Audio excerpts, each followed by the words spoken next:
says oxytocin inclines people to tell the truth. You're more honest. All right, so you feel deeply understood by me. You bond to me. And you start getting more honest. Serotonin, the neurochemical satisfaction. Epiphany, you feel oxytocin and serotonin. Being understood. All right, I got you bonding to me. I got you being more honest with me. And I got you feeling more satisfied, so you want less. What more do you want out of a negotiation? Of course, there's already, with leaders and great negotiators, there's walls built up, defense mechanisms against that. Right? You're resisting this basic chemistry. But yes, you should have that. You should work towards that kind of empathy. And I personally believe I don't. We're really talking, and like this. So I'll this is being recorded, and a few folks will hear this. But when you really do a good job of this kind of conversation, you forget there's cameras. Right. And it's better than there being even a third person in the room. But often when world leaders meet, there's like press or there's others in the room. You know, man to man or man to woman, you have to like meet in a saloon, just the two of you, and talk. There's some intimacy and power to that to achieve the if you're also willing to couple that with empathy, to really hear the person. Yeah. I don't know what that is. That's like a deep intimacy that happens. And I think there's actually, because we get asked this in the Black Swan group all the time, like, how do you Zoom, that's bad, because you don't have the same visual feedback on Zoom. And that's not true. Like you and I see you from the waist up right now. If we were on Zoom, I'd be looking at you from the waist up. I'm not wearing pants, yeah. With the internet. I apologize for that. Sorry, yeah. You only see a small portion. That's usually where I go. But anyway. I'm glad we both have ridiculous. I appreciate it. But what makes us different in person? I actually think there's energy that we're unable. We don't have the instrumentation to define it. And I think that there's a feel. I think there's an actual energetic feel that changes. And just because we can't measure it, doesn't mean it's not there. Yeah, I would love to figure out what that is. Folks that are working on virtual reality are trying to figure out what that is. During the pandemic, everybody was on Zoom and Microsoft. Everybody was trying to figure out how do we replicate that. I'm trying to understand how to replicate that because it sure is not fun to travel across the world just to talk to Snowden or Putin or Zelensky. I'd love to do it over Zoom. It's not the same. It's not the same. No, it's not the same. I go in a room with Putin. You would go in I would, yeah, 1,000%. I get it, that's right. That's right. Well, first you would give him a that's right, probably. Getting and giving. See that? And here's the issue that trips everybody up in negotiation. The difference between hearing and speaking. The same words are vastly different. And what I'm looking for is the responses I'm getting out of you. Because if you can't, first, that's right, especially, like if you can't appreciate what that really means, hearing it is unsatisfying. So those two words are really important. You talked about this. Yeah. What does that's right mean? Why is it important? Well, it means that what you just heard you think is unequivocally the truth. Like it's dead on. It hit the target. It's a bullseye. And there's been a topic of discussion, especially between my son and I, a lot. Like, what happens? This oxytocin bonding moment. And his contention has always been like, Donald Trump is the poster child of what it means. Because Donald Trump's addressing an audience, he's in a debate with Hillary or he's giving a speech someplace. And when the people that are devoted to him, when they believe that what he's just said is completely right, it's insightful, they look at him or they look at the TV and they go, that's right. And it's what people say when they're bought into what they just heard. Now, if you're not convinced of way that Donald Trump's followers are bonded to him. And he also, just like this, in my view, destroys the idea of common ground. Because when he first started to run for president, the pundits all said, he's a New Yorker. Nobody in the Republican Party is going to like him. It's middle America. It's blue collar. It's regular common folks. Factory workers. They're not going to like Trump because he's from New York and he went to Wharton. He's an Ivy Leaguer and he's the son of a wealthy real estate mogul and he had $1 million handed to him when he got out of college. He's born with a silver spoon in his mouth. The rank and file Republicans are never going to accept this guy based on common ground. Look how smart that was. Do you think he's a good negotiator? Do you think Donald Trump is a good negotiator? No. I think he's a great marketer. If you look at his negotiation track record, all right, so I started following Donald Trump in the 80s when I was young. I'm a last century guy, he's a last century guy. We've got mutual acquaintances. The minister that married him to Mara Maples was a friend of mine, a close friend of mine. And in 1998, I threw a fundraiser in his apartment at Trump Tower that he attended. So, no shortage of mutual friends. We went to the same church. Still have mutual acquaintances, friends. And I've watched his track record, negotiation history, which is exactly his track record with North Korea. Where are we with North Korea? What was the deal that he made with North Korea? See, your answer is the same as everybody else's. Well, I remember it started out with a lot of fanfare, but I don't know what happened because nothing ever happens. It's more public fanfare, so marketing-minded presentation. Starts out with a bang. He doesn't cut the deal in a really short period of time. He moves on. And everybody wonders what happened because there was so much fanfare at the beginning. Now, at the beginning, him even opening that dialogue with North Korea was masterful. Like I was such a fan when you got a president of the United States that is willing to sit down and talk with a leader of another nation when every other president, all their advisors are saying, the leader of North Korea is beneath you. You cannot dignify him by responding to him directly. Consequently, the Trump administration inherits a can of worms that has been simmering for 30 years. He didn't get a sense of that. And he opened up a dialogue where nobody else was capable of opening a dialogue. And then it just went away. Nobody knows what happened. And there was no deal. Now, great negotiators make deals. What do you think about these accusations that he's a narcissist? That if you're a narcissist, does that help you or hurt you? Is there a more popular term these days than narcissist? Everybody's a narcissist. Everybody you don't like is a narcissist. Like the homeless guy down on the corner, he's a narcissist. That's why he's there. Yeah. It's lost meaning for you a little bit? Yeah. First of all, most psychological terms, as a hostage negotiator, and really, we were never into psychology.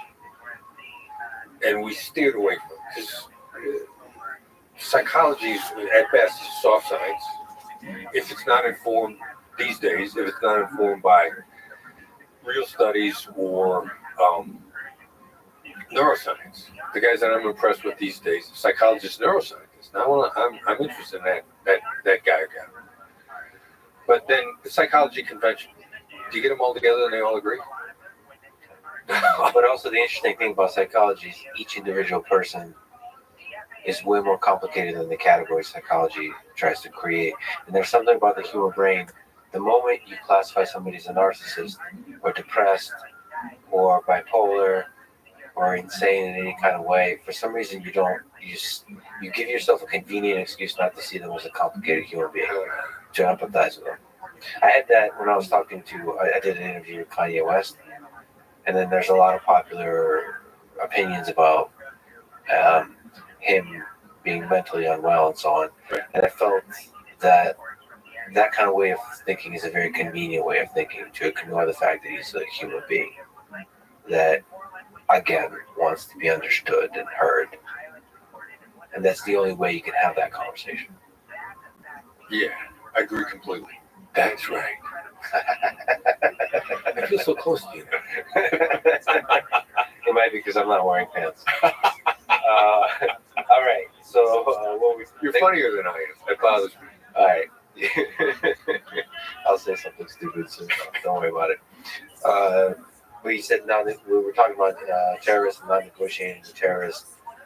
Is there something? Nice job going all the way back to where that rabbit hole started. We're Alice in Wonderland right now. Is there something about walking away, of not negotiating? Is there power in that? All right, so it depends upon whether or not you're doing with integrity or a tactic to start with. And then also, hostage negotiators are successful 93% of the time, kind of across the board. Which means that the 7% of the time is going to go bad. And that was my old boss, Gary Nessner. I learned so much from Gary. But a phrase that he used over and over and over again until I finally worked the case and went bad was, this is going to be the best chance of success. And then something went bad, and I remember thinking like, well, best chance of success is no guarantee of success. So your question is, other negotiations you should walk away from. If you got no shot at success, then don't negotiate. And there, you have to accept the fact that some deals you're never going to make. You know, we teach in my company, it's not a sin to not get the deal. It's a sin to take a long time to not get the deal.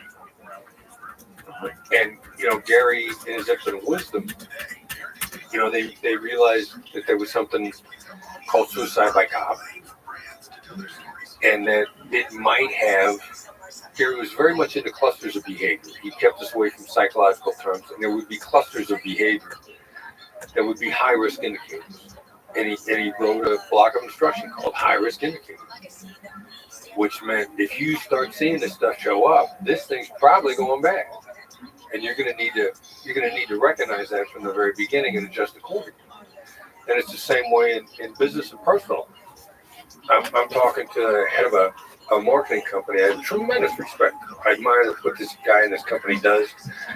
Started from scratch. He borrowed space in the back of a drugstore to start his company. And now it's hugely successful. And he's laying out to me that he finally had to confront potential client and walk away from him. And he said, how do you think I handled this? And my answer was 1,000% correct. And as a matter of fact, the behavior that he indicated, he's a type, and you should have walked away sooner than you did. Because this guy was playing it the whole time. Al-Qaeda, 2004, they're playing this. They're not negotiating. We called them out. We didn't think you negotiate. You wouldn't say it exactly like that, but that was absolutely the approach. You know, confront people on their behavior in a respectful way. And signal that you're willing to walk away. And mean it, 1,000%. And mean it. Isn't that terrifying? I mean, it's scary because you don't want to really walk away. But do you have to really want to walk away? Well, yeah, this gets core values, your view of reality. If it's an abundant world, it's not scary to walk away. If it's a finite world with limited opportunities, then it's hard. But you have to use that worldview to be willing to actually walk away. Yeah. It could be walking away from a lot of money. It could be walking away from something that's going to hurt people. Because if you lose a hostage. Yeah, well, but if they're not going to let the hostage out, Yeah. Suicide by cop, they let them go. The 7%, how do most negotiations fail? The bad guys were never there to make a deal in the first place. If it was suicide by cop, if they were there if they're on a killing journey, it's an Israeli phrase. If they're on a killing journey, and the actions that they're currently engaged in are part of that killing journey. Killing journey. Is there advice you can give about, you mentioned Israel, Palestine, the Middle East, taking on a few conversations on that topic? Is there hope for that part of the world? And from that hope, is there some advice you could lend? Yeah, I think there's hope. Then I get friends on both sides, and also when after I left the FBI, most people listening to this probably not going to remember who Rodney Dangerfield was. Oh, come on. But he's a comedian. Still doesn't get any respect. Yeah. And New Yorker? Is he a New Yorker? I think he was a New York guy. Or like Jersey or something, yeah. Yeah, and he did a movie a long time ago called Back to School. He went back to school. He's an old guy back to school. So I went back to school after I left the FBI. I did get a master's at Harvard Kennedy. And that's where, I'm running across people on both sides of it. And when they could talk, they said, let's start from the premise that both sides want a better life for our kids, which is this version that I was telling you earlier from Tom Girardi. Let's pick a point in the future that we're both happy with. And they found that they could talk. All right, so it might not be better for us. How do we make it better for our kids? And that's where the hope derives from. Because I think both sides ultimately want it to be better for their kids, which is why they still engage in interactions, and which is why I think the leadership, regardless of how compromised they might be on either side, there are few straight players in the game in the Middle East, or anywhere for that matter. But they want a better future for their kids. You get people to agree that you want a better future for your kids, and then you start talking about, well, how do we work our way back? And then, all right, so we got a mutual point in the future. The Israeli-Palestinian negotiations are also, for me, interesting, because you mentioned Clubhouse about almost 2 years ago now, when Israel was shelling Gaza. They hit the UPI office. They were hitting, they got fed up with the rocket attacks from Hamas. And of course, Hamas is putting rockets in the UPI office or the AP office, whichever press office it was there. How's that office going to be there otherwise? Hamas is running a show. You're not going to run that office unless you let them store weapons. That's just part of the game. And what are they going to store them in specially designated ammunition dumps? No, they're going to put them in schools. They're going to put them in hospitals. They're going to put them in all places that when Israel hits them, they're going to look really bad. So after a while, Israel gets fed up and starts shelling Gaza, and they're hitting these places. A friend of mine, Nicole Benham, is hosting rooms on Clubhouse, and she says, you got to come on. The vitriol is killing me. These are alternative screener matches. Nobody's talking to anybody. I said, all right, we'll go on. We'll do it and watch. We won't have a single argument. We'll invite people on from both sides. There was one rule. Before you started to describe what you thought of the other side, you had to say, before I disagree with you, here's what I think your position is. And you got to continue to state the other side's position until they agree that you got it. Now, what happened? No agreement and no arguments. That was what we were really going for. We wanted to show that people on both sides, in one of their emotional time frames, if your only requirement was you had to state the other side's position first, nobody got out of control. Did it work? That's exactly what happened. Now, we wanted to show people that you can have conversations that do not devolve into screaming matches with vitriol, talking about how you're dedicated to the destruction of the other side. Just first, see if you can outline where they're coming from. That's right, because I've just, having seen on Clubhouse, people, which part of the reason I like Clubhouse, you get to hear voices from all sides. They were emotionally intense. It was, I'm sweating just in the buildup of your story here. I thought it's could go to hell, but you're saying it kind of worked. Not one person lost control. Of the two sides, the people that were speaking on behalf of the Israelis were a little better at articulating supportive positions for the Palestinians. Most of the people who want to speak up on behalf of Palestinians, they want to start like, you're doing this, and I say, no, you can go there, just not yet. before you go there, you can say that all you want. Before you go there, you've got to try to articulate to them where they're coming from. They got to tell you got it right. And what would consistently happen is there's a leveling out of a person to try to see the other side's perspective and articulate. It's enormously beneficial to the person who's trying to do it, which was really the point that we were trying to make. It's a really interesting exercise. I mean, that by way of advice. So if it works at Clubhouse, for people who don't know, that's it's like a voice app where you can be anonymous. So it's really regular people, but regular people can also be anonymous. It can be chaos. If it works there, that's really interesting for when you sit down for a conversation across the table from somebody. Don't have them even steel man the other side. Have them just state the other side. Just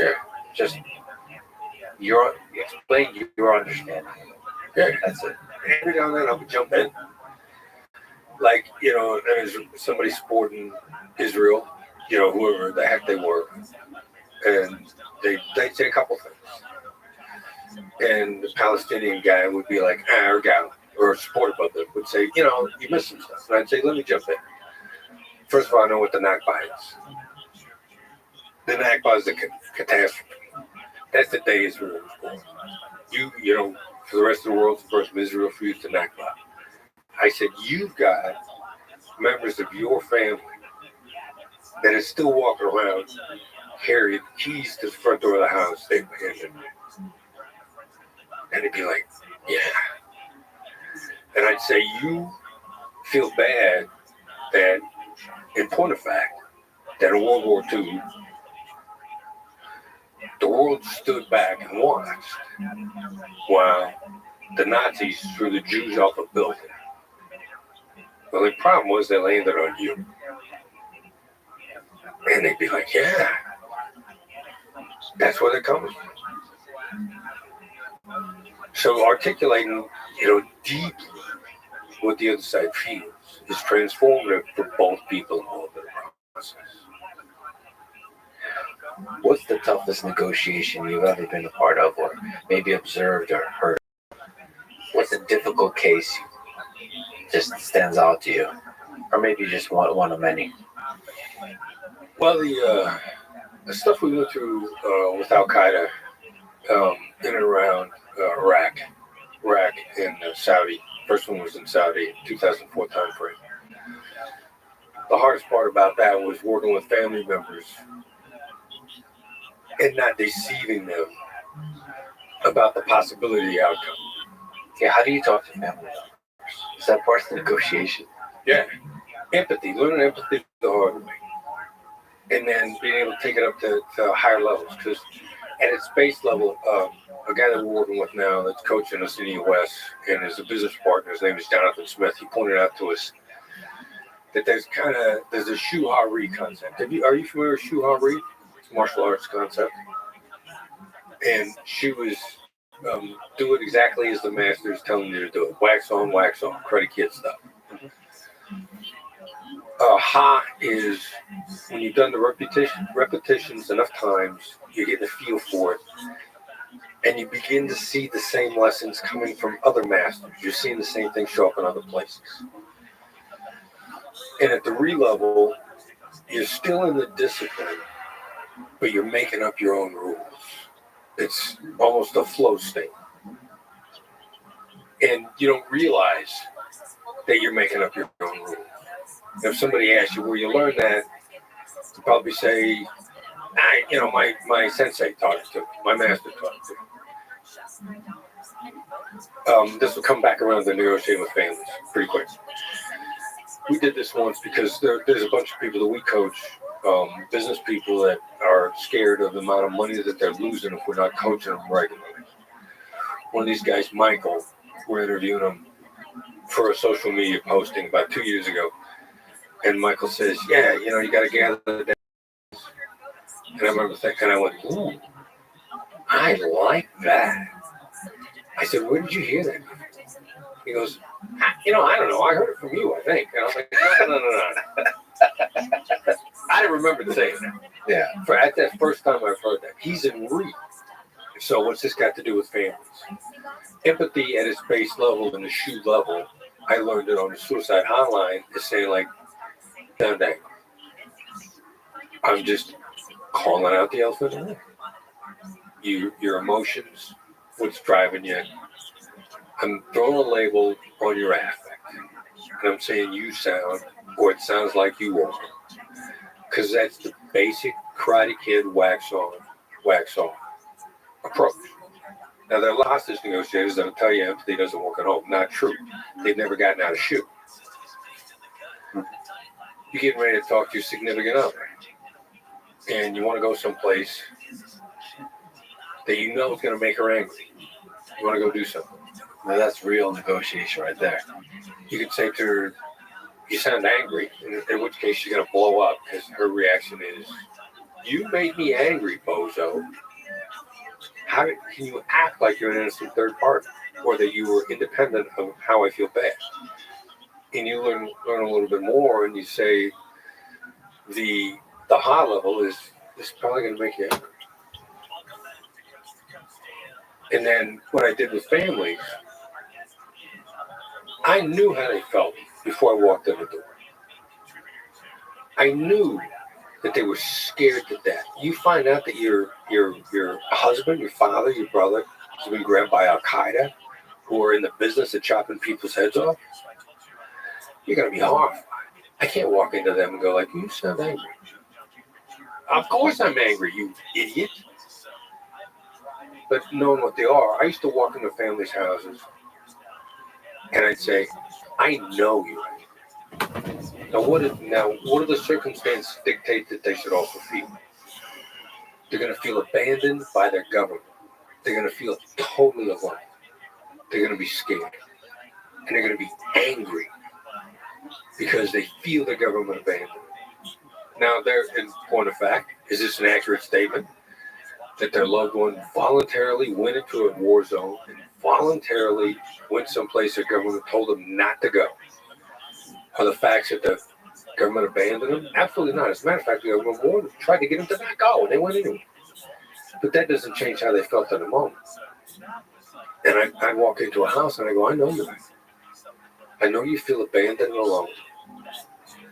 And I know you're horrified, and I know you feel the United States government is abandoned. And they would look at me and go like, yeah. What do we do now? Now we're ready to rock. Is there with Al-Qaeda or in general, is there a language barrier too? It could be just barriers of different communication styles. I mean, you got like a New Yorker way about it. That might make somebody from like, I don't know, Laguna Beach uncomfortable. Do you feel that language barrier in communication? Is that language and communication style in itself creating a barrier? You got a barrier when you think that your way is the way. Sure, that's the biggest barrier. Yeah, like and that happens all the time.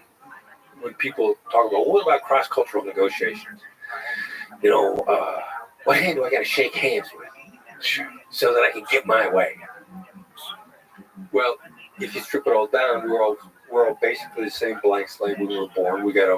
Everybody's got a limbic system. Everybody's limbic system works pretty much the same way.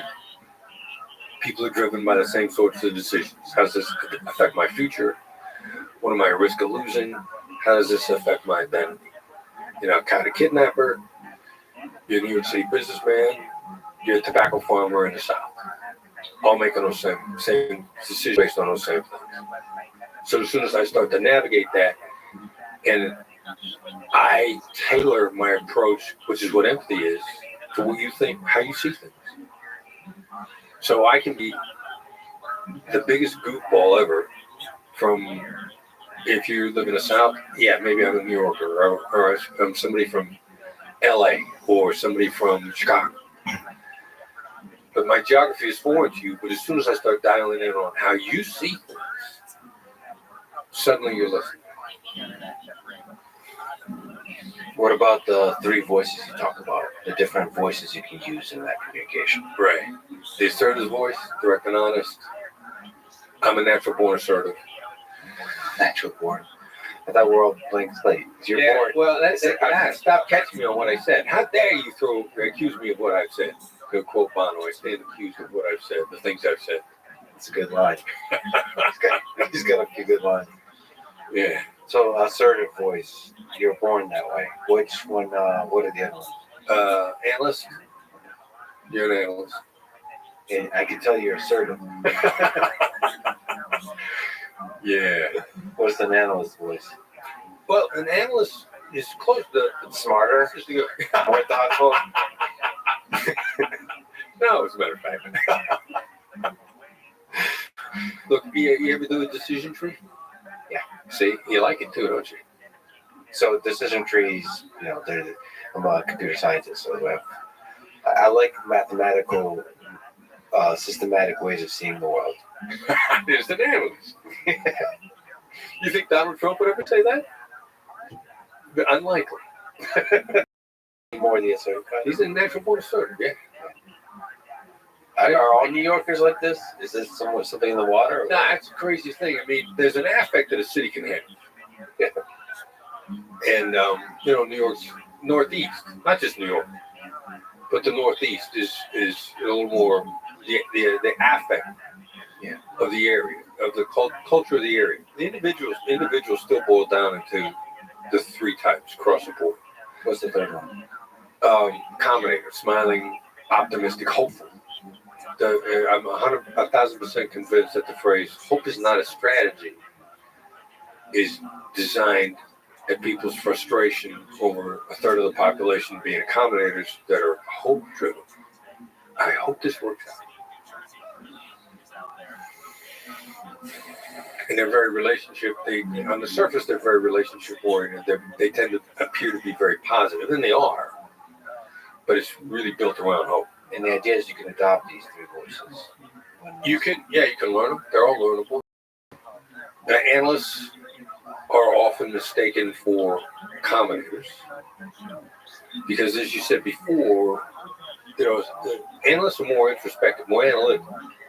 They're looking at the systems of work, and if they like to learn, they notice that accommodators make more deals than they make. They also notice that there's a higher failure rate of the deals. But since they notice stuff and they think about it, they catch on faster than assertives do that the pleasant nature of an accommodator contributes strongly to them making deals. Like my daughter is an analyst. Another descriptor we have an analyst are assassins. An analyst will snipe you from 1,000 yards out in the middle of the night, and you never know what hit you, and they're really happy with that.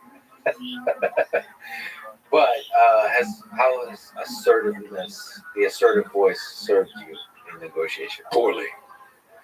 The assertive voice is almost always counterproductive.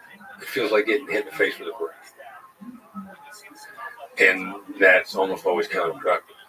So for me to be more effective, especially in a negotiation, I'll need to slow down and smile. I heard that Teddy Roosevelt was a good negotiator and that he was extremely stubborn. And perhaps the right term for that would be assertive, but he picked his battles. Is there some value to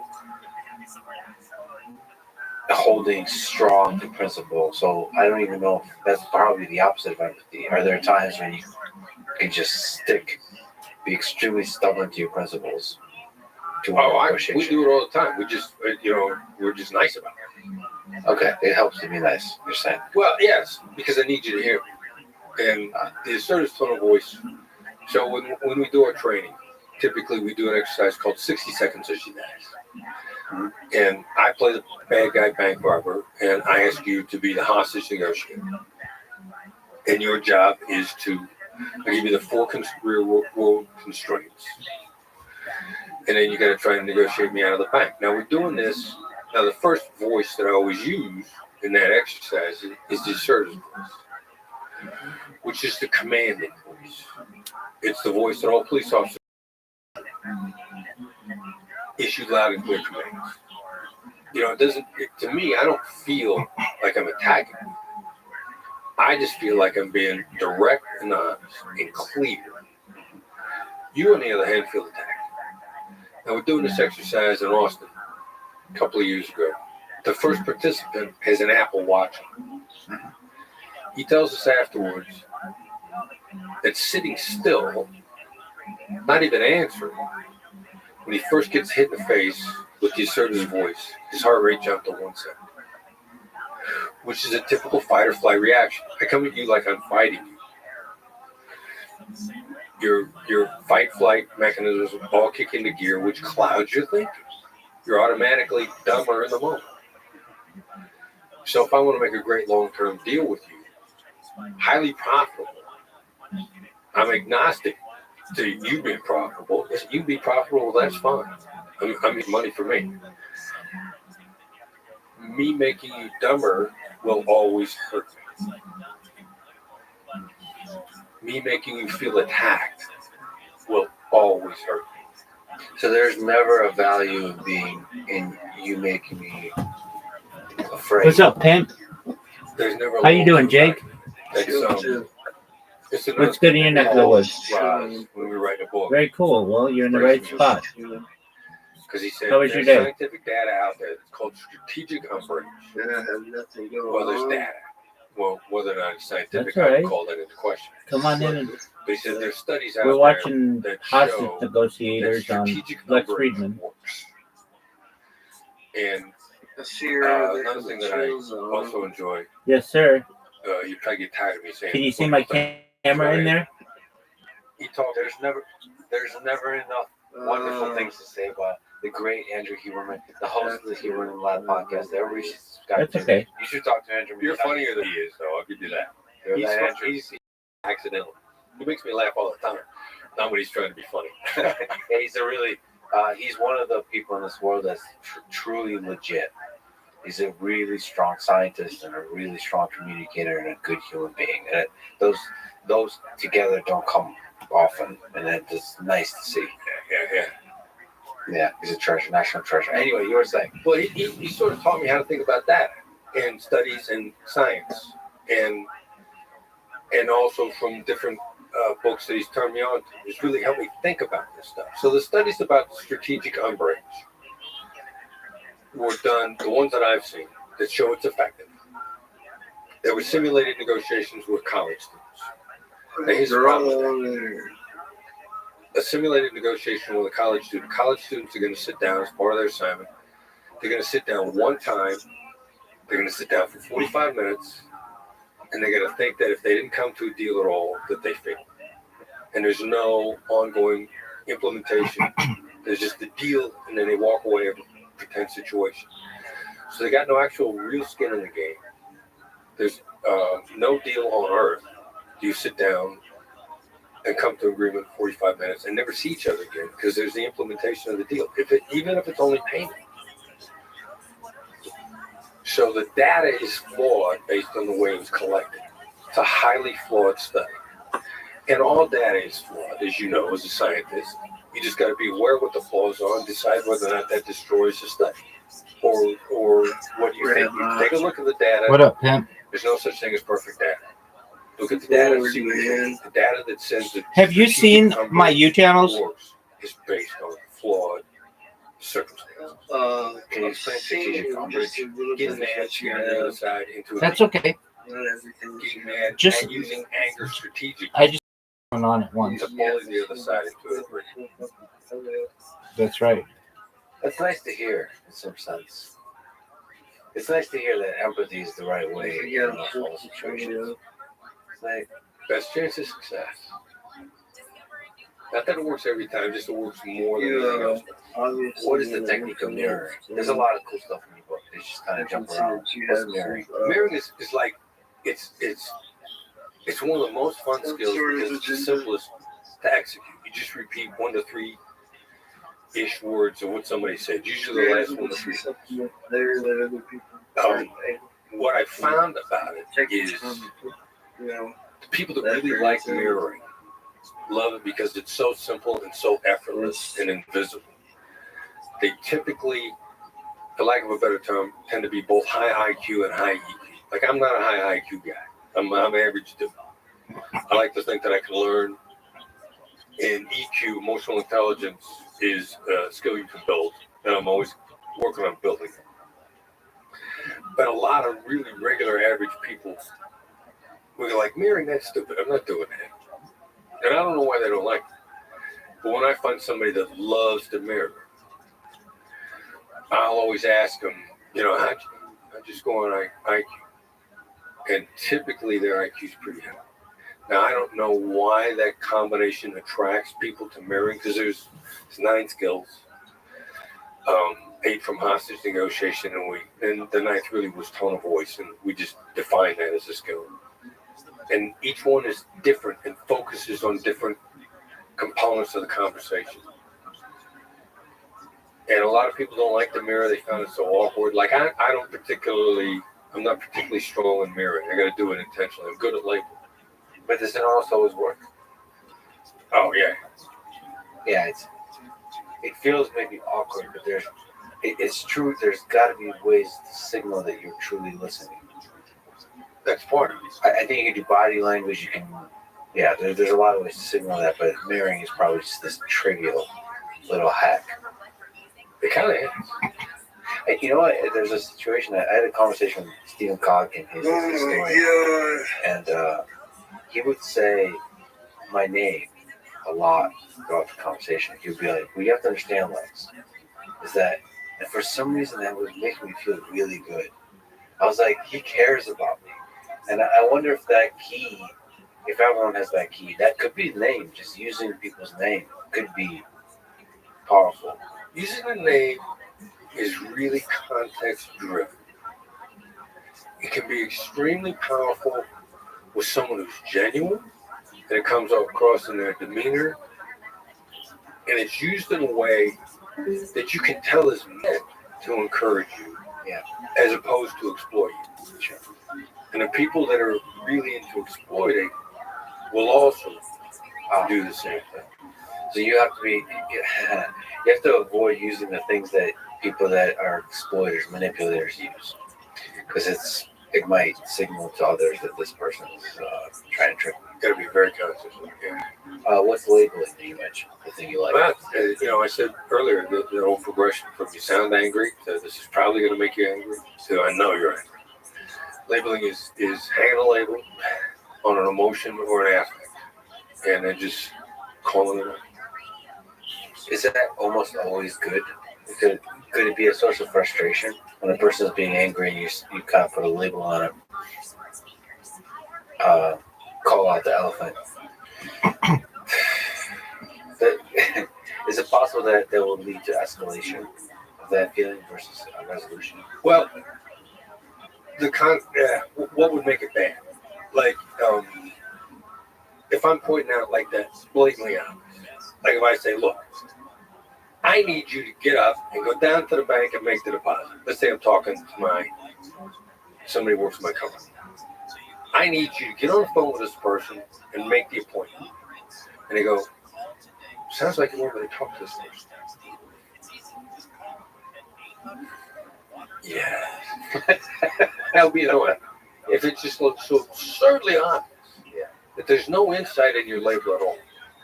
And as soon as you're demonstrating an awareness or a subtlety or an insight, either to you or to them, now we're making progress.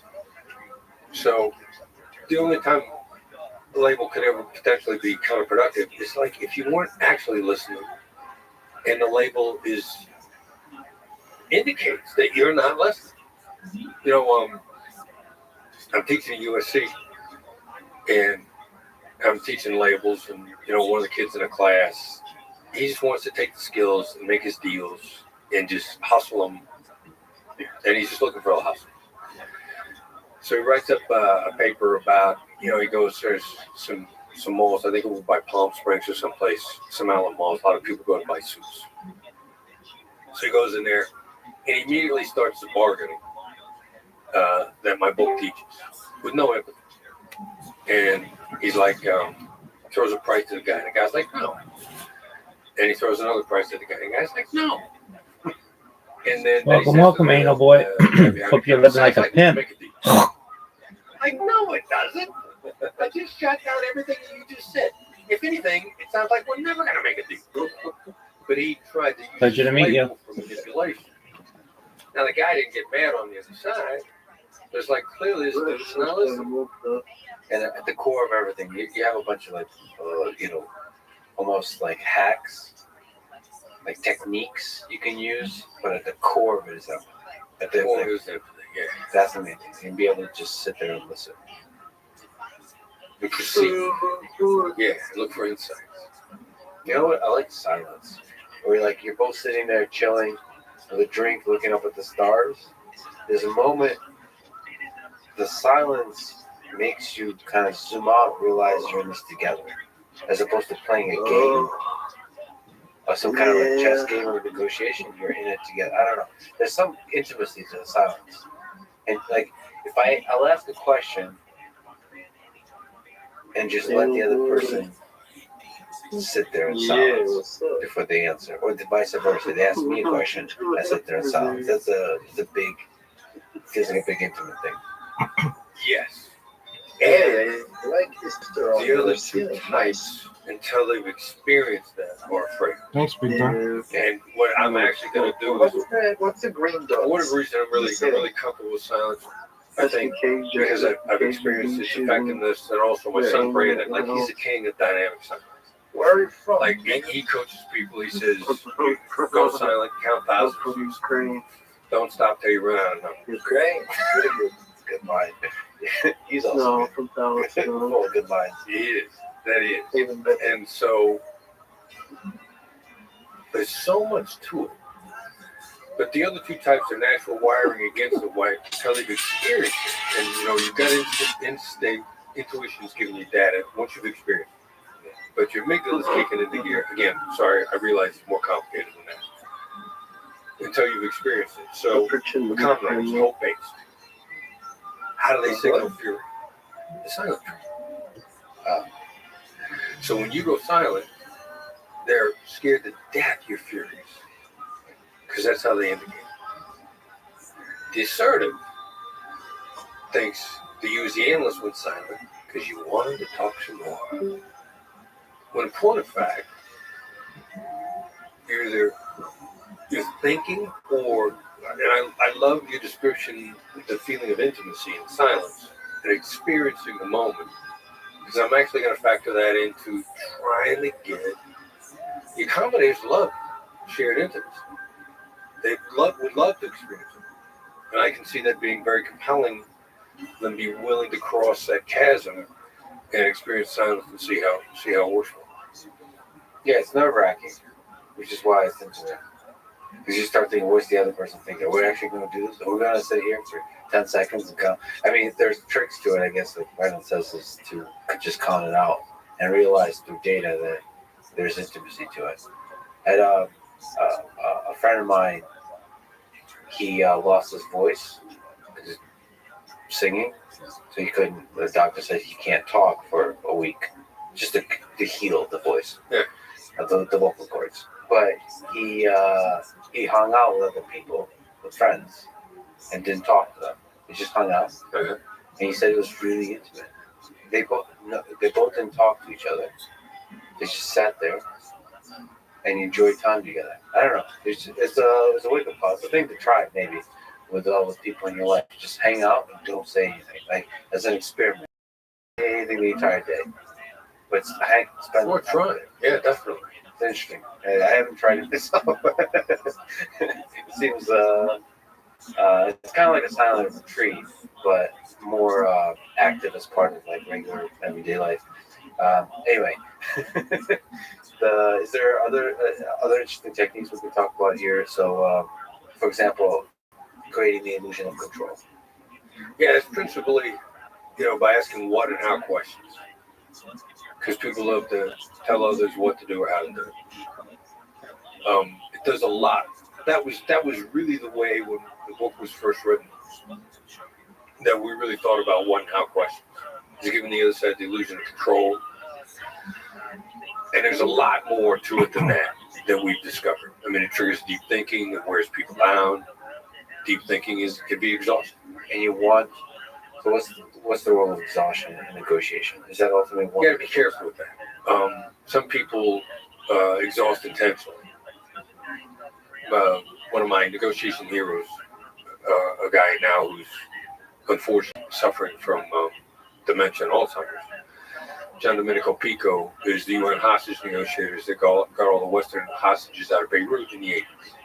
And he wrote a book called Man Without a Gun. And I'm acquainted with John. At this point in time, I don't think he has any memory of who I am at all. But he writes in his book, one of the great secrets of negotiation is exhausting the other side. Political negotiations, that could be John, who was very deferential.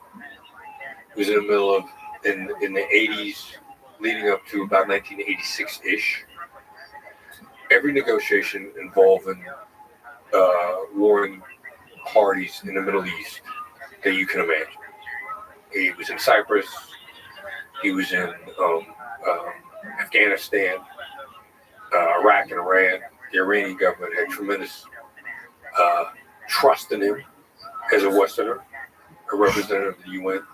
Got all the Westerners out of Beirut, and he was just ridiculously patient. And which I found exhausting, would often find exhausting. So exhaustion can be a component of finding resolution in a negotiation. If it tamps down the negative emotions, often exhaustion will tamp down negative emotions. But the real trick is really getting negative emotions out of the way, because you're dumber in a negative frame of mind. So the goal is always positive emotion to talk about. That's what you're always chasing together. I think so. Yeah. And that's what That's Right is about. Yes. It's like whatever you're triggering, whatever the chemistry you're triggering in your brain, like yeah, we're doing good here. Yeah. I think so. For long-term success, absolutely. How is the word fair used and abused? The F-bomb, as you call it. How is it used and abused in negotiation? It's usually used. It's most frequently used as a weapon. It's abused as a point of manipulation. It's what people say when they feel backed into a corner and they can't come up with any legitimate reason as to why they're being backed into a corner. Like nobody uses the word the F-bomb. Nobody uses the word fair when they've got criteria to back them up. So consequently, when somebody starts dropping it, you got to realize the other side's got no legitimate outside criteria. They're feeling very vulnerable. They can't explain it, but they feel defensive. And it saying, "Hey, look, I've given you a fair offer," is a way for me to knock you off your game if you're not aware of it. So a lot of cutthroat negotiators are going to use it on you to knock you off your game. The NFL strike probably now, it's been a good 10 years ago. And maybe even longer than that. One of the sticking points was the owners were not opening their books to the players. Players wanted to see the numbers. And in order to not open their books, they just sent a rep held a press conference saying we've given the players a fair offer. Well, if it was fair, you'd open your books.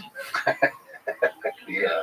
If you gave them a fair offer and it was justified by what was in your books, you'd open them to prove your point. So what ends up happening, though, that the owners gave the players a fair offer starts to get picked up in the media. And then it starts getting repeated. And now that different people on the players' side are going like, yeah, maybe they have given us a fair offer. It caused people to be insecure about their own position. It's an enormously powerful word that can be used in abuse. And it almost always comes up in every negotiation. It's shocking the number of times it comes up with people who don't really understand how or why it's coming up.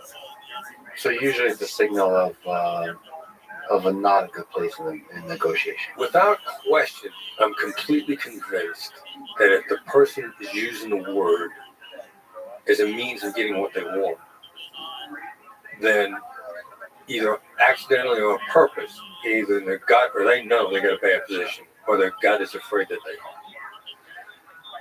Do I use the word? What I'll say is, I want you to feel like I've treated you fairly. And if any given point in time you think I'm not treating you fairly, I want you to stop me. And we're going to address it. Big, ridiculous question, but how do you close the deal? How do you take the negotiation to its end? Is it implementation ultimately? You got to pivot to agreed upon implementation to really move out of the negotiation. And I may say, how do you want to proceed? And if you don't know, I might say, no one to question. Is it a ridiculous idea if I share with you some ideas of how to proceed? And then you agree on the actual steps, and that's the implementation. It's not just a philosophical agreement; it's actual steps. The big problem in all negotiations is a lack of discussion of next steps. That's deep. Who's the best negotiator you've ever met? Yeah, actually, probably my son, Brandon. Yeah? Yeah, he's ridiculously talented. I mean, he's ridiculously talented. And he's, and the quote book, the culture, the talent code says that, people just noticed and started getting good at it. There's no such thing as a child prodigy. Just got interested when they were a kid. I mean, Brandon started learning how to negotiate when he was 2 years old. And he's been in it and immersed in it, since he could make complete sentences, even before he could make complete sentences. He's ridiculously talented. What's his future? What's he want to do? He has been involved. He run and built my company, and now he's gonna be an affiliated licensee, run his own operation. He's pretty much gonna end up doing very much. He's gonna open his entrepreneurial opportunities to do whatever he wants, and not have his dad say no. And do a better job than his dad. Most likely. Yeah. Okay. Do you see some of the techniques that you talk about as manipulative? Manipulation is whether or not I'm trying to exploit you, hurt you. Am I trying to manipulate a bank robber into letting me save his life? Yeah. So manipulation is like, what am I trying to do to you? Yeah. So, but you don't see the negative connotation. If you're trying to bring a better future, it's not manipulation. It's not. If I'm trying to bring a better future, if I'm being genuine and honest, like I compliment you. Yeah. If my compliment is genuine, that's not manipulation. Like, but if I think, you got a pair of shoes that are the dumbest looking things I've ever seen, and I go, wow, those are great shoes. No, that's manipulation. So there's guys like Warren Buffett who are big on integrity and honesty. What's the role of lying effective? Lying is just a bad idea. Lying is just a bad idea for a variety of reasons. First of all, there's a really good chance the other side is a better liar than you are. They're going to spot it right off the bat. Yeah. Secondly, they could be luring you into a trap to see if you will lie. Thirdly, the chances are they're going to find out that you lied to them. Eventually, it's really high. And then the penalties and the taxes are going to be way higher than what you had in the first place. So long term, you want to have a reputation of somebody with integrity, and the more you lie, the harder it is to maintain that reputation. Yeah, exactly. And we're just going to get it. Yeah. So let me just return to that question. What's the difference between a good conversation and a good negotiation? Can we, because I think just reading your work, listening to you, there's a sense I have that the thing we're doing now and just conversation on podcasts and so on is different than negotiation. It feels like the purpose is different.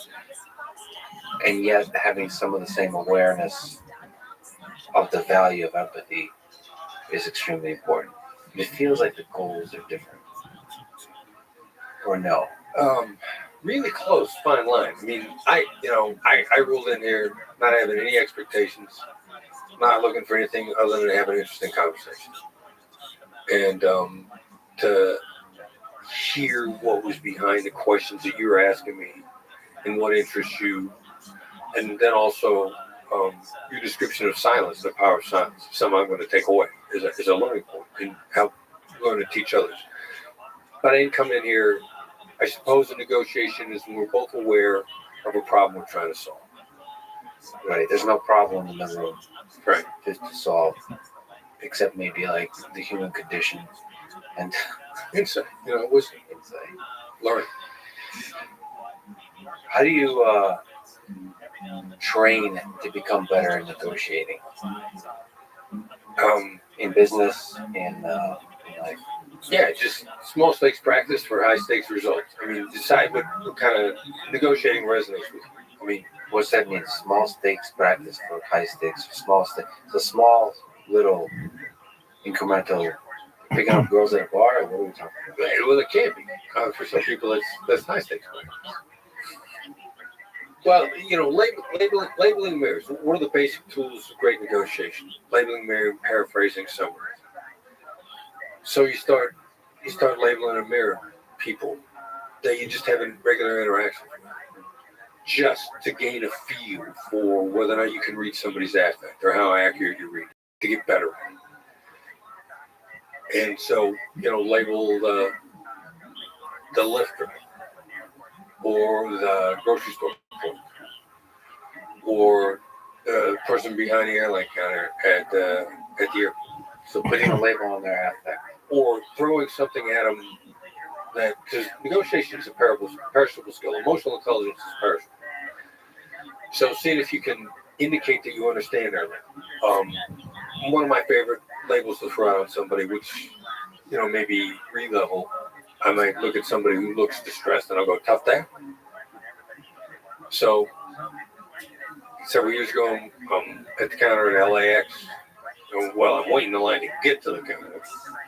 And a lady behind the counter is clearly making a point to not meet my eyes so that I don't approach.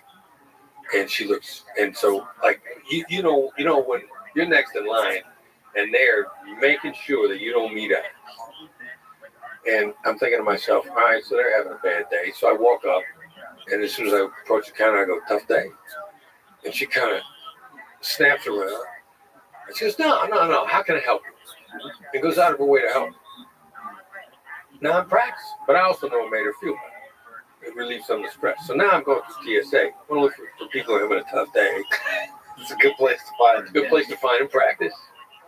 And I'm rolling through the line, and I realize I haven't tossed a label out on any one of these guys. And there's this guy watching the bags come out of the X-ray machine. And he's just kind of got an indifferent look on his face. And he kind of goes, I can see from his body language, like, no. And I go, just another day, huh? And he goes, yeah, just another day. He felt seen, but I missed, and I'm practicing. And I'm trying to stay sharp. So these are the few words. Just a few words trying to quickly localize the affect. And nice. Very, very, very analytically said. Thank you. I'm not letting it go. I love it. Does the same apply to just conversation in general? Just how to get better at conversation. I think a lot of people struggle. They have insecurities. They have anxiety about conversation. As funny as this to say, I have a lot of anxiety about conversation. Is that it basically do the same kind of practice some of the techniques? Yeah, genuine. Just trying to make sure you hurt somebody out. Yeah. What's the best conversation you ever been in? Except this one, of course. Wow. Not the best conversation, but what stands out to you as conversation that changed you as a person, maybe? Well, there's probably been a lot of them along the way. But one that I remember on a regular basis, there's two. But when I was in the Bureau, I'm at Quantico from their finance services, another guy from New York, buddy of mine named Lionel. And we're both trying to decide whether or not we want to be trying to get into profiling or negotiation. Because they're both about human dynamics, and both of us really like human dynamics. And we're sitting around talking about it, and we're talking about several things, and he labels me. And I knew he didn't know what he was doing. I think he had picked it up. And I'd been talking about my family, quite a few things. And he said to me, and I never said this directly, that we were close. But he said to me, it sounds like your family's really close. And I can remember in the moment, like this feeling, just like I felt great in the moment. I mean, what he said just drew together everything that I've been saying and nailed the essence of it. And I have a very clear recollection of how good that felt in the moment. So a couple years later, I'm on a suicide hotline. Now I got this line in the back of my head. You know, line, technique, reaction, read, whatever you want to call it. Guy calls in on a hotline, and I can tell the dude is rattled by his tone of voice. I mean, just amped up. And he goes, you know, I'm just trying to put a lid on the day. I need your help putting a lid on the day. I got to put a lid on the day. And I go, you sound anxious. And he goes, yeah. And he came down a little bit, and he was a guy that was telling me about, he was battling a disease of paranoia. And he's going to go on a car trip with his family the next day. And he knew that on the car trip, he was going to, you know, twist himself in the knots. And so the night before, he's twisting himself in the knots. And he's laying out everything that he's done to try to beat paranoia and how much his family's helping. And he's going on a car trip with the family because they're going to take him to see a doctor. And so I hit him with the same thing that my buddy Lionel said. I said, it sounds like your family's close. He goes, yeah, we are close. And he loved a little bit more. And then he started ticking off all the things that he was doing to try to beat paranoia. And he sounded determined. And so I said, you sound determined. And he goes, yeah, I am determined. It'll be fine tomorrow. Thanks. And that was all I said. So those two conversations, which are overlapping conversations, those two things really stick out. Do those things, like through all the different negotiations and conversations you've had, do they kind of echo throughout? Like you basically, because when you empathize with other human beings, you start to realize we're all the same. And so you can start to pick little phrases here and there you've heard from other little experiences that we're all about, that we all want to be close with other human beings. We all want love. I think we're all deeply lonely inside, looking for connection. We're just, if we're honest about it. And so all humans have all the same different components of what makes them tick. So you kind of see yourself basically just saying the same things to connect with another human being? Yeah, there aren't that many different things that we're looking for understanding on, or connection on, or satisfaction on. That many of them, regardless. And so, yeah, you're looking for it to manifest itself in some form or another, and you're willing to take a guess on whether or not that's what you're seeing here. What advice would you give to me to be better at these conversations? To me and to other people that do kind of interviews and podcasts and so on. Wow. I really care about it as well. Is there kind of, as a lifelong journey in this process? Yeah, well, I think I would advise you to take that approach, which is the approach you're taking. You care about it. You're very curious about it. You see it as a lifelong journey. You're fascinated by it.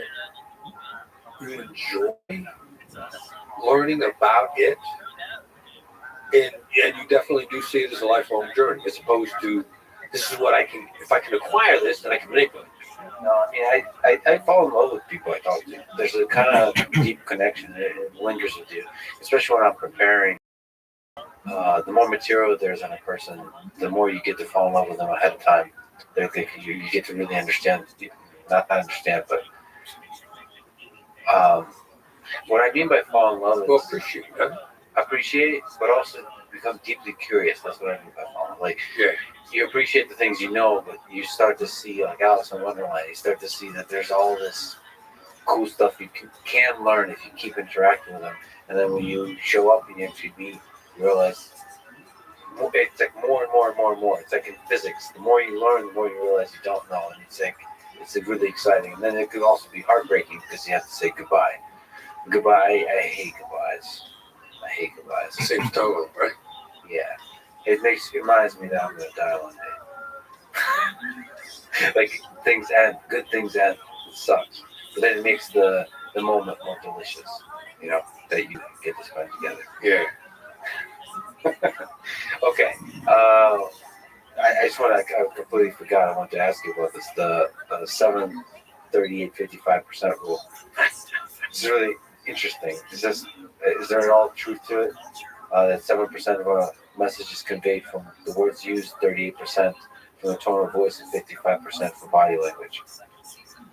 Is there really truth to that? All right, so Albert Morabian, I think is the name of the UCLA professor that originally proposed the 7/38-55 ratio and discussed it in terms of that it wasn't the message, but how much they call liking. Like, are you not that the meaning is coming across, but your liking of the message, and so it's been extrapolated heavily by people like me to this meaning of the meaning in 7/38-55, from liking to the meaning. What I've seen regularly is people that communicate verbally, if they're speakers. Tony Robbins, 7/38-55 guy. He throws the ratio out there. Go, that's it exactly. That's exactly how the message comes across. This is how we got to balance it. This is how we got to do it. Those that communicate principally in writing, the meaning of the words are much more important to them. So they're deeply uncomfortable with 7 being the words. Because the content, the words, the meaning of the words, when you're writing, it's so important that you hate to poo-poo it that way. So I first of all, 1,000% believe it's an accurate ratio. But the real critical issue is not what the ratio of those three things are. It's what's the message when they're out of line. Like, what's the message when the tone of voice is out of line with the words? Like, it don't matter what your ratio is. You got a problem if their tone does not match their words. And that's hard to really put a measure on exactly. Even in writing, there's a tone. I mean, it's not just, even in writing, it's not just the words. There's the words, but there's like a style underneath the whole. And there's something like body language, the presentation of the whole thing. I mean, yeah, I'm a big fan of constraint communication, which writing is, or voice, like Clubhouse. There's a personality to a human being when you just hear their voice. It's not just, you could say it's the tone of voice, but you can, like, what is it? The imagination fills in the rest.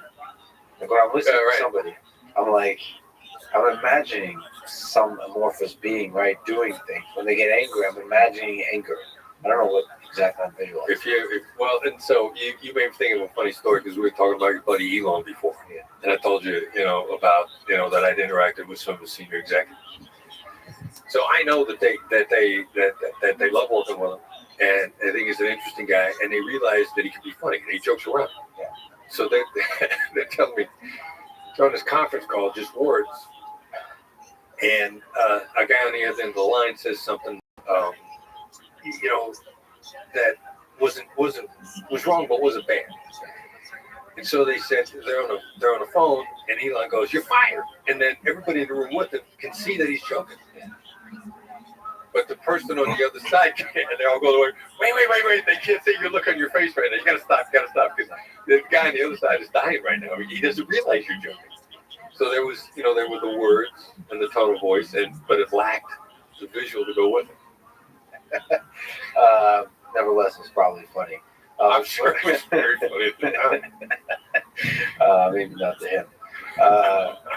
Just as interesting to ask, I don't know if you're following along the developments of large language models. There's been something called ChatGPT. There's just more and more sophisticated and effective and impressive chatbots, essentially. They can talk. And they're becoming more and more human-like. Right. Do you think it's possible in the future that AI will be able to be better negotiators than humans? Do you think about that kind of stuff? Well, so definition of better or versus less flawed. Like their chatbots have been out there for a long time, and probably about 5 years ago now, a company approached us because they were doing a negotiation chatbot, and they said two things. First of all, I said, why are you talking to us? I said, well, in point of fact, we already spoke to the people that are teaching, quote, the Harvard methodology, and the rational approach to negotiation just doesn't work. The rational approach just does not work. Our chatbots are not getting anywhere. But we're showing in around about 80% of the interactions a higher success outcome with these chatbots.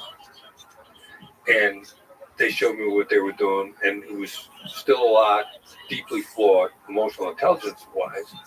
But the reason why that they were having higher success rates is the chatbots were never in a bad mood. And you could reach out for a chatbot in the middle of the night. So if you were talking to somebody that was never upset and was always available, then you're going to have a higher success rate. Negotiations go bad when people are in a negative frame of mind. So the natural ability of a chatbot to be positive is just going to give you a higher success rate. Yeah, and they're not going to get mad and argue. You say to a chatbot, your price is too high. Chatbot is designed to come back with a smiley face. Yeah. You say to a person, your price is too high. You go, how dare you? I'm trying to make a living. They can go off the deep end. Unfortunately or fortunately, I think the way they're going now, they will come back negative because they're becoming more and more human-like. That's the whole point. To be able to pass the Turing test, you have to be negative. You have to be an asshole. You have to have boundaries. You have to be insecure. You have to have some uncertainty. Well, it's the difference between having boundaries and being negative. Like if you throw a proposal to me, before I say no, I'm going to say, look, I'm sorry, that just doesn't work for me. I'm going to set up a real clear boundary without being negative. So, and a lot of people really struggle with setting boundaries without being negative, but without name calling, without indignation, without getting upset. But see, when you show that you're not getting upset, I'm not just seeing that. I'm seeing a flawed human that has underneath it a temper, underneath it the ability to get upset, Right. but chooses not to get upset. And a chatbot has to demonstrate that. So it's not just going to be cold and be this kind of corporate, blank, empty, sort of like vapid creature that just says, "Oh, thank you for saying that." No, it's basically you have to.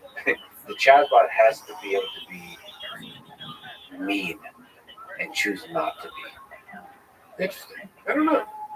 Maybe I'd be willing to see that play out and see how it plays out.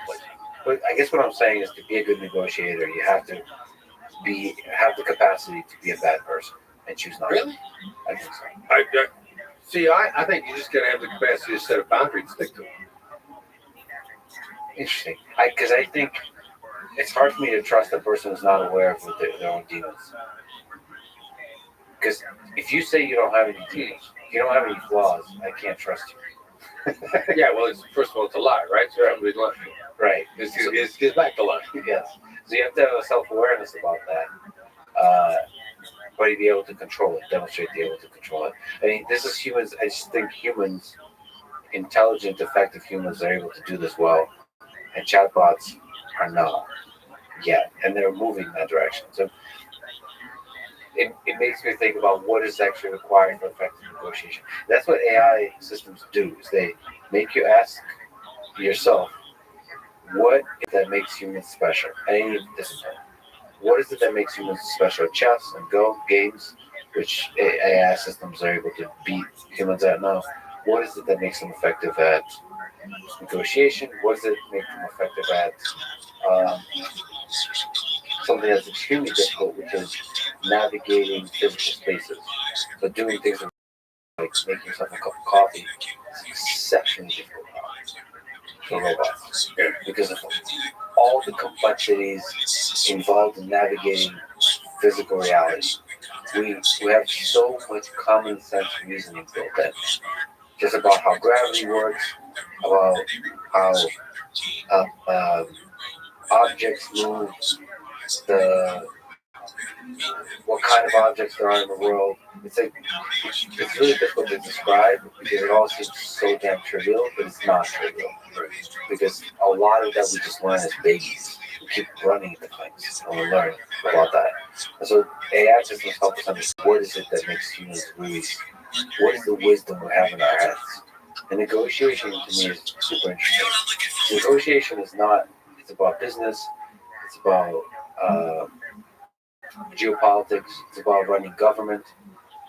It's basically negotiating how do we, the different policies, different bills and programs and so on. How do we allocate money? How do we reallocate resources? All that kind of stuff.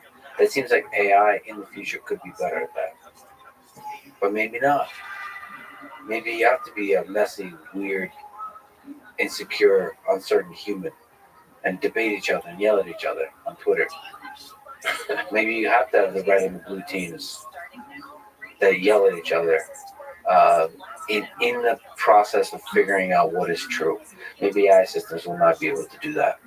They'll figure out the full mess of human civilization. Yeah, interesting. Well, I mean, the two thoughts that I had along the way was, I mean, anytime you're talking about systems or scaling,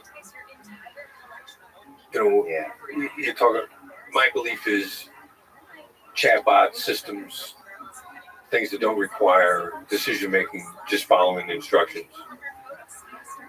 At least 80% of what's going on. Now, the remaining percentage, whatever it is, does it require the human interaction and what's required? Like I am not pro conflict, and I also know that there's a case to be made in the creative world that some of the best thinking came out of conflict. Reading interviews of Bono on YouTube, their admiration for some of the Beatles music came when they were fighting with each other, and the song One, Octoon, which is, I believe, from the album Octoon Baby. Those guys were fighting. I mean, they were on the verge of breaking up. And their appreciation that conflict could create something beautiful. And then when I was in the crisis negotiation unit, my last 7 years in the FBI, there was a guy that named Vince, brilliant dude, brilliant negotiator. And he and I used to argue all the time. And then when we had a change in the guy who was in charge, took me off to the side. He's like, I can't take you and Vince fighting all the time. And I said, well, I got news for you. I think we come up with much better stuff as a result of our battles. And he said, Vince said the same thing to me. And I'm like, so if we don't have a problem fighting, why do you have a problem? But, there is something there that sometimes the most difficult insights, you rack your brains as to why someone is so dug in on something that you think is so wrong. Yeah, maybe there's something to it. I think there's something to it. There's something about conflict, even drama, that might be a feature, not a bug of our society. I understand. Do you think there will always be war in the world? Yeah. So there will always be a need for negotiators and negotiating. Well, as it turns out. Why do you think there will always be war? What's your intuition about human nature there? Yeah, just because we're basically 75% negative, and then, for lack of a better term, I call it 2 lines of code. Like somewhere when we were little, somebody planted in 2 lines into our head. We don't know when it got in there, but somebody said something to us that stuck. And there are a lot of people that had some really negative garbage dumped in their brain when they were little. And just based on the numbers, what kind of opportunity they were given afterwards, did they ever have an epiphany moment when they genuinely believe they can get themselves out of it? Like, what is it? One of Joe Dispenza's book is Breaking the Habit of Being Yourself. Yeah. Like how do you get at that 2 lines of code that either mean or well-intentioned, but stupidly speaking, adults said to you at the wrong moment and planted in your brain? Chances of everybody on Earth getting that out of, even a majority of people on Earth getting that out of their heads is really small. What advice would you give to a young person today about how to have a career they can be proud of or a life? Maybe somebody in high school, college, trying to figure out their way in this world. Yeah, it's probably a take on a cliche of do what you love, but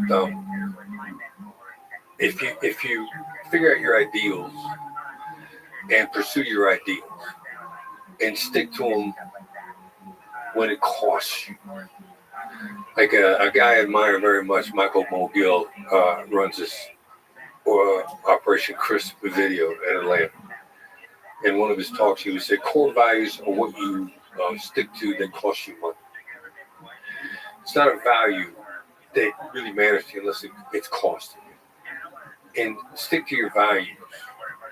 Now, when I was in the FBI, I worked really hard at, the number one core mission of the FBI is protect and defend the American people. So I could pursue that value at all times, which I did, or I could follow the rules. You don't have time to do both. When did you know you found what you love? When did you fall in love with whatever this process is that is negotiating? I think it was in a conversation on the suicide hotline that I was telling you about earlier with the guy who was paranoid. When I thought I can have that significant of an impact on another human being in this short of a period of time, that's really cool. How hard is it to talk somebody off the ledge? So this is a big question. So why the hell live at all? How do you have that kind of deeply philosophical, deeply psychological, and also practical conversation with somebody and convince them they should stick around? Well, it's more clearing the clutter in their head and let them make up their own mind. That was what volunteering on Suicide Island was really about. Just let me see how quickly I can clear out the clutter in your head. If you're willing to have it cleared out. Like, did you call here because you were actually looking for help, or did you call here to fulfill some other agenda? So, are you willing to clear the clutter in your head? Not everybody is. So once you clear out the clutter, is at least somewhat hopeful chance that you'll continue for another day? Yeah, and like very few people that commit suicide physically are up against it that hard. Like most of them, by and large, are pretty intact physically human beings. They're struggling with emotional stuff, but it's an emotional issue. It's not a physical issue. So if you would be a complete mercenary, like a guy I'm a very big fan of, a guy named Mark Pollard, born great athlete, lost his eye, and then became paralyzed. Like he's an emotional leader. He's about helping people thrive and live great lives. Like Mark was born, he was a spectacular athlete. And first he lost his sight in one eye, then he lost his sight in the other eye, and then he fell out a window in a tragic experience. Like if there was ever a dude that was saying like living sucks, and if there's any doubt in my mind, something worse happens to me every few years. But Mark's about being alive and inspiring other people. So the hard part with navigating with somebody who's tossing it in because there's a chemical imbalance or it's the way they're interpreting the world. There's clutter in their head. Like how can you help clear that clutter in their head? And help them by themselves, inspire them to reinterpret that world. Yeah. As one worth living. Yeah. What do you think is the meaning of life? Wow. Why live? What's the why? What's a good reason? Well, I have very strong religious beliefs. Spiritual. You know, I don't 1,000%. If you were to try to confine me in a box, I'd be a Christian. I have tremendous respect for the Jewish. I don't think any religion's got a name exactly. Again, you know, I keep mentioning him. I'm kind of a Bono Christian. I think Bono's he's like what, and I'm gonna butcher it, but you know, my belief in Jesus is what I've got after Christianity leaves the world. You know, the dogma of man's application of spiritual beliefs. So, but that being said, I truly believe that my life is a gift and there's a purpose here. And, you know, for my creator decided that I woke up in the morning because he still had some cool, interesting things for me to do. And you have gratitude for having the opportunity to live that day. Yeah. Well, you do one heck of a good job at living those days. I really appreciate your work. I appreciate the person you are.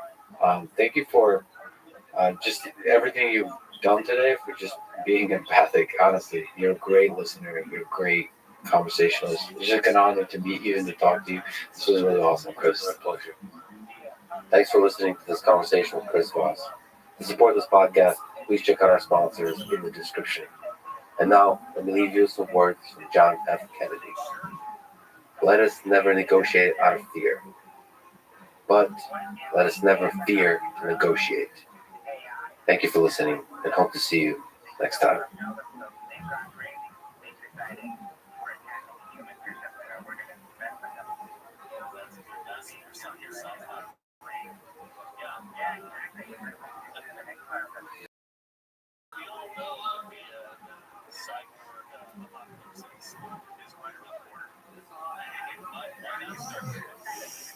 How would a kangaroo attack a human?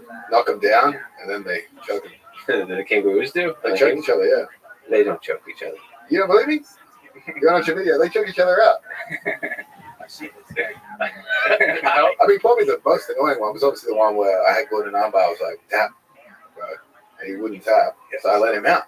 I didn't get surgery. I didn't do essentially any rehab. I just have no ACL in my left leg. So what's it like having a... The surgery goes, you've got two options. Surgery, rehab only. Nikki goes, I'll do nothing. Yeah, I mean, what could possibly go wrong if you're the world's best grappler, hates you, and you're gently provoking him behind the scenes every day? Well, I mean, in Texas. And you've stolen his brother, held him for ransom.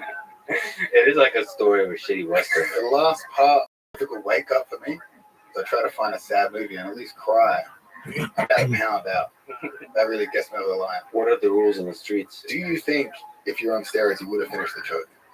I mean, for sure. Who knew that the cure to the Dagestani wrestling were the Aussies? The following is a conversation with Craig Jones, Nicky Rod, and Nicky Ryan, who together with Ethan Krellinston and others make up the B Team, a legendary jiu-jitsu team here in Austin, Texas. It was formed after the so-called Danaher Death Squad. The team headed by John Danaher split up into New Wave Jiu-Jitsu and Jiu-Jitsu, both located here in Austin, Texas. There's been a lot of trash talk back and forth, including accusations of greasing and steroid use.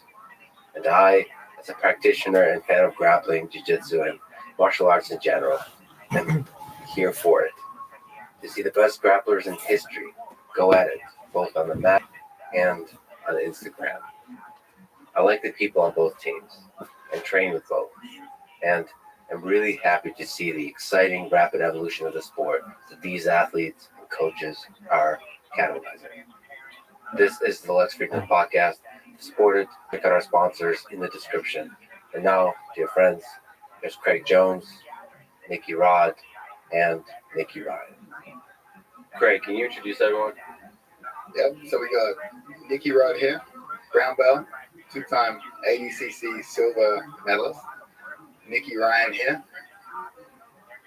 That's it. Who are you? And I'm Craig Jones, also two-time ADCC silver medalist. Silver medalist, so the number one loser. Number one.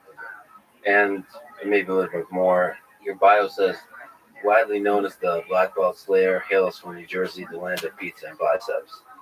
Yes, that's pretty accurate. Okay. You also do carry gun on you a lot? Yeah, I keep it loaded. You know, keep it on me. You have one today? In the car. That was a mistake. It was your first mistake. Yeah, I think you're too close. And you are Nikki Ryan. What else is there? What else do you know? Gordon Ryan's brother. Gordon Ryan's brother. Wait for that one. All right, so and you're all together part of the leadership of the B team here in Austin. Let's just get out some introductory questions. What in general accomplishment of the things you mentioned are you most proud of? I mean, I'm proud just to not have to work a full-time job just to get by on the bullshit I've done so far. Yeah, Honestly. just making money on a thing you love. Exactly. When was the first time you made money on a thing you love? Oh, Sounds like probably you tore your jiu-jitsu pants. tournament. I think maybe in Abu Dhabi where I won $1,000. Thought I was rich. Yeah. What'd you spend $1,000 on? Probably something bad. Probably drugs or something at the time. Maybe blew it at the after party. That's a good introduction, Craig. So what about you? When's the first time you or what's actually stepping back? Like, what's the thing you're most proud of? Is it a similar kind of thing? I think I'm most proud of is I mean for sure 2 ADCC silver medals, which hurts because you're so close to getting that gold, but you know it takes time. I'm understanding that sport of jiu-jitsu takes quite a while to be at the tip top to be the absolute best. So I'm just being consistent in my training and my craft, and get that number one spot one day. What failure or loss is the most painful to you?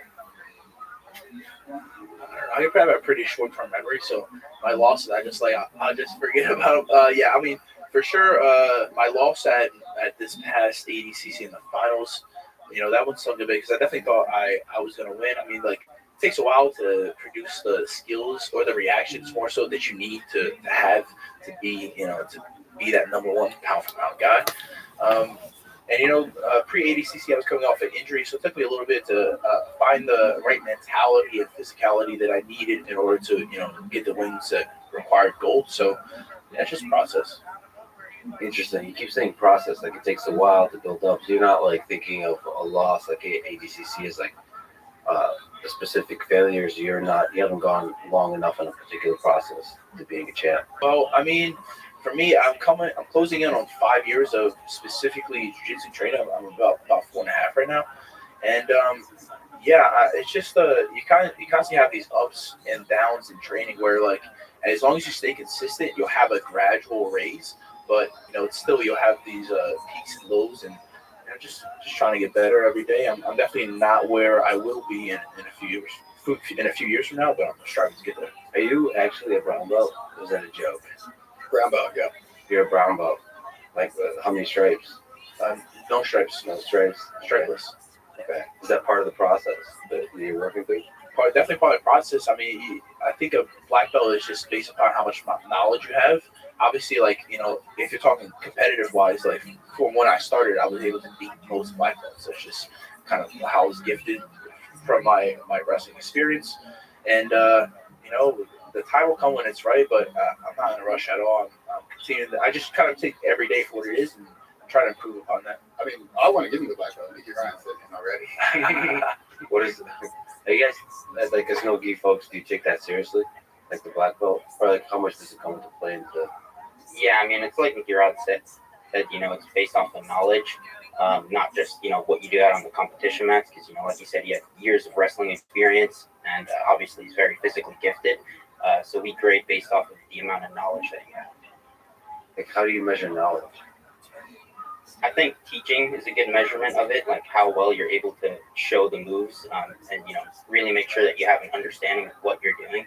Yeah, it's an interesting rank. It's like it's something that takes many years to accomplish, and for a lot of people, it's truly meaningful. It's like it represents like different because you've been so focused on competition that I guess if you take it seriously, it is a big step for you too. Like as martial artist, that's bigger than just being like top of the world competitor. I thought it was a joke. You guys are actually taking it seriously. Like That he's a brown belt. he's a brown belt, and you're taking seriously the rank of black belt, and like it's part of your journey. I think by the time I get a black belt, I'll be no more pound for pound. I think it'd be pretty nice to accomplish that as a brown belt. and then maybe touch black belt on top. Maybe get promoted on the podium. What do you guys? Do you love winning or hate losing more? I definitely don't hate losing. If it pays the bills, I don't mind. Oh, really?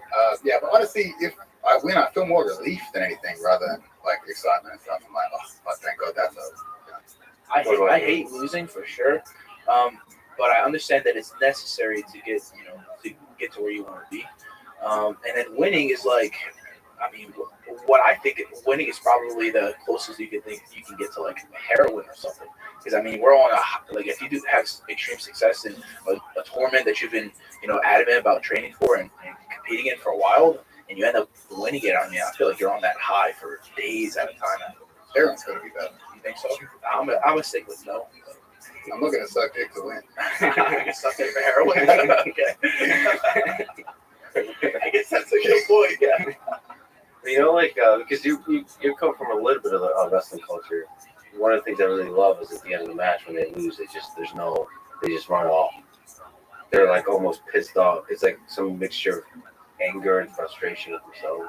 I think sometimes the people like freak out on the mat, and I think that's just to show everybody like they're acting like they cared a lot, and really maybe they didn't work enough to get to where they expected to be, and they lost, and then they have this big boost of emotion like after their loss. But yeah, I mean, I think you just cry in the mirror, not to everybody else. What have you ever cried watching a movie? I don't think I've ever cried. Period. Okay. Have you cried watching a movie? Not yet. The Notebook, I try to avoid those movies. Life Actually, is- I lie. Actually, Titanic. the last part of a difficult wake up for me, so I try to find a sad movie and at least cry. About a pound out. That really gets me over the line. Low energy kind of. Dude. There's other following liquids I can talk to you about, but let's just continue on. Low energy. What about you, Nikki? Love of winning versus hate of losing? I'm a very competitive person, so I for sure hate losing more than I like winning. I do think it's something that's kind of held me back over the past few years. Because it makes it so that I'm not as active as I should be. Because it's like I really hate that feeling of after a match that you just lost. So it kind of prevents me from competing. So it's definitely something I need to work past. So, like, when you think about a competition, the possibility of losing, which shows that in competition, is the thing that like weighs heavy on you in the months and weeks leading up to it. Yeah, my whole life, my financial stability, everything depends on my ability to go out there and compete and my ability to teach. So it's a huge hit to the brand if you lose. So leading up to matches, that's definitely something that's. Right. So you guys are like world class athletes, but for me, more like a hobbyist competitor. I compete a lot. The thing I was, because I really wanted to win. The thing I was probably most afraid of was not just losing, but like embarrassing myself. Yeah. Even actually winning by stalling. That was the thing I hated the most about myself. In terms of crying in the mirror. It's like being too afraid to take risks after I'm up on 2 points or something. I think you got a competition. Sometimes it's good to take the emotion out of it. It's too easy sometimes to like think about my girls in the crowd, and my family's watching. Like I want to win because they're there. But at the highest level, if you're emotional at all, that's affecting you. Yeah, that's tough though. that's tough, especially like leading up to when you're on the mat, maybe, but leading up to it. I think it's okay to be emotional prior. Like if we know ADCC is coming up and we have a big match, like definitely I'll go out and practice and I'll visualize. I'll put myself in that competition. That way, when it's game time, it's like I've been there 1,000 times already. So not the actual competition, but even leading up to it, like stepping on the mat, like all the walk towards it, all that stuff. Like I'll do the same exact warm up for weeks on end until my competition day comes. That way, when I compete, I'm just like, it's just another Tuesday at practice. What about you, Kirk? How do you prepare mentally for kind of like ADCC? I push it completely out of my mind. Don't even think about it. Try to avoid any visualization, any rituals, warm-ups, anything like that. Block it out until the last second. Yeah, try not to think about it. I just go to training to have fun, learn a bit. So I try to approach competition the exact same way. I don't warm up at training. Do very little warm up at competition. And you step on the mat. My philosophy is there's no warm-ups on the street. We're so vastly different. All right, so you legit don't warm up. No, I probably should now. I'm 31, but I would just like in the gym.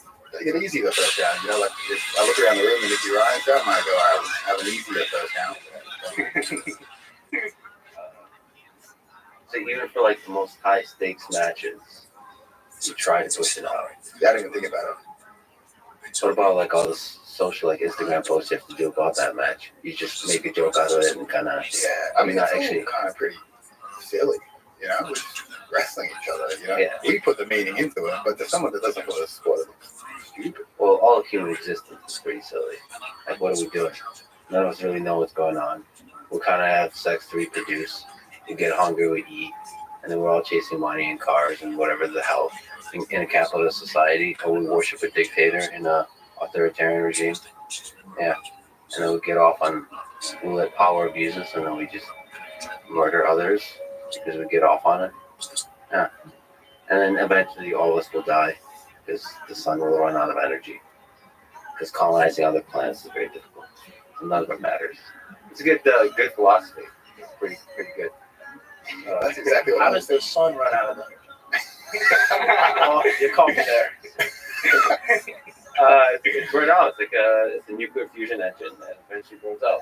like when you get tired of training. Yeah, it's never happened. I try to get tired. I feel like it's not working. All right, cool. So you legit don't care about it. It doesn't weigh heavy on you. I try not to listen. Like if I win, I try to block out all the compliments, all the niceties and stuff. So I try to do the same with losing. It's happened. Move on to the next one. You know, don't dwell on it too much. And sometimes make a joke out of it. Yeah, exactly. Winning or losing, with the right joke, we can make money off of the event that's just transpired. That's what's most important. Excellent. Thank you. I have a bunch of your merch. Oh, nice. Thank you. This one's the Jordan Burroughs ripoff. All I see is silver. The way you pronounce Burroughs is very sexy. Okay. I throw lines at people and I try to gauge their reaction. Like sometimes I'll say something to Nikki and I'll be like, all right, that's probably crossing the line. You know, maybe we'll tone it down to the public. So yeah. So it's not just right. You have to think this is crossing the line. Yeah. Like get as close to it as possible. Yeah. I feel like you can't really And then cross it just a little bit. Just a little bit, yeah. Speaking of which, you said that I'm Switzerland in World War II since I'm friends with both you and Gordon and John. Very rich country. Are you a Hitler or a Stalin, by the way, in this analogy? Would you like to be Hitler or Stalin? And should you make a T-shirt out of it? Or? I mean, a Nazi T-shirt, I don't know how well that sells. I think it would, I think that let's brainstorm on this one offline. And I think since Hitler lost, so he got second place in World War II. That's true. I think that makes you Hitler. Anyway, to the degree that you can you tell the story of how the time you've had with the Danaher Death Squad and why you split up? I competed against Gordon for ADCC and the EBI in 2017. And I remember I competed against him at ADCC, and then we had the EBI event, and then I had a Kasai. I used to compete all the time, every week. I wouldn't even do the preparation or anything. I'd just be like trying to do seminars, make money, and then jump in and compete. I remember I showed up to Kasai after I faced him twice. And there were like 4 locker rooms, and they put me with all the DDS guys. It was just me and all the DDS, and I think we competed the weekend before. So I thought it was going to be super awkward, but it was actually pretty chill. And the Kasai was in New York, and they suggested to come train that week. So I came trained, hung out with them a bit. Ultimately, the goal was to move to America and join a bigger team, just because that flight to Australia is death. Australia is so far away from everywhere. It's kind of like not realistic to base yourself in Australia when all the tournaments are in America. And then I went and trained with the guys, and they just had a massively deep talent pool in that room. Like show up to like a meant to be 7 a.m. actual 8 a.m. class on Brazilian time. There'd be like 100 people in there, maybe, I don't know how many black belts, but a ton of elite guys. And I was coming from Australia, training with Lachlan Giles. But really, that room was pretty shallow, and like most people had serious jobs and stuff. So it was like basically me just training in Lachlan, maybe a couple of other guys, and then to go to New York and have access to a wide array of training partners and guys that are training twice each day. I feel like that's what you really need. You need people that can train as much as you are. Get humbled. Get humbled in that room at first. For sure, because my style at the time was basically a rip-off version of what they were doing. Leg locks came in. I remember just watching Eddie Cummings non-stop and just seeing this guy rip people's legs off, and I was like, you know what? That's probably a good move. You know, that looks like an easier path to victory than trying to beat these guys at what they're good at already. You know, my philosophy at the time was, if it's bothering old Brazilians, it's bothering them for a reason. It's probably effective, and that's the path I took to sort of try to rip off their moves, and then obviously to go into that room, try to do them to them, is going to be a bit more difficult. All right, so that's how it started. How did you end up here? How do we end up here? We're in Austin, Texas. I mean, I like to think of Puerto Rico as Apocalypse Now, with John Danaher as Colonel Kurtz. Things got very weird in the jungle, and the teams went in two different directions. But honestly, I mean, it's not really my story to tell. I had some issues with some of those people. At the time of the split, I got along very well with John. I feel like me and him connected very well. I don't know why that was. Maybe it was just because he missed the familiar accent, Australian New Zealand accent. But I mean, I basically followed Nikki, left with Nikki, sort of that core group of guys left with Nikki. And I mean, there was personal problems, I just backed Nikki, basically. Got it. Just sticking at you for a bit. Is there a part of you that, finds it heartbreaking that DDS split up? Is part of you miss working with John and everybody? Like, can you steel man the case for that? I mean, I miss certain aspects of it, but I also do prefer the freedom of being apart from it. It's obviously a very strict regime under John Danaher. Obviously there's parts of it. I miss the parts the public doesn't see of John. The behind the scenes banter. I feel like he's very conscious of the image he portrays to the world. But basically, at closed doors, he's always making jokes, always finding, I guess, more in line with the Australian Kiwi sort of culture. But you don't really see that in the public eye. So that perspective, I do miss that relationship with John. In terms of setting aside personal differences, Gordon was a good training partner. Definitely a good training partner to train with. But obviously the negative things we can't really talk about outweighed all of those things. And we obviously had to make a decision to leave. But Things that happen in the jungle the things happen in the jungle shall never be spoken of. that I personally cannot speak of. Yeah, but obviously I do miss certain aspects. Like, I mean, nothing's all bad, nothing's all good, Yeah, this goes back to your, everything we're doing is silly. Yeah, exactly. That's why I don't get people take it so serious. Martial arts so serious. It's just pretty stupid, really. Especially in the gi, it looks bad. And then it's pretty silly with and without the gi. It's just a bunch of apes. What's silly about no gi and what's silly about the gi, and just mix and match bottoms there. You know what I mean? Wait, which one? Sambo. Yeah. I see what you're doing, brother. You come to my house, defend my people. All right. We're gonna go to every dark place apparently. Nick, how did you get with DDS? Like, what was that journey like? Is there try to see if there's things that you remember fondly that you've gotten from the experience? All right, so the way I started training with DDS, initially I was training for initially I was a bouncer, right? I dropped out of college to pursue this fitness modeling career. I ended up signing with Wilhelmina Models up in New York, and I was trying to get in better shape. While I was bouncing, kind of the talk of convinced me to go to a practice, and I went to my first practice over there, and for the most part, I just controlled everybody, got on top of them, was able to avoid shitty submissions because I had an awareness of the sport, and I'm a fan of fighting and whatnot, so I kind of understood it pretty well. And then soon after that, I joined a school, and my second week of jiu-jitsu, I started competing. Had pretty good success. I was subbing a few black belts and beating everybody pretty decisively with points and stuff. And about 3 months into training locally, I got connected with Gordon Ryan and John Danner up in New York, and I committed to make the drive up there as many days as I could. At the time, I lived in South Jersey, and it was about a 2.5 hour, 3 hour drive without traffic to New York, to where in South Jersey? Gloucester County, Clayton, New Jersey specifically, but Gloucester County. Yeah, so it was about 130 miles, and without traffic, about 2.5 hours or so. But on the way back, man, it'd be 3+ sometimes. You're catching that rush hour. What year was this? Do you remember? This was 2018. I was there before before all that. All right, cool. Anyway, you're doing the long drive.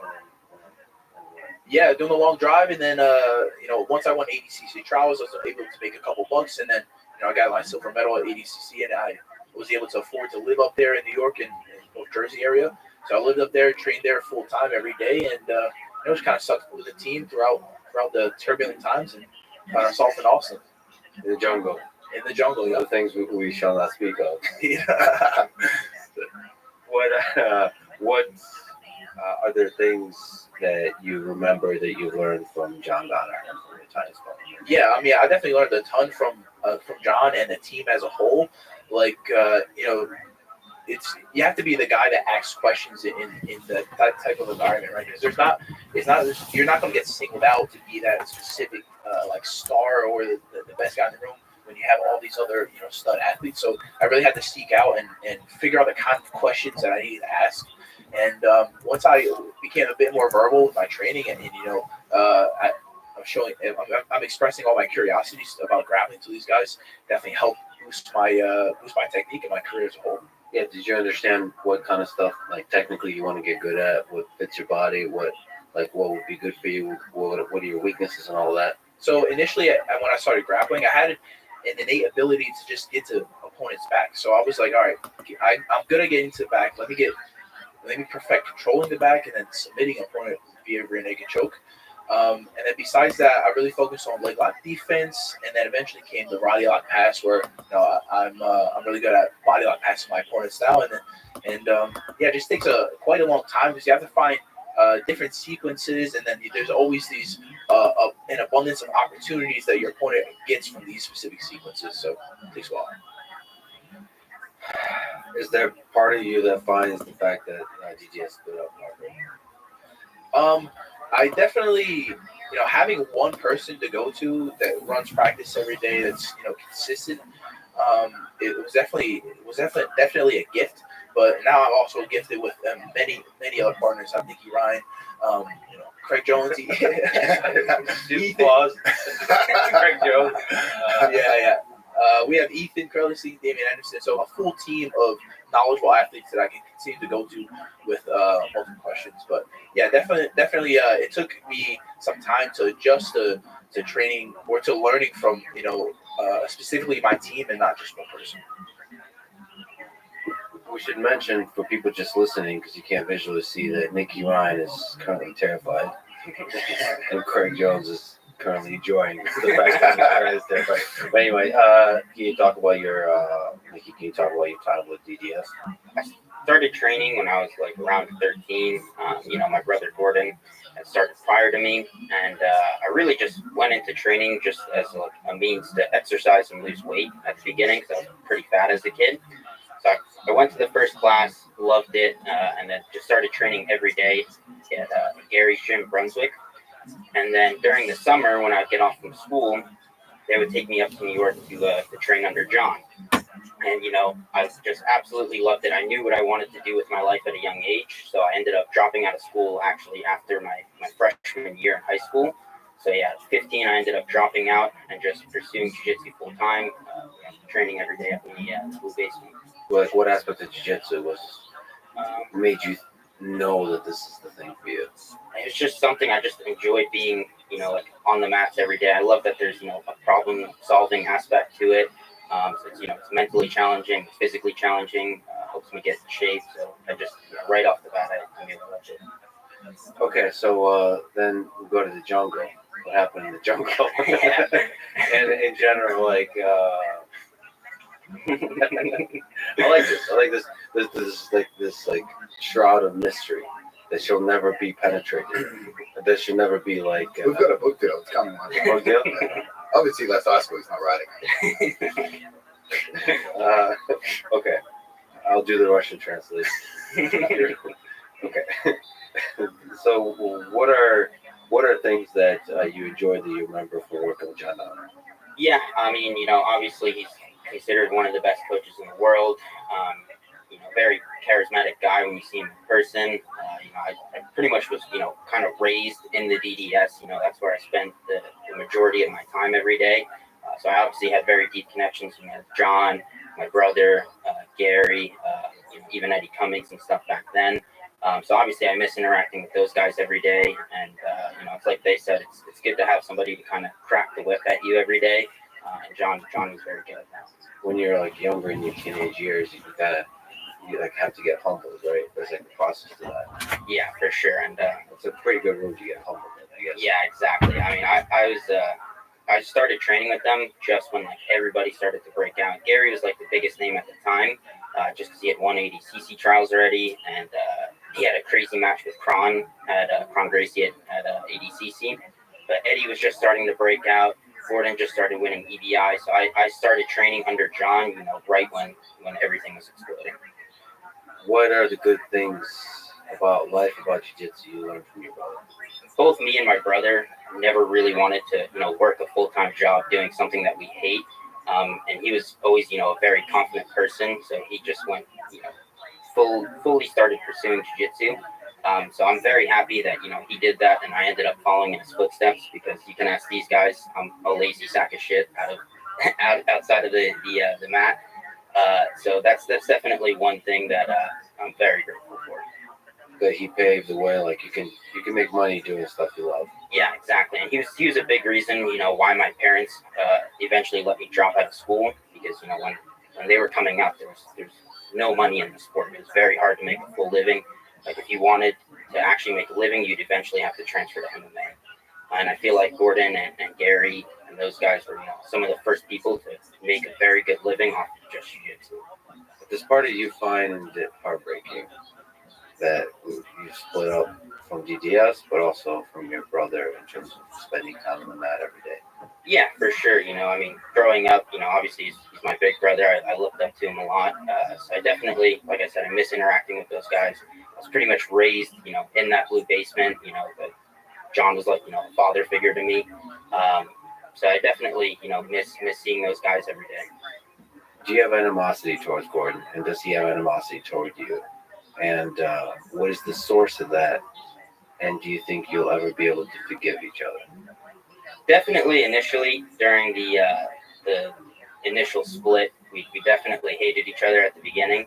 But it's definitely started to calm down. Actually, just prior to all this social media drama that's going on currently, he had reached out to me, and that was literally like the first time that we have actually talked since the split happened. So we didn't talk to each other for what is it now, like almost 2 years. And that was the first time that we interacted again. And overall, he wasn't aggressive towards me. I wasn't aggressive towards him. We were cracking some jokes. So hopefully the animosity is going down. There's this Godfather quote that I wrote down. I recently rewatched it from the Don Corleone, Vito Corleone. The strength of a family, like the strength of an army, lies in its loyalty to each other. Is there some aspect of family that you miss? Of the blood that kind of connects you, that you can count on? Yeah, my parents, they both raised us that, family is everything. You never, betray your family or anything like that. So I definitely, miss them from time to time. Okay, imagine you're like 40 years from now, sitting on a porch with a shotgun, drinking whiskey, looking over like all the land you've conquered. Looking back to this moment, is the reason you split up a bullshit reason? Or is it a good reason? From the perspective of the king who has now conquered the lands, have proven himself, have done everything. I think it was definitely like a justifiable reason for the team splitting. Like it just, with the way things were going, it just was not going to work with, all of us in the same room together. it started, affecting training. People didn't feel comfortable and things like that. So I definitely think that it was a justifiable reason to split. The things that happen in the jungle Yeah. to be told about. And who's gonna voice it? Might be a play. A musical? On Broadway. How's your singing voice? Mine's not so good, but Nicky has a beautiful voice. Does he? Of an angel? I can add that. Okay. Speaking of the social media drama, I should mention that I've talked recently to Gordon a bunch. I've talked to him about talking to you guys, and he's had nothing but really nice things to say about you, Nick, right? He had nothing but bad things. What were some of the things?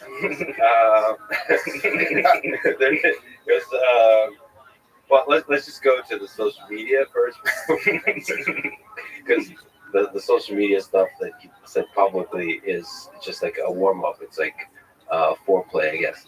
So Gordon sent you, Nick Urad, flowers for Valentine's Day, posting on Instagram, quote, "I've been fucking him in every round of competition since we met in 2018.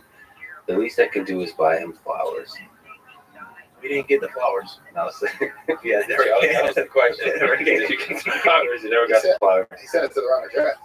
You did? Yeah. Where do you think he sent it? It was close, but it was wrong. Did you appreciate the romantic gesture? I did. I was looking forward to the flowers and potentially chocolates in there. But, it was a bit of a letdown. Can you describe your recent match against Gordon, the EBI match? Okay, so EBI match on UFC Fight Pass was a 20-minute match. And immediately, match starts. I pull guard, and then I stand up. He pulls guard, and we have this kind of like back and forth where he's trying to dig for underhooks, trying to get on top of me, and he can't really find success. And then in the midst of me trying to work my body lock pass, Gordon's able to underhook the leg, and we end up in a leg entanglement. And then I'm able to transfer that leg entanglement to a 50-50 position. Still in the leg entanglement. From that 50-50 position, I'm able to separate his feet and actually get a few pops. And he actually said I broke his foot in that exchange. With the toe hold. The toe hold, yep. And after that, we had a bit more. I was just being working on top position, trying to get my body lock. Time runs out, and we go to overtime. In overtime, Can you hold on a second? Actually, what does it mean to break a leg? I was very confused about.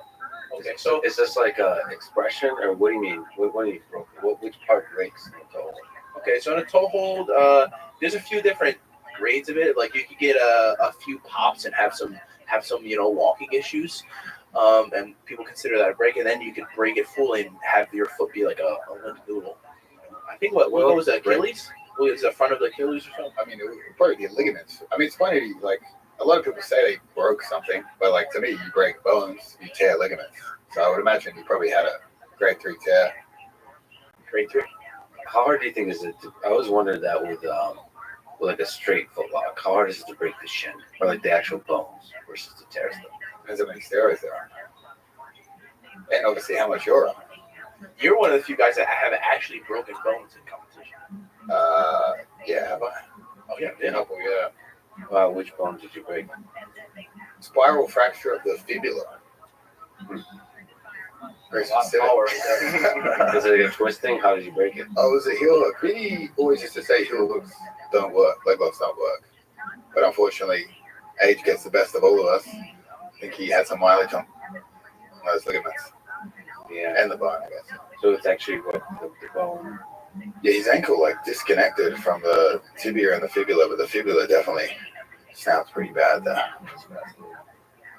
The dynamics of that. Okay. Anyway, you went to overtime. What happened in overtime? Okay, we're having overtime. Let's see. Trying to hang. Oh, okay. I go defense first. Whistle blows. I'm able to escape in like 17 seconds. And then immediately after, I go on his back, and he gets out in exactly 17 seconds. I'm like, shit, all right. I thought I had a good start. And then he gets on my back right after that, and he's able to ride me out for pretty much the entire round. After that, I go back on his back. He escapes in maybe like a minute and some change. I think where I went wrong in the overtime is I should have been less adamant about chasing the submission and more aware of collecting time. I kind of diverted my attention towards acquiring, time on the clock, it would have been more in my favor. But yeah, at the end of my overtime round, I'm able to lock up a rear naked choke over the face, but there just wasn't enough time to fully finish. I got a few seconds of squeeze in there. I didn't have enough time to adjust. And Do you think if you're on steroids, you would have finished the choke? I mean, for sure. That's what I thought. If you're on gear, you're changing the biology of your body. Right? You're adjusting your DNA. For sure, if I adjusted my DNA, I mean, it's finished. So you're implying you're a natural athlete. Oh, I'm definitely a natural athlete. Yeah, heavy implication. Okay. So for people who don't know, the EBI rules, it's an interesting rule structure where the overtime you put yourself in like the worst possible position, and the task is to escape, and the other person does the same thing. What do you guys think about that rule set? I like it just because. First of all, I don't like the idea of having to put somebody on my back, but I do like the definitive answer in the match. Like either you escaped in time or you got written out. So the absolutely you get to define a winner. That's great. I'd much rather have that than a close decision that kind of goes on. What about you? I mean, honestly, there's all the different rules. When I look at the rule sets, I just try to think of what rule set I could beat that individual in, and I sort of gear myself towards that. That's really the strategy there. I think there's some guys that that stall a lot, that you would love to have EBI overtime, but at the end, they're stalling until they have to give us a good position. But then there's some guys that are so good in those positions, I'm like, well, maybe we just do a regular match, What are the rules in the streets? The streets, no time limit. Yeah, that's one of them. There's also like concrete and cars and stuff. Fighting. Yeah, bulky. Yeah, so you don't like that rule set? Are there some people you would prefer in the street as a rule set? Me, probably not. I don't know, the EBI. I mean, it's tricky, it depends on your opponent, which rule set I want to do. What about you, Nick? What do you think about the rule set of EBI? Yes, I think EBI is very good from a spectator point of view. People find it very entertaining to watch. People want to see submissions, and you're putting the athletes in a position where you have like the highest percentage submission in the sport. So obviously you're going to get a lot of submissions. My issue with it is a rule set that allows somebody that's overall worse at jiu-jitsu to win a match. A guy can go out there and just stall and just get completely dominated for the entirety of regulation, and then he gets to start on the guy's back. So that's my one issue with it. But also, I mean, it's interesting to see, like, the best people in the world have to be put in a really bad position, and to see how good their escapes are, for example. Yeah, it's interesting, yeah. but it doesn't feel like realistic. It's a fun thing to watch, but it doesn't feel like the real fight. It feels weird.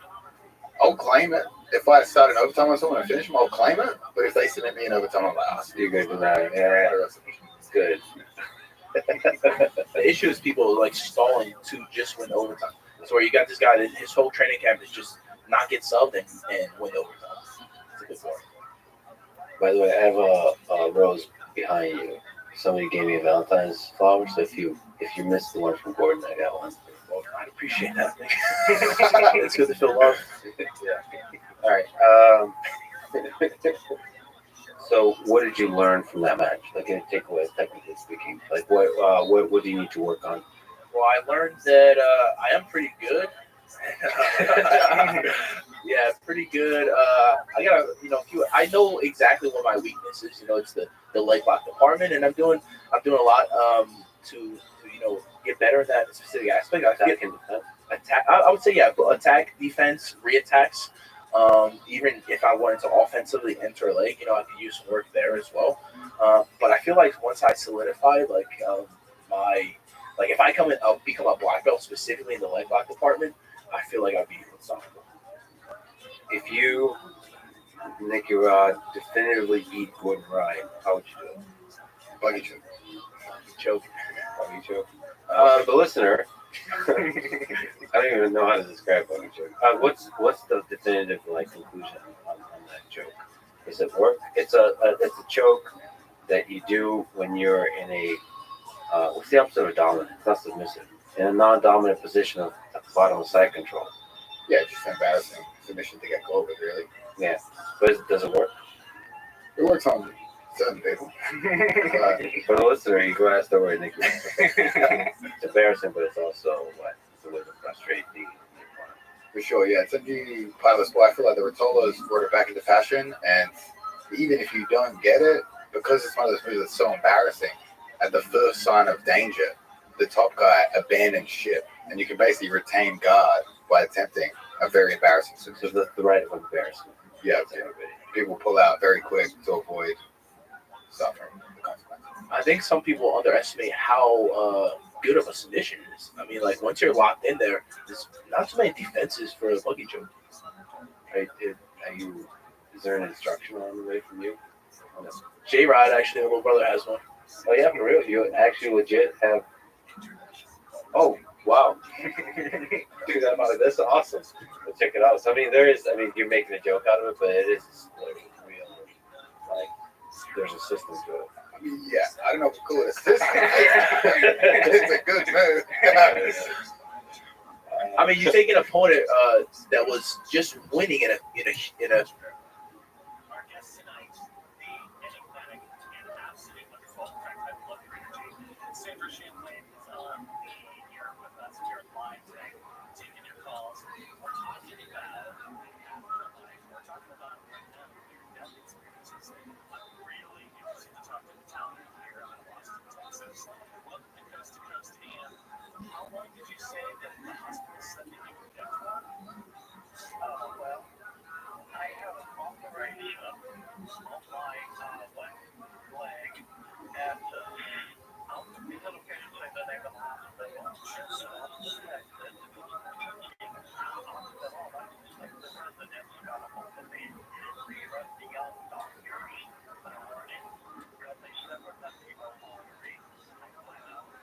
What's up, meow? Can you hear me?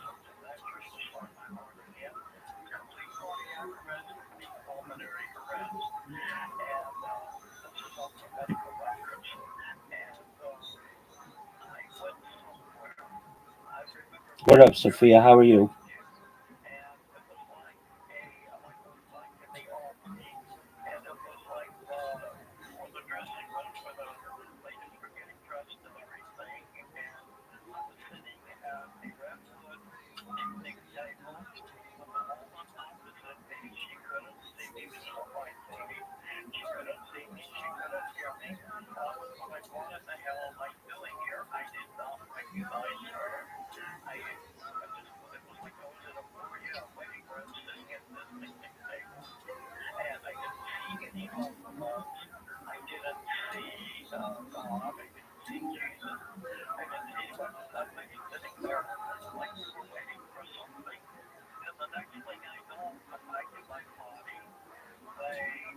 I was asking a quiz on city.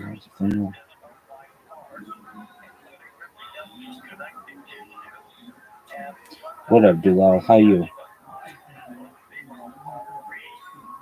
Yellow, how are you?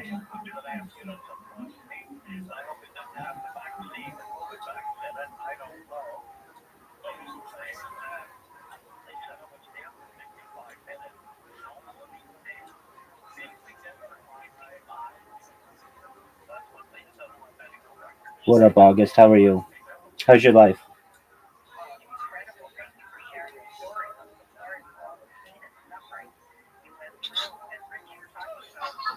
What up? How are you? What's good? China's amazing. God, this thing sucks.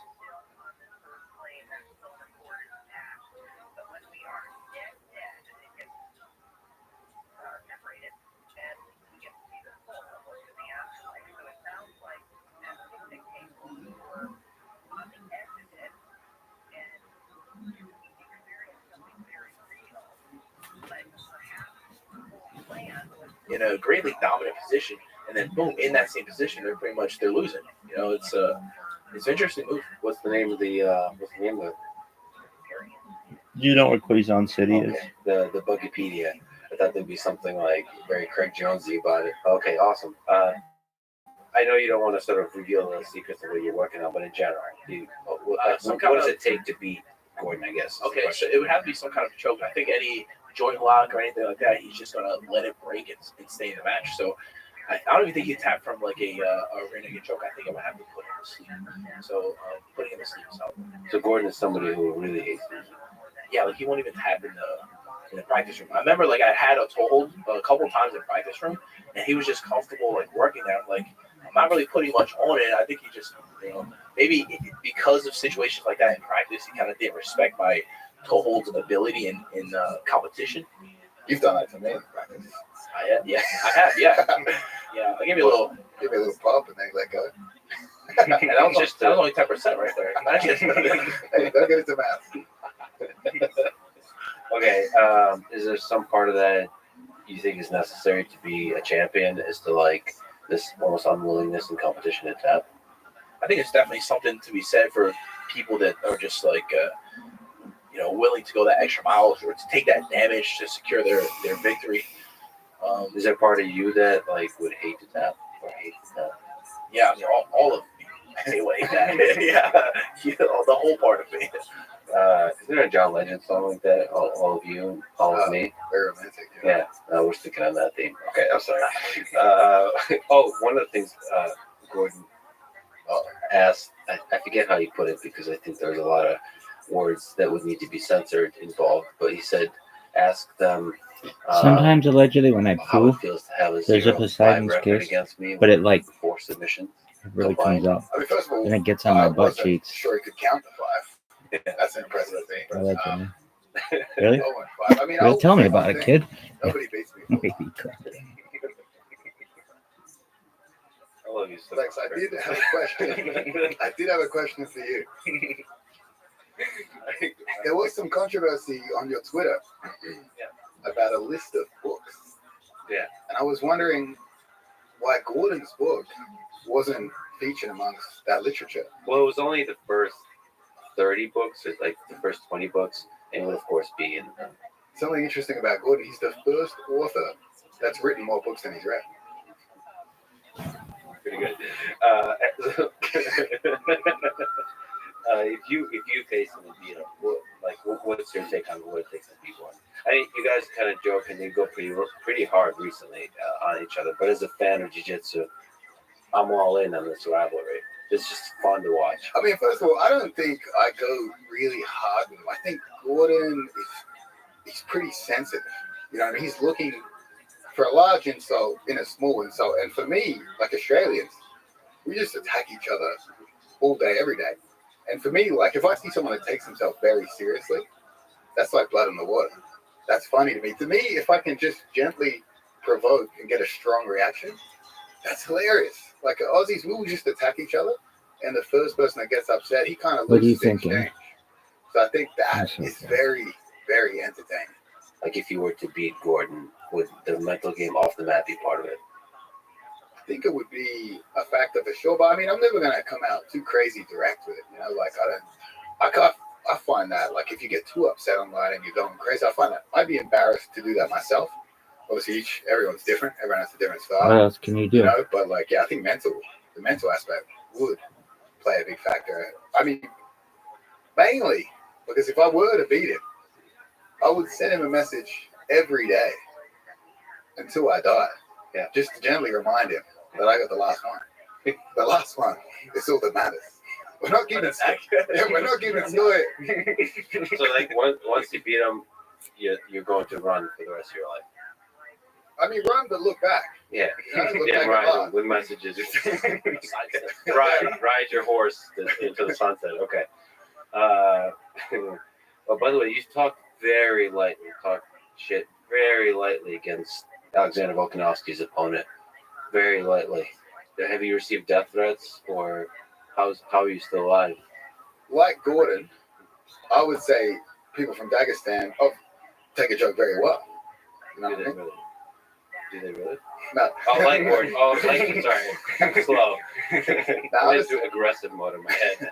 I'm honestly, listening to you. Islam was pretty cool. I wanted to stir it up a bit, you know, because like I felt like that was a massive fight, and I probably should have had more attention than it was receiving. So I wanted to just gently stir it up a bit. I feel like Sambo guys are in the same vein as catch wrestlers, very sensitive. You know, like obviously there's only 3 people in the world that do catch wrestling. Sambo, maybe 10 to 15. So I figured we could really provoke them with that sort of jiu-jitsu Sambo stuff. Islam took the joke very What well. else you thinking? The Russian fans, not so much, very serious. There's not many smiles in Russia. What's going on here? They didn't take it as well. Trying to suppress the anger, the rage is building not inside like that. slowly. So you guys mentioned steroids. I like that you bring that up after we talk about Russia. For the record. Smooth Is this like segue. MMA? Filipino MMA? I bet that's Statements, crazy. Kicking motherfuckers. But I would love to travel with you to Russia. That would be a good Kickboxing. time. You might get killed with me. I don't know why I would be kickboxing is more like popular. first to turn to backstab you. Like I got in there again. All right.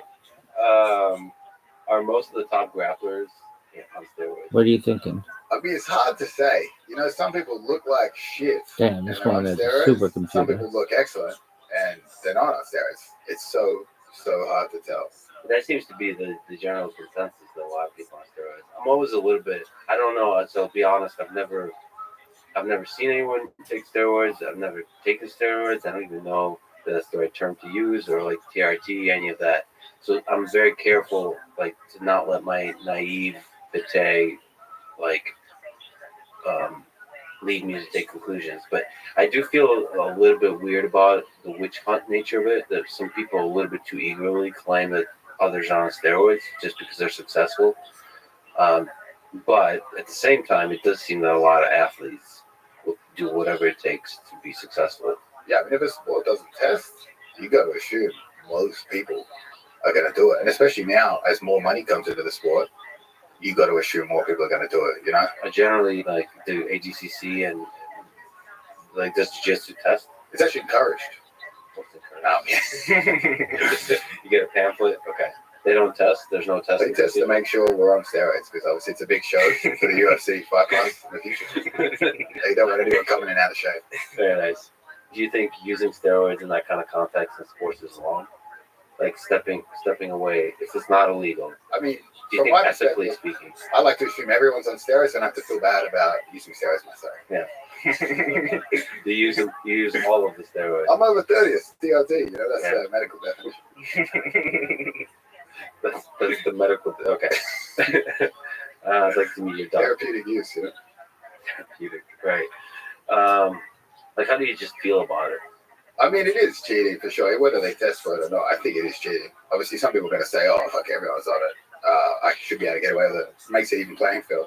You know, but it kind of becomes Russian roulette because it's like if one guy's taking a small amount and the other guy is taking a huge amount, he's going to reap huge rewards in the short term. Probably be dead pretty early, but die a champion, mind you. You know what I mean? So it's like, I don't know what that line is. Yeah. Yeah. What do you think about that? Do you think it's worthy to take health risks I think if you're just for the glory? I think if you're 40, about to die, looking at a cabinet of gold medals for wrestling other men, it's probably not going to hit the same way on your deathbed, you know? What? Sorry, in which direction? Like, is that a good thing or not? No, you're probably going to feel like, oh, fuck, I probably wasted a bit of health on that, you know? You think so? Isn't that like the glory of it? Like you said, other men. Yeah. Yeah. Yeah. Well, I mean, Like in my that's opinion, I'll maybe wrestle a woman as well. But What'd you do with Gabby on Valentine's Day? What did you take her? You guys- we filmed some new stuff for OnlyFans. For OnlyFans. We never stop it. Says the love affair is also a work affair. Okay. I don't know. I there's something to that. I mean, like Olympic gold medalists accomplishing like the heights, like sacrificing everything. Like everything. The first 20, 30 years of your life for this silly little piece of metal. I think there's something beautiful to that. That's like inspires a lot of people. And that's like the height of the human condition in a way. Like, Well, if you survive, I'm just saying if you're in your deathbed early in life, we all die. All men die. But not all men truly live. How many I think that's years? the part. How many years are you willing to shave off for a gold medal? That's a good question. How many? How many are you willing to shave off for a gold medal? Well, you're for a silver medal. For silver, I mean, for silver medal, I'd shave a few. I think 2 silvers makes it gold. It's worth 5 years. 5 to 10, maybe. Yeah. Shave off the bad years, enhance the good ones. Well, I mean, you've sacrificed. You guys sacrificed a lot of your life. You continue to sacrifice. Oh, you don't see the sacrifice. It's fun. I think training's fun. Being a bit adamant about it, consistent, gives you. I mean, I think we have a great routine, great ritual. Definitely enjoy the process. All right. Well, do you guys know this is bro science, or I'm talking bro scientists? But do you know how long steroids stay in your system? Forever. Oh, because it's like, Hey, once you do it, you own it. yeah. Just the knowledge. Yeah. All right. I think it's different for each steroid, right? I think some of them last longer than others. Depends if it's a urine. You would think I would do a little research before this asking these questions. Why do you think most athletes and coaches don't talk about steroids? Like, why is it such a secret? Why is it so embarrassing? I think they probably talk about it like amongst the team and whatnot. Again, I mean, it's going to be more shady if it's like your sport is tested or not. We're kind of in the Wild West in the grappling world. You know? Yeah, but why don't grapplers talk about it? Because it seems cheating. It's kind of insinuated as a bit of cheating, even if it's not like if it's not tested. I mean, still you're taking a person that could maybe has good jiu-jitsu, good mechanics. You put them on the leg, and they're subbing with a heel hook versus breaking your leg with a heel hook. Something as subtle as that can make big differences. All right, this is going to sound dumb, but is it possible that steroids are not a huge help in grappling? I think if you're bad at jiu-jitsu and you do steroids, you're going to continue to be bad at jiu-jitsu. But if you're great at if you're great at grappling, and then you also do gear, it's going to enhance what you're already, good at and make you much better. But like, how much is the enhancement? I guess that's the question. How much is muscle value? Right. Like That's the question. If you're doing gear and you're not changing weight that much, like maybe it helps you a little bit. But if you're gaining 50, 60 pounds of pure muscle, it's like that's a huge enhancer. That's another human. Does muscle does muscle matter in jiu-jitsu? I guess is the question. Is it possible that it gets in the way? I say muscle matters, but technique matters more. I also think that it'll help you develop technique as well, because obviously, testosterone helps with recovery rate. So if you're on gear, you're able to train a lot more. Now, that being said, if you're not able to learn, obviously it's not going to help in that aspect. But if you're somebody that knows how to learn and get good at jiu-jitsu, and then you add on top of that, you're able to do significantly more sessions throughout the week. Okay. And by the way, gear is steroids. I also think that you don't have to be as consistent in like your sleep and your food and stuff. If you're on gear, you have a little bit of leeway. But I mean, being consistent in your diet and your sleep definitely would help the process. Since you use most steroids of any athlete I've ever met, do you think steroids help jiu-jitsu? I think obviously it helps recovery and your ability to train more, but I think I've seen some guys go on steroids and then suddenly they feel like the Incredible Hulk, and now in the training room they start to rely more on strength than the techniques they had, and actually in some respect hinders them and makes them gas more in competition because then they're using more of the muscle. They never use that. So you've implied that you're a natural athlete. You said that skeptically. Why are you skeptical, man? Is this something you do for social media to talk shit to Gordon? Well, imply that he's not a natural athlete? Well, I only pretty much recently on social media I had this rebuttal, saying that Gordon's on gear, and I only said that because after our match in our most recent match, the EVI rules match, he accused me of greasing, which is like lubing up, so I'm slippery during our match. So and you did not. I did not. I was checked multiple times before and after our grappling event. And he still, went out and accused me of this. So I was like, all right, as opposed to telling a lie, I'll just tell the truth about, your steroid use, which it shouldn't be that big of a deal in retrospect because he kind of admitted it and whatnot previously. So it's, I just kind of felt like I had to rebuttal, and I didn't do it immediately because I was like, all right, I know I have this podcast planned, so I'll wait to do it on, my friend Mark Bell's podcast, be a little more, get a little bit more exposure on it. Sure. And, yeah, I knew he was gonna bite the bait, but I didn't think he was gonna, bite the bait that hard. I know he's a little stressed out about the comic book.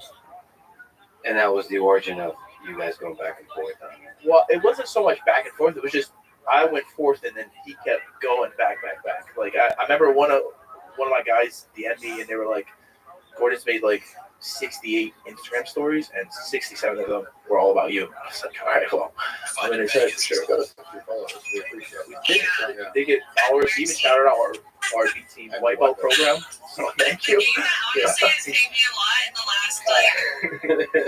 Okay. Speaking of which, what's the B team? How does it run? And why is it called the B team? Craig, Was there 18 I would have been. For me, B's were best. Okay. Best. All right. What does B stand for you? What does it represent? What is the ideal, like, Miyamoto Musashi philosophical foundation of that? Aim low and achieve. If the bar is set low, Come on. Let me join. Okay. That's Nikki's philosophy with women. Is Let me join, big dog. Set the bar incredibly low. Overachieve. So what is the B team? How do you guys run it? Like what?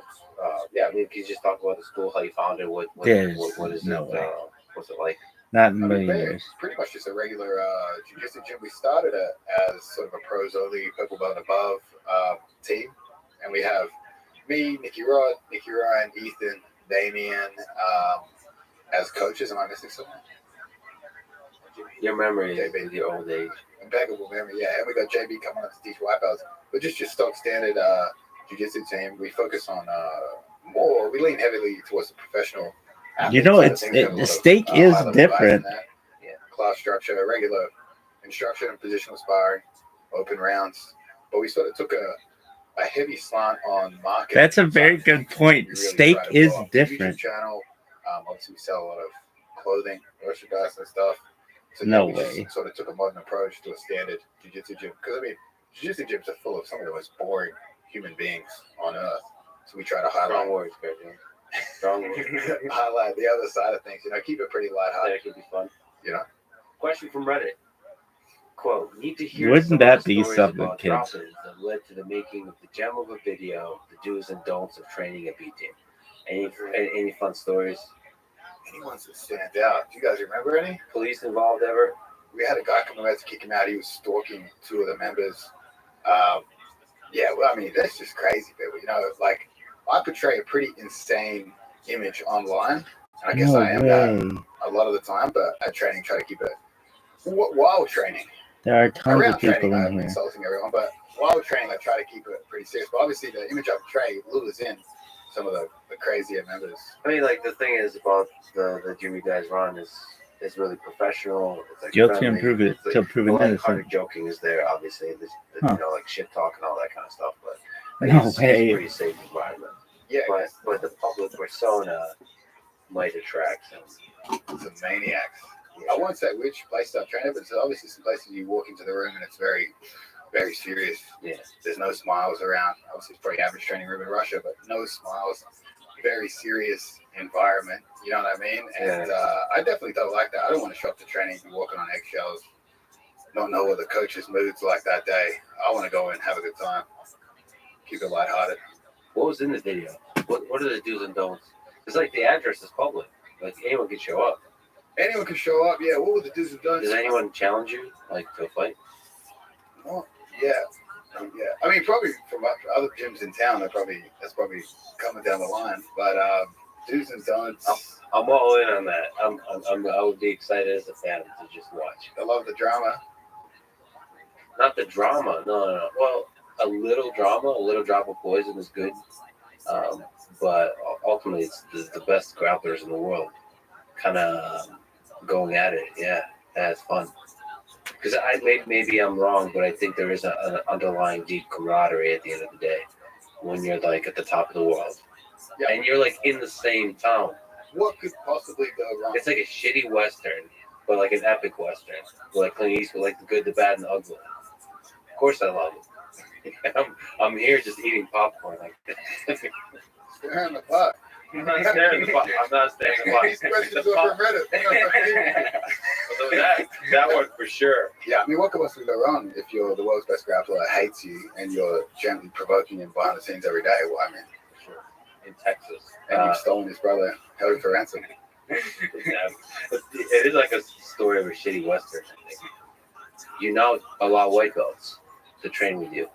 What's it like to open it up to a bigger audience? We haven't opened it up yet, but it would be interesting to see. I mean, I feel like your higher belts, they really understand what the training room is. You know what I mean? White belts early, they're trying to find their place in the gym. Could be kind of awkward and stuff in that environment. So I think obviously those white belts coming in will change the dynamic. But the white belts, Bitch. Did you know Discord is almost called Wyvern before we picked our name? Not too proud of that one. Wyvern. I think it's the greatest fucking name I've ever heard. The more advanced classes, obviously, Wyvern. we're teaching more advanced techniques. So yeah, we've separated a white belt Discord. program, I believe, 6 p.m. Oh, Friday, but Twitch is maybe the worst we'll have one. a Saturday one as well. Twitch But does we're not interested sound to like an how attractive it goes. movie. We're trying to do things different. What would you call it? If you had to, trying to do I'd just call it traditional badge. jiu-jitsu? Hey, the badge. You're not going to teach beginners wrestling at all. We're trying to Volkswagen split it at Automotive least Group. 33% top game, bottom game, and wrestling. So at least create more well-rounded athletes from day one. Whereas I feel like most traditional jiu-jitsu gyms might have no-gi once a week. They don't touch wrestling. Very IBJJF heavy techniques. But again, the sport's changing for sure. Just to take that on, how does a beginner get good at jiu-jitsu? Like, given that you're starting this white belt, what's your philosophy on that? Obviously, buy all of my instructionals Yeah. at full price. Yeah. Not during a sale. Okay. That would go a long way. For those of you who are Russians, I'll send you instructions for all the forms so you know how to steal it. Yeah, just I'll share. I bought them all, so I'll just send it to you. we do have the Makachev 50 discount code, you know? Yeah. Offering discounts to help him out. This one's too big. Buy Mekong City or whatever. Well, I What's got it? 100% discount. Quizon, I still love you. But that said, your instructional are both hilarious and brilliant. It's one of the most respected instructionals Oh, thank you. out there with incredibly great names. Come on, you little Yeah, bitch. everybody loses me sales, honestly, due to removing the seriousness. Stop Also, I think streaming. it's going to kind of suck. It's going to be some Leave funny, activity. Gimmicky thing. Or, I mean, some Stay people don't even know stream if it's a real product. Oh, that's That's its a big thing. hurdle I have to overcome is they see Let it me in and this like, bitch. is that a real thing? That's a problem. But how does the white belt get good? I think they just have to show up. Just have to put in the effort. Try to focus on using techniques and training rather than just fighting to the death. You know, although that is entertaining for us to watch. Bitch, I'm gonna be the first Yeah, person but in this what are the motherfucker. techniques you should focus on? Like, what's the And I'm gonna process live to in it. show up, like how much drilling, all that kind of stuff. Like, what if you were to optimize the first 6 months of a beginner? There's a lot of people who listen to this and haven't tried. They've been curious. I have a lot of friends who are like jiu-jitsu curious. They're constantly looking for an excuse to start. I think it's just got to be as simple as possible. You know, like we should be teaching more advanced movements. I mean, obviously, in the grand scheme of things, there's highly advanced techniques and then there's slightly advanced. And I think trying to teach those guys real specific positions, even like real specific types of guard, is just beyond them. I think the best way to learn is through problem solving. And I think if you show the technique before they discover that problem, the learning is sort of held back. So I like the idea of using kid-style games to show them a problem and then use the techniques to fix problems they've just discovered. I think that's the best way to learn. Can you give an example of a problem? What to is show this them before you bullshit? give them the techniques? Like, what are we talking about? All right, so say you So wanted to teach fucking stupid. posture in wrestling. You could create a game where one guy, the game might be get to a leg or get to 2 legs, control the legs, like super simple.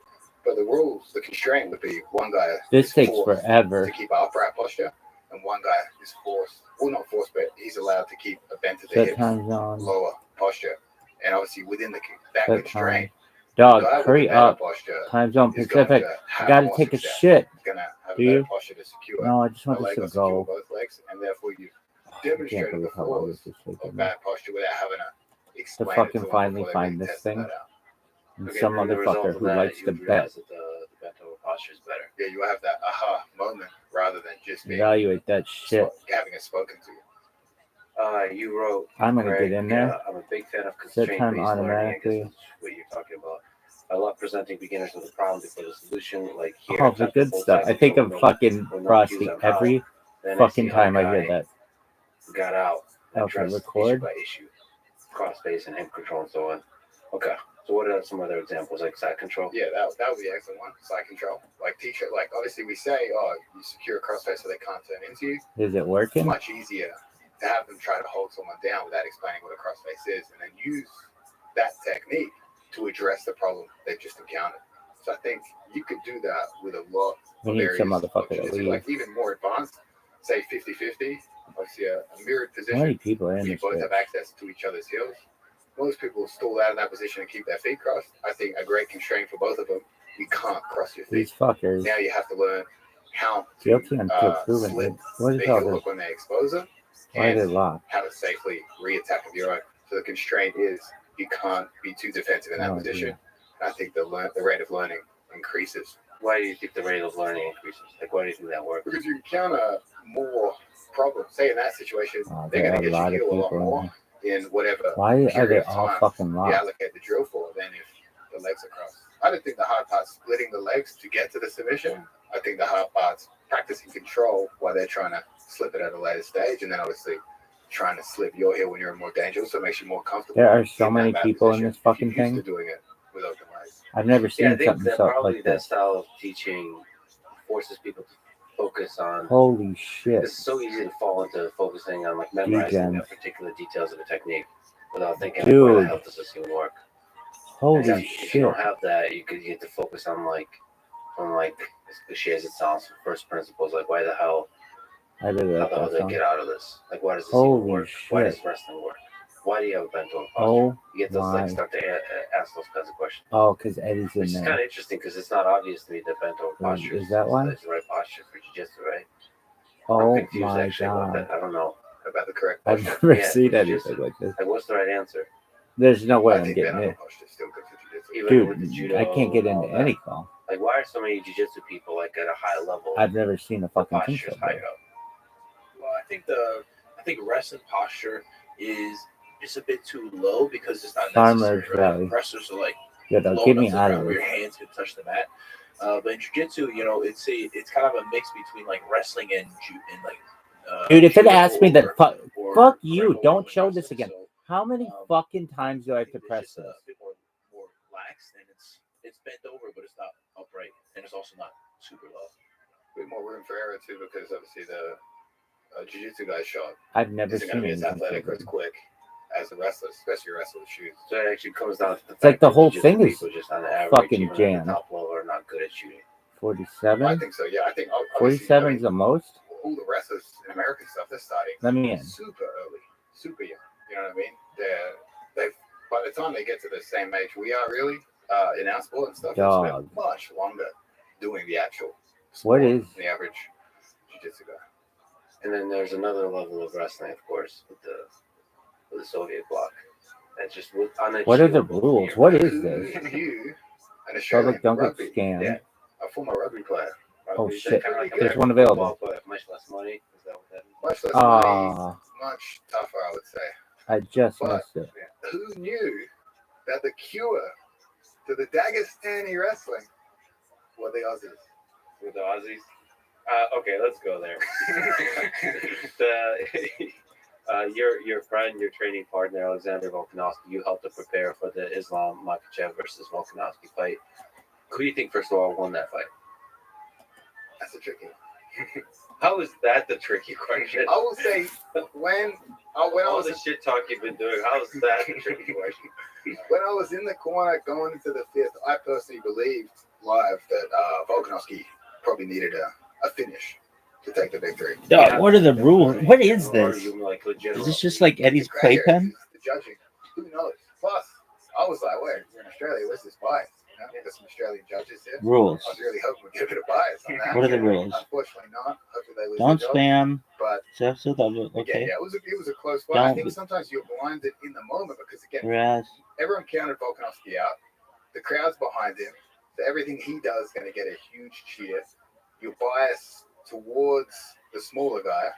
You're biased towards the underdog. So you sort of, whatever the underdog does has a bigger impact in your mind. And sometimes that can bias as the fight goes along. But yeah, super, super close fight. I would really love them No to discussion have of a rematch. streamers. But obviously that's going to hold up both divisions. So I don't know if they'll be able to do it.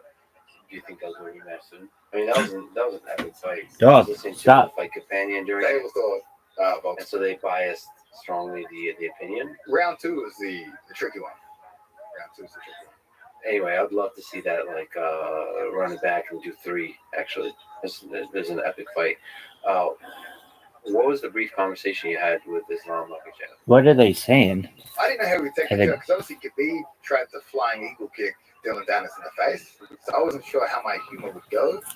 But I mean, Dylan must have said some worse things to me. I was just playing around. I mean, you can't really take anything I say serious. Yeah, come across like an idiot. But so when he was coming up to me afterwards, I was like, oh, I don't know what he's going to say. And again, maybe he would have been more upset if he had lost, but he had just received the judge's decision. Yeah. But he came up, I went to shake his hand, he gave me a big hug, and then pretended to throw me. And then I thought the interaction was over, and then he circled back. So that's why I was so awkward. I was like, oh, he's coming back. He wants to say, he wants something else. But he just said, why didn't you teach your boy how to escape the body triangle? Oh, wow, interesting. What did you say to that? I said, well, I mean, How you living, you've got to learn Pimp? how to finish a rear naked choke. Is that what you said? I was laughing. But then they ushered us out. They were like, get out of here before the Aussie crowd attacks here. What do you think about the body triangle? I got it. It seemed like What the fuck is It this? was almost like Volk was dominant in that position, which is kind of weird. I mean, damage is meant to trump control. MMA judging. Damage is the number one.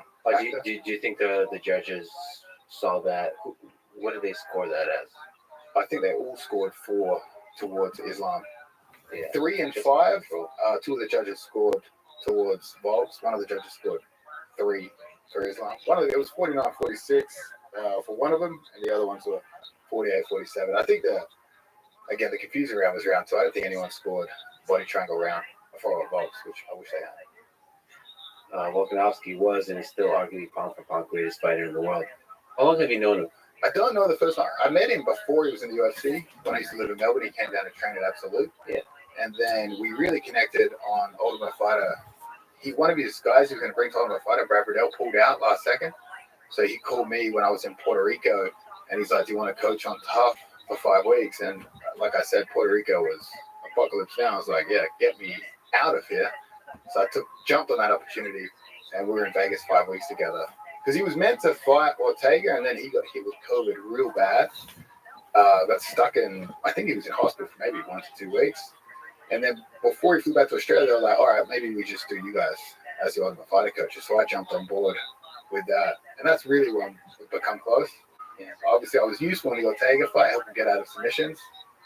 Before then, Korean zombie Max Holloway, I basically just held the bucket at that point in the corner, a couple of striking fights. And then again, we had to tackle the Islam problem. So I did spend 5 to 6 weeks down there preparing for that. How did you tackle the Islam problem? Was you somebody who barely knows anything about wrestling, having to Boxing doesn't take much, Yeah. especially wrestling. Did the beard help, or like what? Like in all seriousness, what were some of the key ideas that you worked on with Volkanovski too? One of the Hickman brothers, wrestling coach, so we were sort of like problem solving. And I mean, basically, we were confident in Volk's fence wrestling, his cage work. He's super good on the cage, super under-respected in that position. And we knew that if you were able to take the scrambles to the cage, he would be effective against Islam. Because again, Islam is background in Sambo freestyle wrestling, but I mean, honestly, he's probably got the same experience on the cage as well. So obviously, some of those wrestling skills will translate very well to the cage, but the cage is still somewhat of a gray area equalizer. And Volk's, again, incredible ability to stand up, incredible defense on the cage, which you saw. We worked on strategies to get up and a ton of submission defense. Islam loves Kimuras, obviously rear naked from the back, arm bars. Those are sort of, and arm triangles, dominant submissions. But again, the guys he submitted, Don't kick me out. not grapplers. Don't Apart kick from me Charles out. Oliveira. And again, Charles Oliveira was basically knocked out at that point. So it was still impressive. We submitted him. But again, I always told people this. They thought it was crazy. I was like, Charles Oliveira versus Islam in a grappling match. Oliveira is going to win that match. Like submission grappling. Submission grappling, yeah. So a pure grappling skill set, I think Oliveira is a more dangerous grappler. So we didn't even come into it thinking Islam was this unstoppable boogeyman that people make him out to be. So we approached it from that, just focus on the techniques, ability to get back up, using turtle to get back up, using turtle to scoot to the cage to get back up, and hand fight it from there, keeping it pretty safe. But what makes Fox so special, I think, is his gas tank and his willpower. He's just unbreakable. The Dagestani guys, Khabib, Islam, they are good at submissions, but they break guys mentally and they fatigue him, and then they take. What is it? Don't tell me it's There's just a guy that can jump on submissions, once a week have an thing. incredible technical ability to finish those submissions whether you're fresh or you're tired, and then you combine that with Volkanovski, incredible willpower. Never gets tired. You're never going to break him. And as you saw, he only attempted one submission the whole fight. Is that learned? Is that trained? Or you just born with that mental toughness? It's a good question. I mean, he's like an anomaly. Like, the entire fight camp's not nervous at all. Supremely confident. The whole fight week, completely confident. He just has an attitude like, oh, everyone cast me out, we will see. You know what I mean? Islam, he's like, let's see, no doubt at all. Super relaxed. Up to about 5 minutes before, and then he starts dancing himself up. He's like, you are not taking this belt from my family. He gets into that sort of mindset. He says that out loud. You can't teach that survival you didn't even take a fight. Have you guys ever been like pushed to the limit like that or broken in the grappling match? I'll do it in practice. Like I'll push myself to like I think I might pass out or die or something.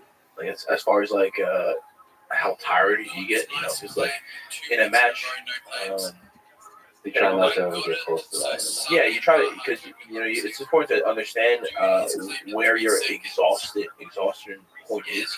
But yeah, if you have to push to that limit in a match, you're probably just doing something wrong. You know, like if you see in matches where guys sprint the last like minute, you try to win the match in the last minute, and it's like you definitely had some mistakes leading up to that. You have to go well. Okay, but has there been ever times in competition, especially like early on, because you wrestle pretty hard. The wrestling is pretty exhausting. Like not wrestling, but you know, wrestling style kind of thing. Going against the best people in the world. Yeah, I mean, I definitely. Again, I think in practice it's important to do that hard work. That where competition is much easier. You know, I think if you redline in practice and you really push to like death's door, then once you're in competition and you're working with, you know, you're being fresh. There he is. How you living, Frosty? Have you ever been to that thing with Dan Gable talks about? I think about you so fucking much now.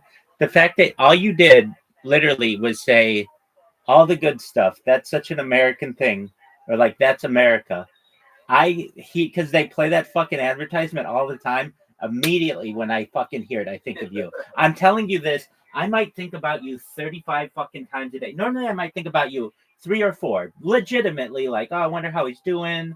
Or, you know, I hope everything's okay with his family. That, like, good stuff. But then that fucking the good stuff kind of thing has come up now. And it might be 50 times a day because I always keep the radio on. So you should know by just saying that, you're going to live in my head rent-free, Frosty. No, man. I don't want to. I get kind of cranky about stuff like this because I don't want to be a stranger to you. So consider you as a friend to me as well. Oh, absolutely. No, absolutely. Frosty. Okay. So guess what? Nothing major, but kind of. This is, I think, a good thing. Okay. So you know what kick is, right? Well, firstly, let me ask you, how you doing? I'm okay. I'm playing too much model online too. Of course you are, man. On everyone. Of course you are. The game's so serious. It's like kind of it takes up your entire life pretty much. It's like you're having a long exposure. Of course you are. All right. So do you know what kick is? Yeah, I do know what kick is. Of course I know what kick is. Okay, excellent. All right. So if you don't know, for like 8 months, I've been spamming kick every single day, every single minute of every day, just about, with robots. And initially, no one. Well, let me say first. I shouldn't say that. When I first started, I started streaming on Kick. But my thing is not, I'm the best streamer ever, though I am. It's more like I have more content than any person. Like, I'm not the best looking dude ever, but perhaps I'm not the funniest guy ever, but perhaps I'm. but I have more content. So you want to watch me here, you want to watch me there, you want to watch me anywhere. That's my thing. It's about data to me. Well, on Kick, you know, like more than a year ago, people in Harry Potter Obama Sonic 10 Inu, the cryptocurrency that sponsors me, they told me, hey, you should stream on Kick. And I did, but I just didn't get a lot of reaction from anyone. So I started again this year streaming on Kick. And my thing was like, I don't want to just stream with one account. I want to stream with all my devices going. So that's sometimes like 8 different devices. Well, Kick doesn't like you to do that. Kick wants you to just stream with one account. Why? Because if you stream with a whole bunch of accounts, everybody's going to do that. And it's going to make their bills much higher and everything from servers and everything. So they basically made it so that I could only stream on with one account. All right. So I would stream with one account, and my big thing is about the archiving of the footage. That's what's important to me. So for a platform to be like, oh, we only save your footage for 30 days, that's not good enough for me. I want you to save it indefinitely. Basically, I want people to watch this 100 years from now, perhaps. And maybe the website isn't still going, but somewhere it's archived. Well, Kick, because it's very expensive to archive data, if you don't own the servers and you just are renting, Kick only save your stuff for 30 days. So what I ended up doing was being like, you know what, I'll sacrifice Kick for the ability to spam everybody on Kick.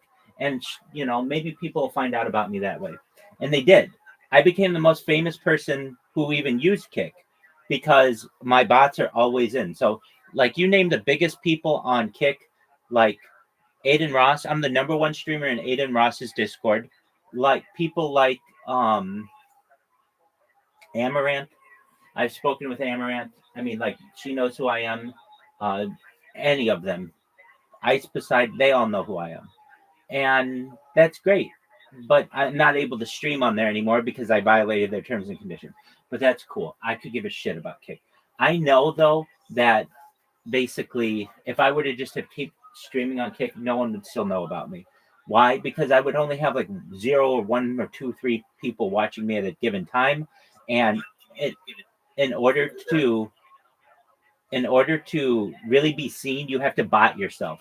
And I just don't have the ability to bot myself to have 10,000 people watching me at once. It's very expensive, and I just don't do that. All right.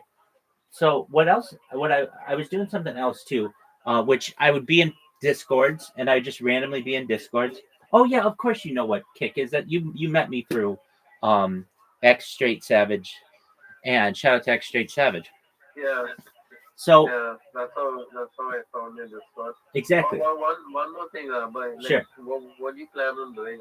Like, okay, fine. Like, I mean, the stuff that you believe in and everything, like whatever you wanna convey to people. But are you looking like make some money off your live streaming, or is that already happening, or what exactly? I make a little bit. I make a little bit of money, but nothing crazy. I mean, very, very small amounts, and I don't even try. Yeah, that's it. They just give me money to just keep my cameras going, at least on Rumble. Not a lot. It's like pennies, but it's something. Which tells me like, hey, if I have more people watching me, then it could actually be something. But really, I personally don't want to ever charge for my data. I want people to be able to watch it for free. I want some kid who is in a developing nation who somehow gets access to the internet to know that they can go to my content and never have to pay for it. That's my thing. I don't want people, I want to be able to give this, my gift to the world. And so I don't want to put it behind paywalls or anything like that. All right. So, and the reason why is because it's really my gift to the world. I don't feel that we should control information from people, because when we do, then you create a class system, and I don't like that. I want everyone to have equal access to it. All right. But how am I going to make money off of it? Well, when people find out that what I'm doing, hey, you've been live for 3.5 years now, 24/7, 365 from all these different angles. Hey, wear a T-shirt that says Coca-Cola or Pepsi or Dr. Pepper, and we'll give you $1 million just to do that because you're on camera so much. Or Like the people with Harry Potter, Obama, Sonic, Teninu. Hey, just have our brand there because you're on camera so much. It's very smart to just do endorsements from people and to give away the content. Yeah. And just because I'm on camera so Very much. interesting. Go ahead. Yeah. Yeah, very interesting. I find this very interesting. I Excellent. just want to know, like, so I'm starting to understand what's going on now. But yeah, I think you should totally start controlling things and stuff. Like whatever you're good at, just start getting people creative there, and maybe you can like get some Hollywood fame or something. Perhaps that takes money, and at this point, that's difficult for me to do. However, something happened not too long ago, like I don't know, 30 minutes ago. Okay, so I'm getting to that. So basically, Kick has a policy that you can't create alternative accounts or you get banned. Well, I had a really interesting strategy. Basically, I had my main account and then I created a bunch of other accounts, but I didn't mess with my main account. Well, eventually, Kick just came out and took out all my accounts and said, look, you're spamming everybody. You're not allowed to do that. I'm like, okay, fine. Hey, that's interesting that camera went down. Just one moment. I don't know why it did. It should come back in a second.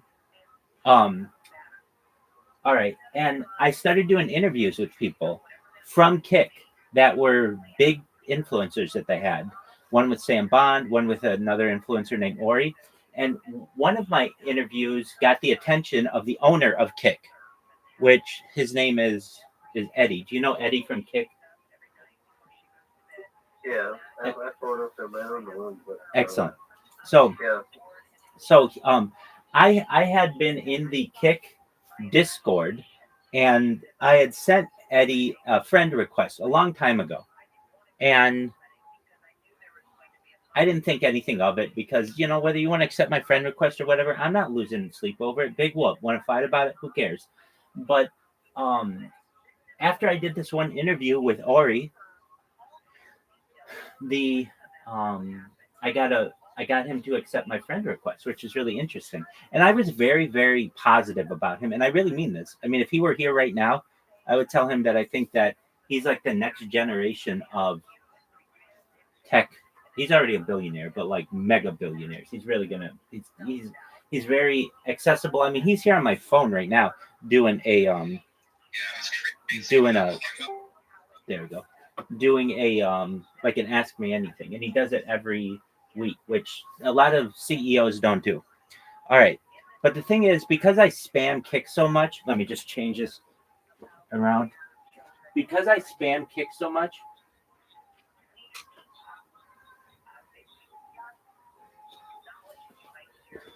they didn't want me in their Discord, which is fine, and I understand because I violated the terms of the Discord. However, and that was fine. And I really think that the Discord of Kick could be like their central hub, like their main street, where all of their creators are there and they could talk to each other and do all kinds of things. And I don't understand why they don't promote it that way. But nevertheless, I got kicked out of their Discord. It's not the first Discord from which I've been banned. It likely won't be the last one. All right. Well, just recently I was in Eddie's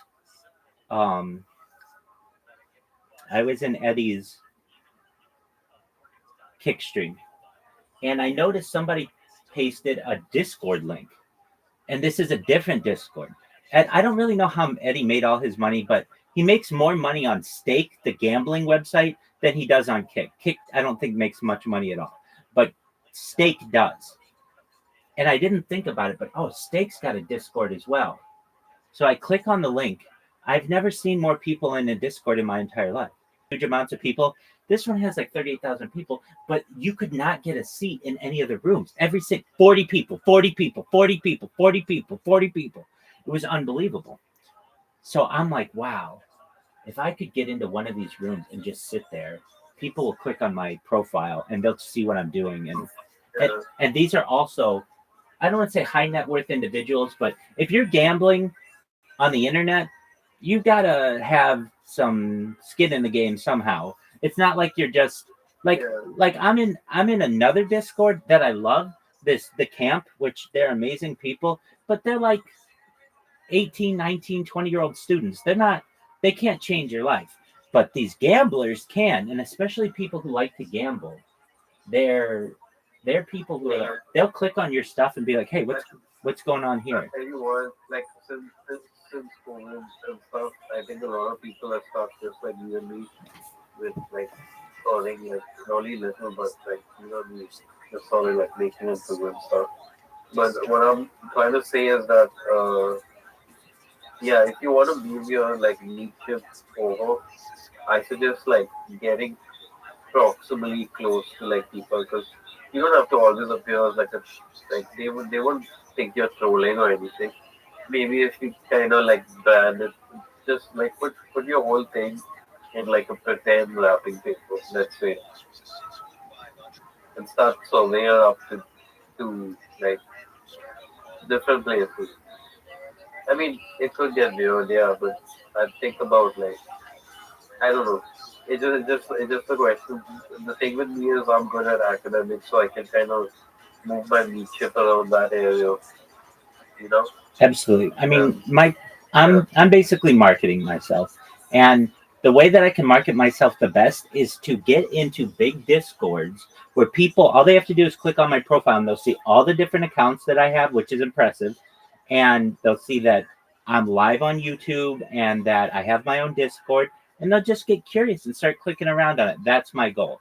So, I noticed that this Discord for steak is huge. It's I've never seen a Discord where you can't get into any of the calls. There goes Frosty.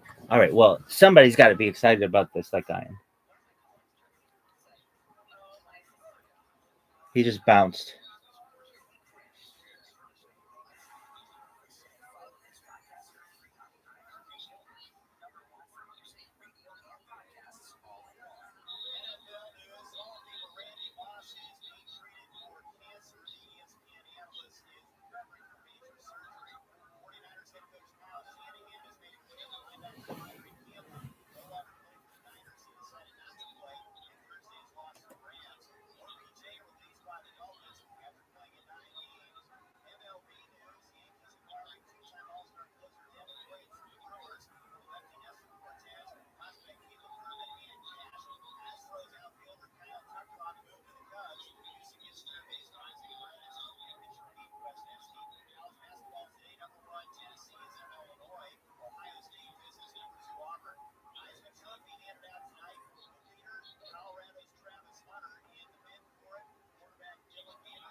Oh, that is so fucking cool.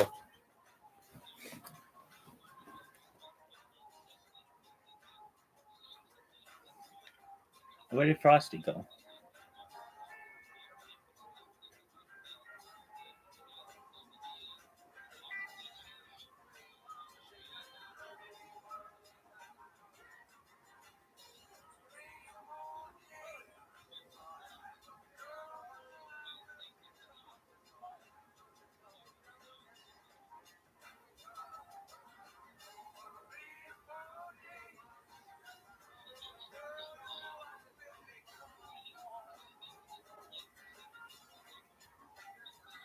What is my thing?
Are you gonna get famous here?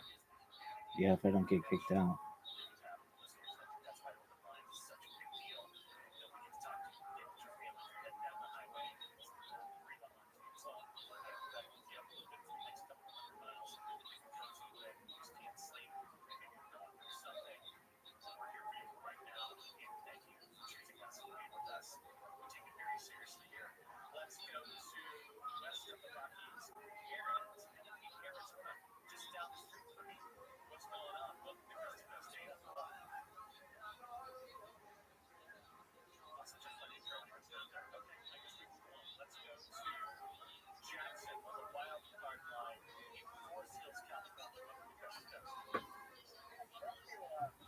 What the fuck?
Oh, dude, why did it go down so much? I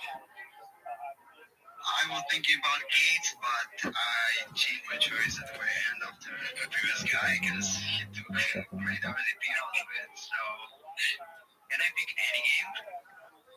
No limit. Guaranteed. What do you mean about guaranteed multipliers? Basically, there's games out there where you basically buy the bonus and it pay you a minimum value.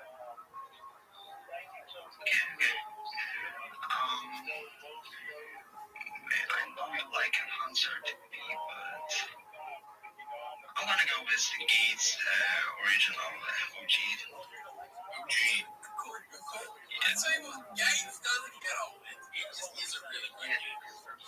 Yeah, no, that seems kind of correct. Hey, Origin, how did you come across steak? Oh, it's train a long time ago. You know, Train Rex TV. Train Rex TV. Big shout out to Train. All right, man. $4,000 bonus fight, up and coming. Best of luck. What are you gonna do if this pays off? Max win $200,000. I don't know yet, but I'm sure they bring back something to the community, you know, because I'm a big part of it. I like the community around steak, around Mikey, around Kick. Let's see. Alright, man. Well, when this pays $200,000, you need to get back to the community. Let's go. Yells in the chat, guys. Yells in the chat. Prages in the chat. Oh, the Origin. Good luck. Let's go. Come on, guys. Do us something crazy. Yeah, yellows, please. We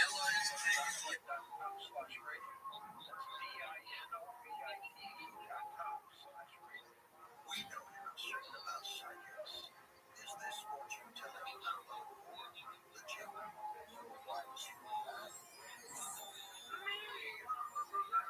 That's why California Psychics reject 98% of the psychics who apply to work with us. We guarantee their reading is life-changing. It's free. New customers receive 20 days for just $20. So experience the joy of certainty at CaliforniaPsychics.com. I like how this one just paused.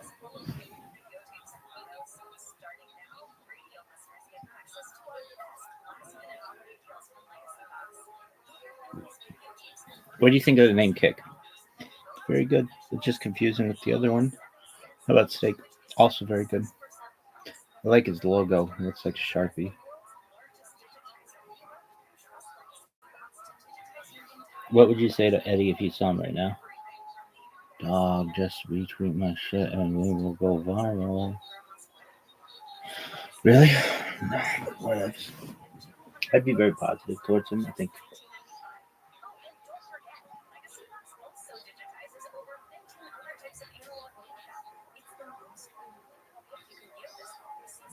What the fuck does that mean? Cool.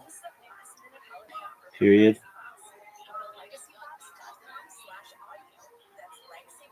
Story. Period. Bro.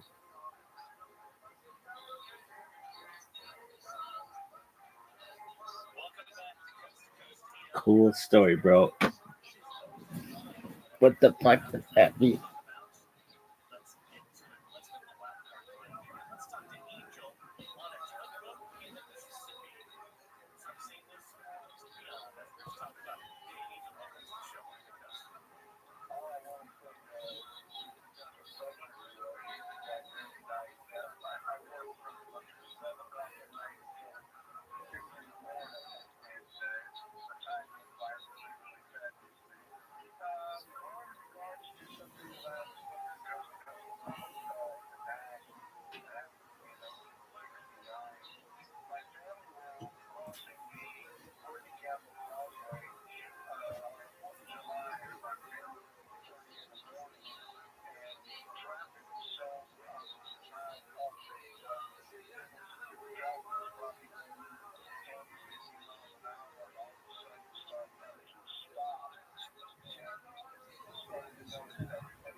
About what are they talking?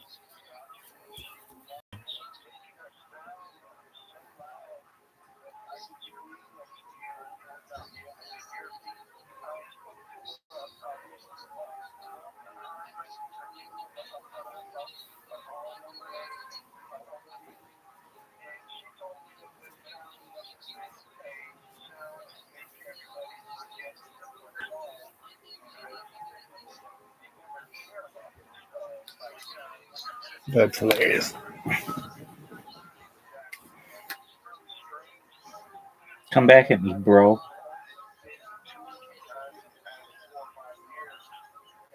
Look how many fucking people are in here. It's just incredible.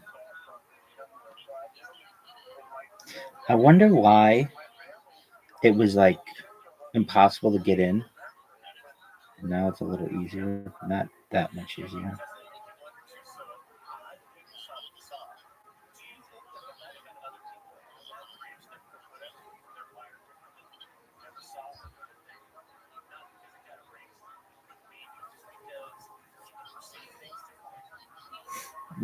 We have fucking there's life in this yet, kids. A place where you can't get off the mat.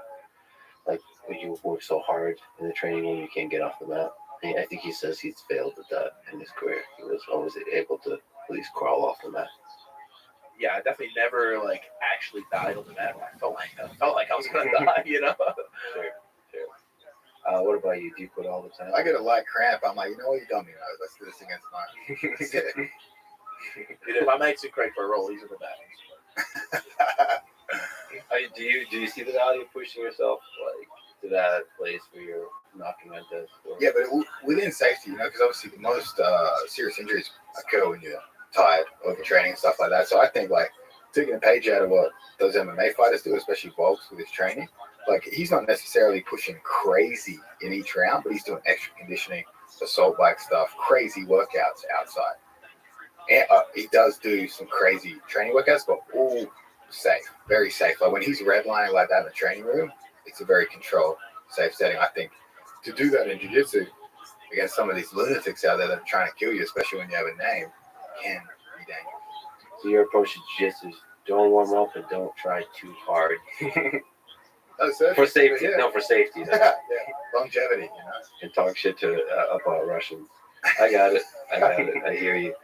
Oh, you mentioned cage work. What's interesting to you that you've learned over all this time about cage work? What's interesting about the dynamics of that? Are you talking about both like the control in the dominant position, but also getting up from the bottom while you're against the cage? All of that. The added dimension of that cage, that wall being there, changes a lot of stuff, right? So obviously, in some ways, it's a much lower impact wrestling style because you can't be sprawled on. You can shoot. The cage is going to block their feet. You're going to be able to chase down their hips. It's just a completely different fight. And again, because of Islam's judo skills, that upper body controls you see he's able to use against the cage, like the inside trips, sort of the Uchimata style, right, Goshi throws. So obviously those skills do translate. But yeah, I think the cage is a great equalizer for a lot of things like athleticism and stuff. It takes away a huge speed advantage aspects of the fight. So he's really good at standing up. What is there? I assume he learned all of that from you and your instructional just stand up. I mean, we were so confident. I was like, you know what? Why don't we put this thing out a month before the fight? Yeah. Maybe the legal download hasn't made its way to Russia yet, but it was there for him. Can you explain to me what's in the instructional just stand up? Like what are the ideas? Well, yeah, I mean, the old school way to stand up, people talk about the technical get up, you know, the old Gracie, put the hand, but I mean, that doesn't work. It hasn't worked for 20 years, you know. If you look at everyone that gets up in MMA, they're using turtle to get up. They're using wrestling to get up, you know what I mean? Yeah. Which is counter to what pure jiu-jitsu says. They say, don't expose the back, don't ever expose your back. I think jiu-jitsu is a terrible way to get back to the feet because if you were to retain guard and go half guard or close guard, super hard positions to get up. You're basically putting yourself in a leg tuck for wrestling. So I think you need to borrow from wrestling to learn how to get up in an MMA fight. So basically how to safely expose your own back while not allowing them to get hooks and use that to get back up, or at least not allow them to get two hooks. And that applies for MMA especially. For MMA especially, because obviously striking is a factor, but if they are striking, they don't have locked hands around your body, means you are able to move. You are able to make an attempt to get back up. They have to choose between control, submission, or strike.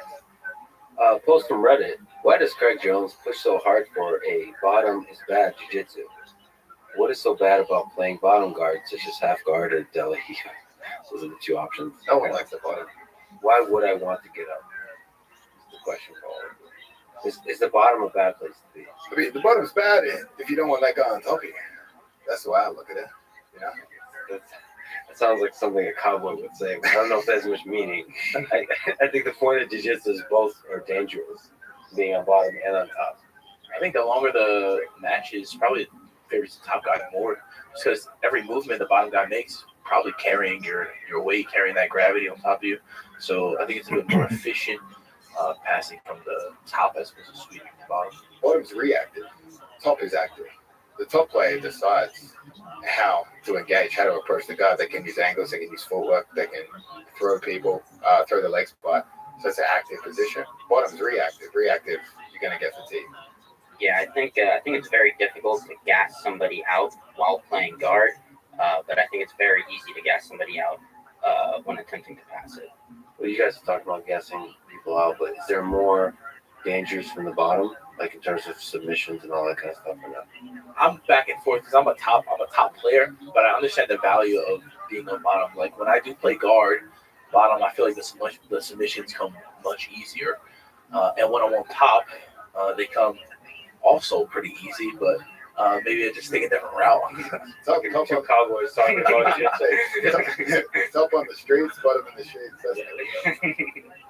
What was the hardest part of the training for the training camp for Volkanovski? Like you just experiencing world-class MMA fighters training and giving your approach of to jiu-jitsu of not trying too hard at no matter what. Yeah. I mean, from my perspective, there's a lot of pressure for that. You know, like that's a lot of pressure for me to go in and think that I could possibly figure out a way to help this guy address this guy that's basically never been beaten. I think he got knocked out once, but basically not really even been put in bad positions. You know what I mean? So that's a lot of pressure on me, especially because Volkanovski's such a great guy. Jiu-jitsu's different, you know, like you coach a guy, he loses, he has time to tap. But in MMA, you could get severely hurt. There's a lot more weight in what you need to do as a coach. You have a greater sense of responsibility to their health and well-being. You know, like obviously I know Volk's kids, I know his wife, you know what I mean? They're putting faith in you to not just win the fight, but keep this man safe, you know? So from my perspective, a hell of a lot more pressure coaching him as an MMA fighter. It's almost like the psychological aspect of like of doing the best you can for him. Exactly, yeah. What was hardest about the actual training? Was it the technical aspect of trying to figure out the puzzle of Islam, or was it like being a good training partner in the like in figuring out how the grappling would work, basically playing your best impression of Makachev? Were you trying to actually impersonate him, like not just visually, but like in style? Yeah, definitely visually. You're not as good looking, but go ahead. A little taller. But, no, in terms of the training, yeah, I mean, Islam's known as an incredibly strong guy, so obviously I'm heavier than Islam, so theoretically I should be able to replicate that strength difference. And then in terms of grappling, targeting those submissions that Islam does, like focusing on those in the training room, focusing on the way he holds half guard, and really focusing the grappling sense, trying to replicate it on the ground. And then, I wrestle him on the wall. Welcome. How you living, pimp? What's good, son? What's going on, my friend? Hello, living the dream. Every day's a holiday, every meal's a feast. It's been a roll, Rabbi. How you been? Nice. Excellent. Hey, we've got Camp and Mark. What's going on, bro? I'm well. How are you? Hello. Wait, can you get your dome, you fucking spastic? Oh. Well, that's Rabbi you're talking to. Why you gotta be so mean? Well, I don't know why this guy's being rude. I don't know. Stop being rude, bro. What the fuck? Is that your mother's house or are you living in a fucking tent, cunt? No, neither. No. Hello? Neither. Are you a fanboy?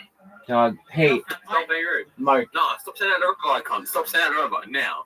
Mark, I think you understand. If he's gonna be like this, he's no fun. Your other phone? All you have to do is you mute it. No. I can't understand you. You're like, You mute it. Oh, Rabbi, bro, where's your neck? Where's your neck, cunt? Wait, where's your neck, cunt? Where is it, cunt? Where is it? Don't think this fucking pig-nosed maggot. Mark, thank you for being so nice. Stop, Mark. Where's your neck, cunt? Where is it? Dog, what is up with you? Wait, where's your neck, bro? Where is it? Don't that fucking hand gestures. Answer my question, cunt.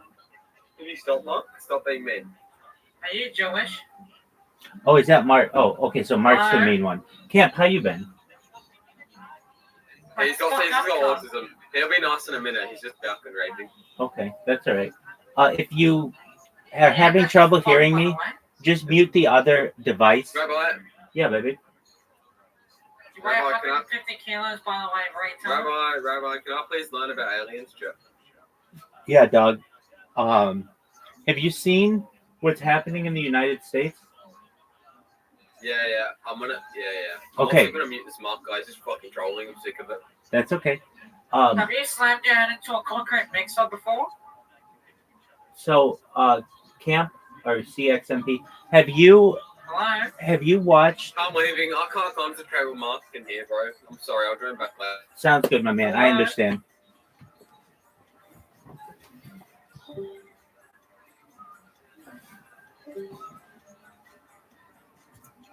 Almost got somebody to watch fucking Joe Rogan's.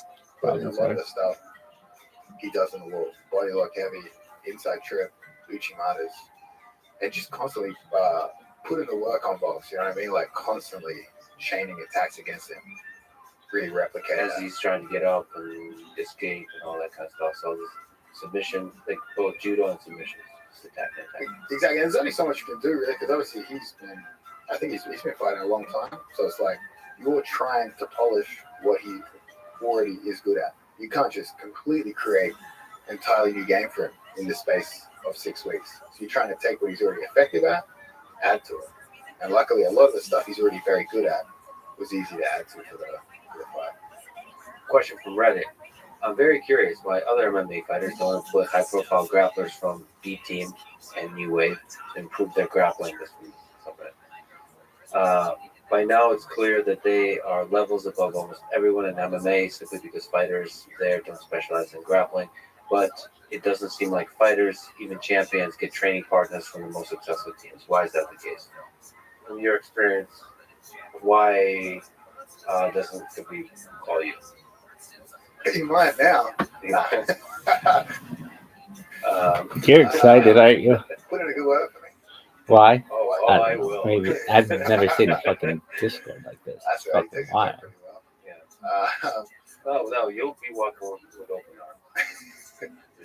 I think your average jiu-jitsu coach, MMA fighters have bad experience with jiu-jitsu guys. Jiu-jitsu doesn't have a massive place in MMA. Obviously, rounds, stand-ups, it's hard to submit people. Your average Brazilian jiu-jitsu black belt doesn't know anything about holding a guy down, doesn't know anything about how to stand up.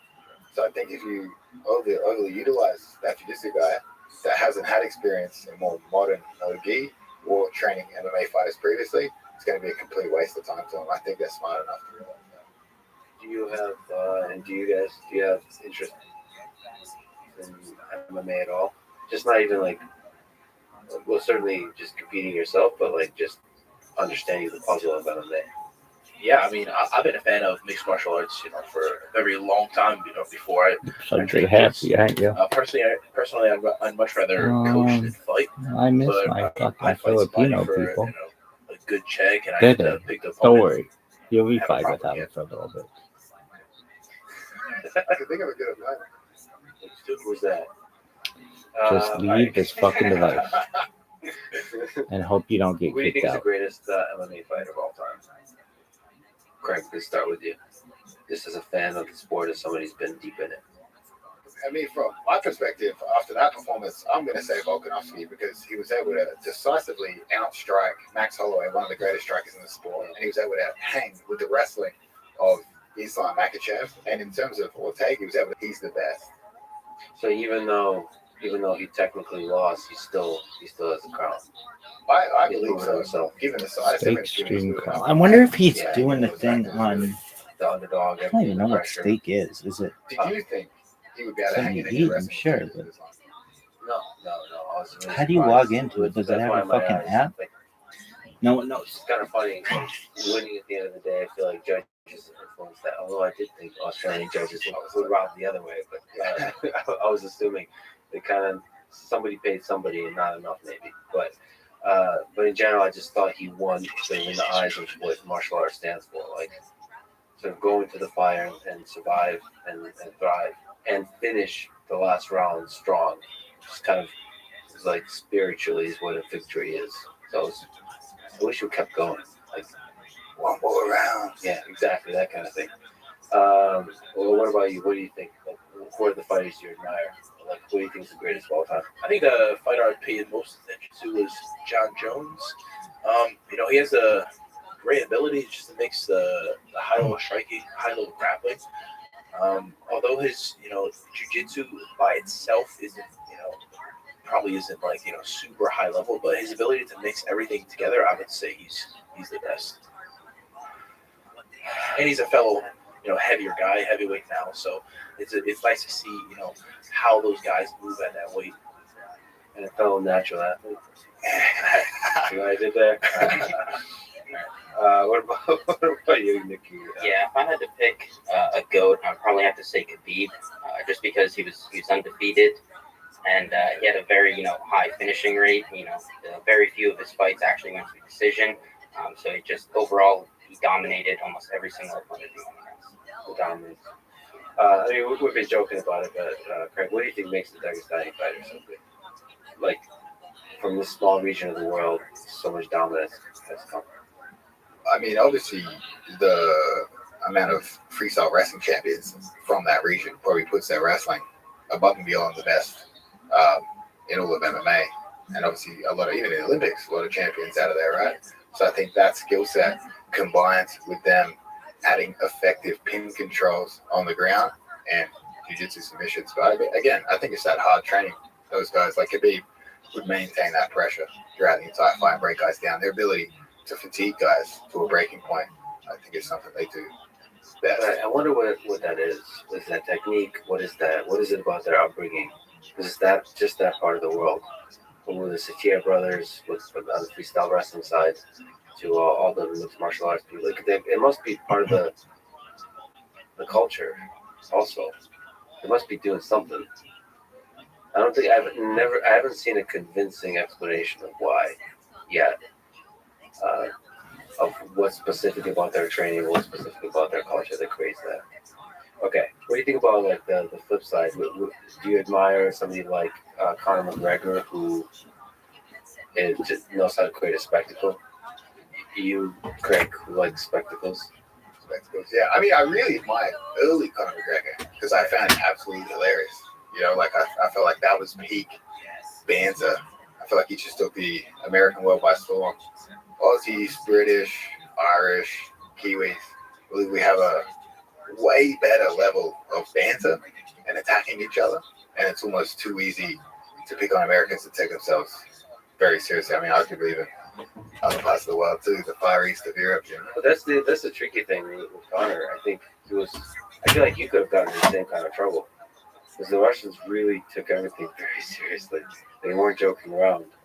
Yeah, that's the problem. It's like it's a bit of, I mean, some things he definitely takes too far, but I felt like early on he had the right balance where he wouldn't really cross the line, but he would do enough. He just took it to another level, obviously later in his career. But I think early on, a bit of innocent banter. He gets a lot of eyes on the sport. Just at Rabbi. Probably by far the most popular combat athlete of all time. Because of that, I feel like you have to cross the line. I don't think enough people appreciate like the values he's brought by crossing the line. He's making a sacrifice crossing the line that's going to affect him for the rest of his life.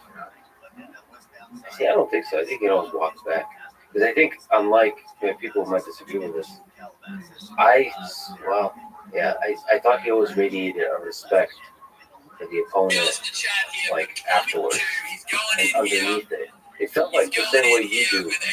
When I hear you shit talking, I don't see a person who really means it. I see a person who's having fun with it. I always thought Conor McGregor the same way. I'm gonna stream it like 24 hours a day. But people took it like extremely seriously. Like I saw the respect, like the common respect of martial artists have to show it. It felt like if you don't like that individual, you're gonna perceive what they say more negatively than if you actually were. So I feel like if you like someone, you're gonna never think they really cross the line. That's true. So you're saying I like you? That's you're bullshit. Yeah. Are there people that hate you? I mean, some of the family members hate me. People that really don't know you all hate you. The fans love me. The friends hate me. It's a good place to be. Keep your enemies close. All right. What do you think is the most important muscle for you? I think a strong back, big back one, core second. Did you say cinnamon rolls on the screen? But do you legitimately think No that idea. weightlifting helps you? Because it's kind of the discussion on the steroids. It's like the muscle mass, the strength, the power, explosiveness, all that. I think sometimes when we're at that Cool upper story, echelon bro. competition, there's I like little cannot mind believe battles that you have to that win. is If such you're- a if you're massive relatively fucking close to Discord. technique, then a lot of times the stronger opponent pulls it out. But it could be also just a limitation, right? You hold position too long. What about for hobbyists? Do you recommend weightlifting? I cannot believe. I always recommend weightlifting. I always see muscle as the body's armor, right? The more armor you have, the more damage you can kind of take, and maybe recovery's a little bit better. And I've always seen weightlifting as a means to stick to my routine. Like there's no point in lifting if you're not eating right and you're not sleeping right. So if you kind of put it all together, then it's beneficial. What about you guys? You go to the gym? Yeah. You go like Believe the it or not. gym, so you go in the elliptical and that butt machine, or Yeah, I focus on the glutes heavily.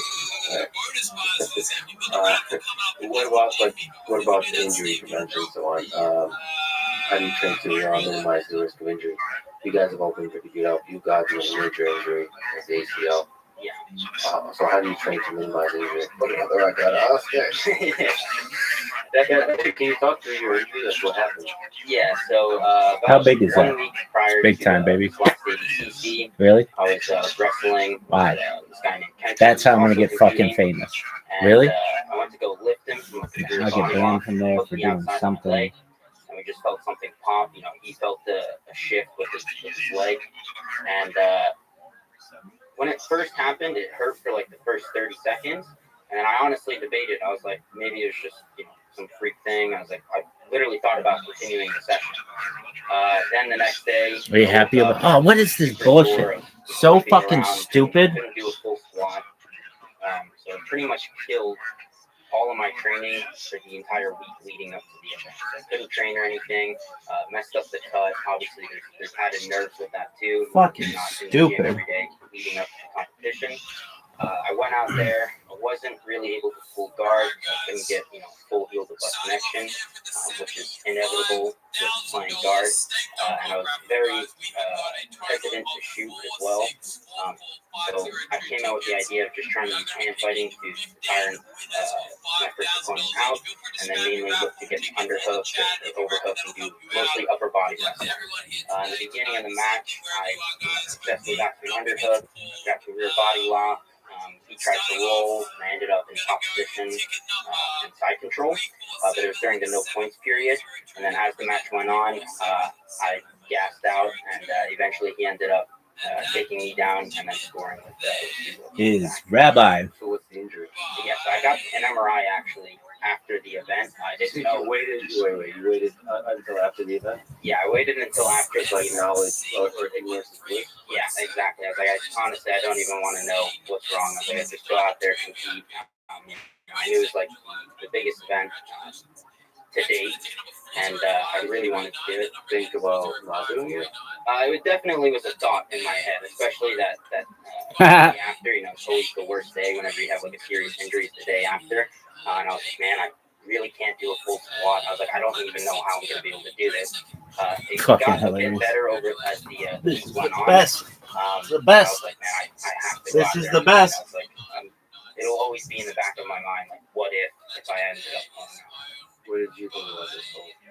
I thought he was just being a pussy. Yeah. Just slap him around, just yell at him. I don't think we pressured you. We just let you make your own decision. That was fun. Is that a tricky thing to do, like with a heavily, like a serious injury like this? Yeah, well, we didn't know. That was the thing. We didn't know. Honestly, initially, I thought it was I tore my lateral meniscus, but that ended up not being the case. It ended up being a full ACL tear. I was actually super surprised when I got the MRI results. So yeah, we didn't know how bad it actually was. What do you think about that situation? I think he's a tough kid, and I mean, when you're so close to that competition, there's not many. You don't get many opportunities like that to compete in front of 15,000 people. It's like, props to you for pushing through it and getting it. And then he had a close match with one of the best grapplers in his weight class. So it's like, a few adjustments here and there, and especially if he was able to train previously leading up to that match, I think they can pass it up. So some of the things you mentioned is nerves. There's extra nerves just because you're underprepared. Yeah, I mean, Feeling underprepared. You want to go into a competition with, the confidence. I did everything that I could leading up to this event. I trained as much as I could. And then when an injury prevents that, you start to doubt yourself more. How do you guys think about injury? How do you train? Good train job, with the dude. best in the world, train to be the best in the world, and avoiding injury? Because you tore your bicep. Yeah, I tore bicep. Dude, honestly, I was a bodybuilding, for like 7 years, and no lie, I trained bicep. Why are you most standing days, like Mike almost Smalls? every day for 7 years. Pretty much, I injured myself. That's so Jersey, man. Anything else?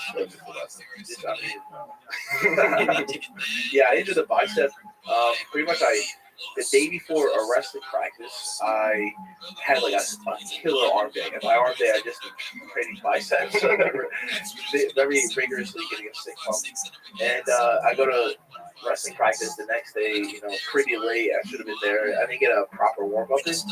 And the first thing I do is I shake hands and I go to shoot a single leg, and boom, I just blew my arm out. The first movement I did. So just not being warmed up properly, in addition to having a very vigorous arm day a few hours prior. You hear that about warm up? So like, what are some lessons about training? I would say number one is warming up properly, making sure your body's hot before you do hot stuff. Okay. And what does warm up look like for you? I do jiu-jitsu or not jiu-jitsu? Yeah, just for a warm up in general, I'll do something like if I'm talking competition, something like a jog walk back and forth a few times, then a sprint jog a few times to get that heart rate, up and down, and then I'll grab a partner. I actually just go to the instructional specifically on the pre-match ritual. In addition to that, I'll grab a partner. I'll drill some movements.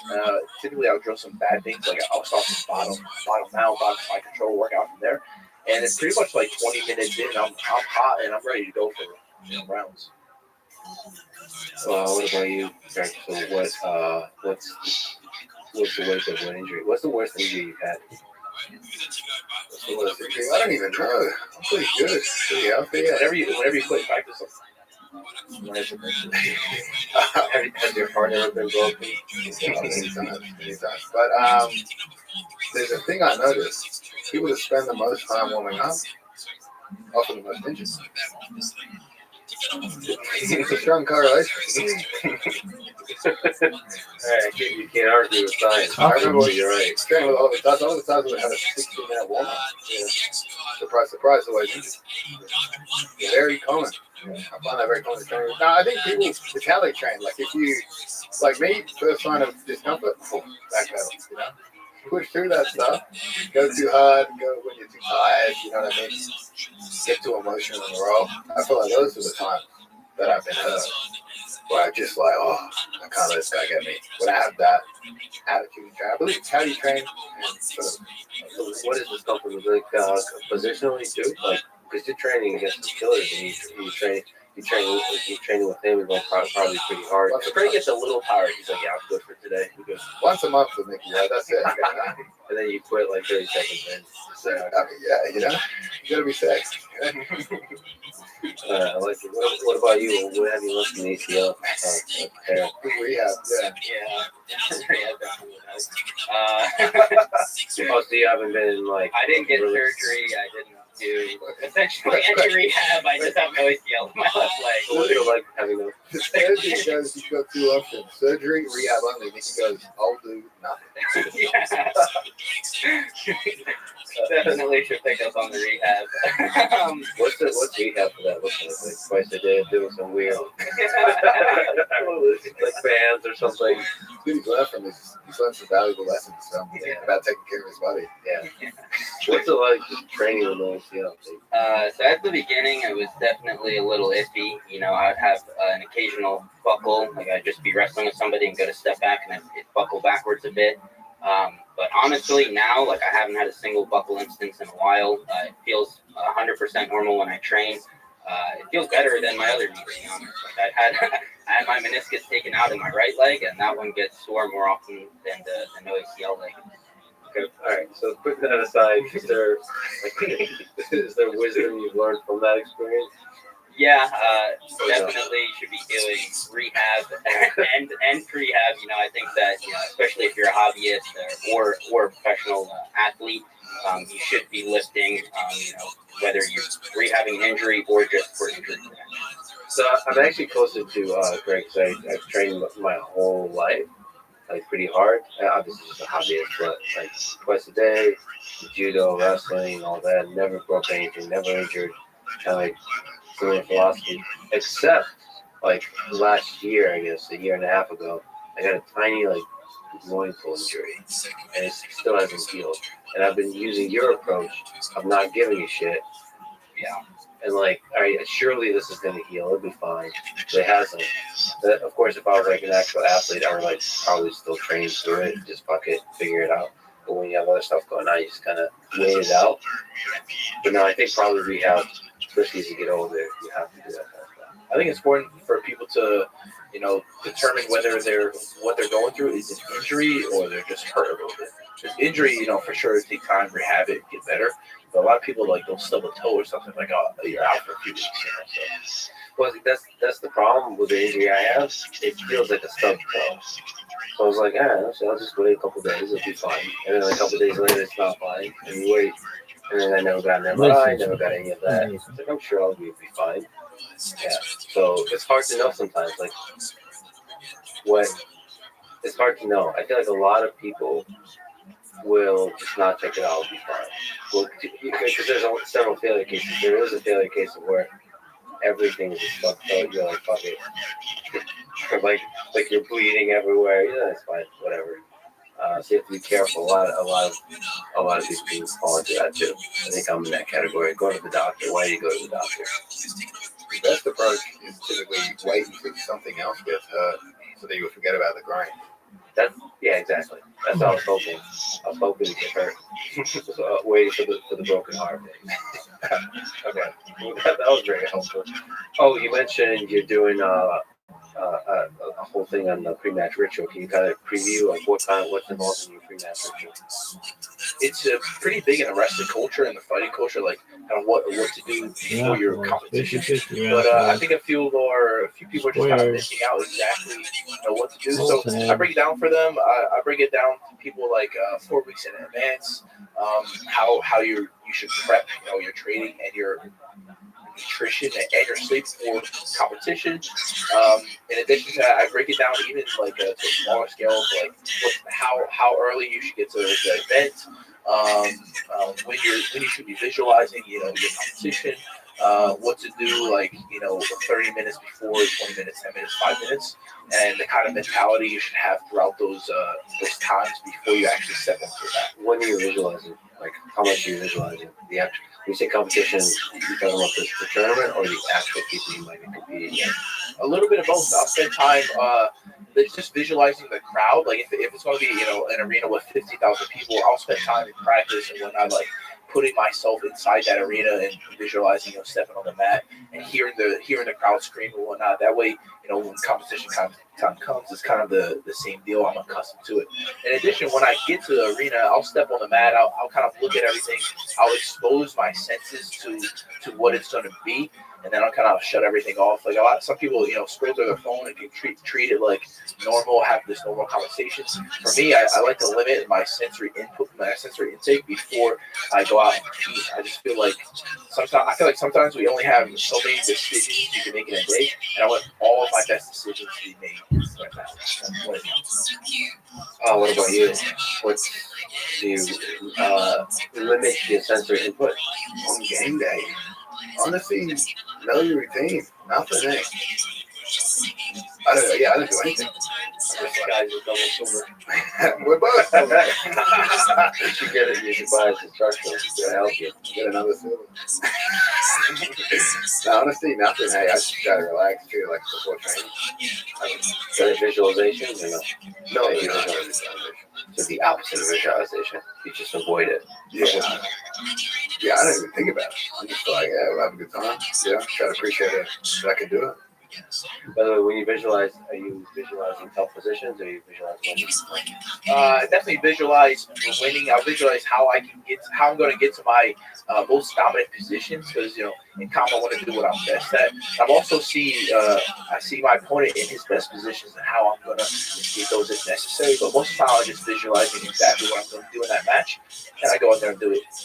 All right, so when your teammate, right, another like world-class athlete has a fundamentally different velocity than you, do you visualize being frustrated at him? Not frustrated, but I'll definitely come to practice with like solutions to problems that Craig gets me. Like if Craig's catching me sometimes gets me issues, like I'll go home, I'll watch a match that he lost motivation, and I'll come back and I'll put it on. Just DM him like a highlight reel of him breathing. What about you? Like, does it affect you that you're a bit of an outlier? Usually before I compete, right before I go out there, I go, why am I doing that? Do I still need to do this? And I think, like, hopefully don't embarrass myself, affects my instruction of sales. That's the last thought. But I don't even put too much thought into the whole competing thing. I'm just like, you know what? Train hard. Hopefully have a good time. What about the motivation aspect? Like that voice that says, like, why am I doing this? That voice can break a lot of people. Like, in the weight cut, it can break a lot of people. Like, why am I doing this stupid, silly sport? Like you said, a bunch of dudes just rolling around. Like, what's the point? But I'll call someone with a 9-to-5 job, and I'll be like, yeah, that's fine. Avoid that. Those DVDs, man. Yeah, I don't get too deep on competing. We're so polar opposite. It's like almost uncomfortable to be around here. Obviously, one of us is the clean up. Just do a DVD on that. What about you in terms of preparing for competition, Ricky? The day before, the day of, are there rituals that you follow? Honestly, like the few days leading up to it, it's different for me every time. Sometimes I'll warm up before I compete. Sometimes I won't. Sometimes I'll fast. Sometimes I'll eat. So it's just completely random. I don't follow any specific thing. But in the training room leading up to the competition, I'll definitely, like if you're out, visualize that I'm walking out onto the competition match. I'll pick somebody that's, similar body type to the person that I'm competing against. And then, we'll start out with some distance between us. We'll come out, smack hands, and, act like everything's a real competition. We'll even sometimes have, corners that will yell out times and things like that just to replicate it as much as possible. That's funny because I've talked to a lot of Olympic gold medalists. I used to do a podcast with athletes, and they all sound like Mickey Rod. You. I don't know. Sometimes we'll do this, sometimes. Anyway, but that's also jiu-jitsu culture, I think. Maybe the chaos of not taking things too serious is actually really helpful. Sometimes the pressure of taking everything way too serious. I mean, it's just that biggest sport, really. I think if I compete every day in practice, it just make competition much easier.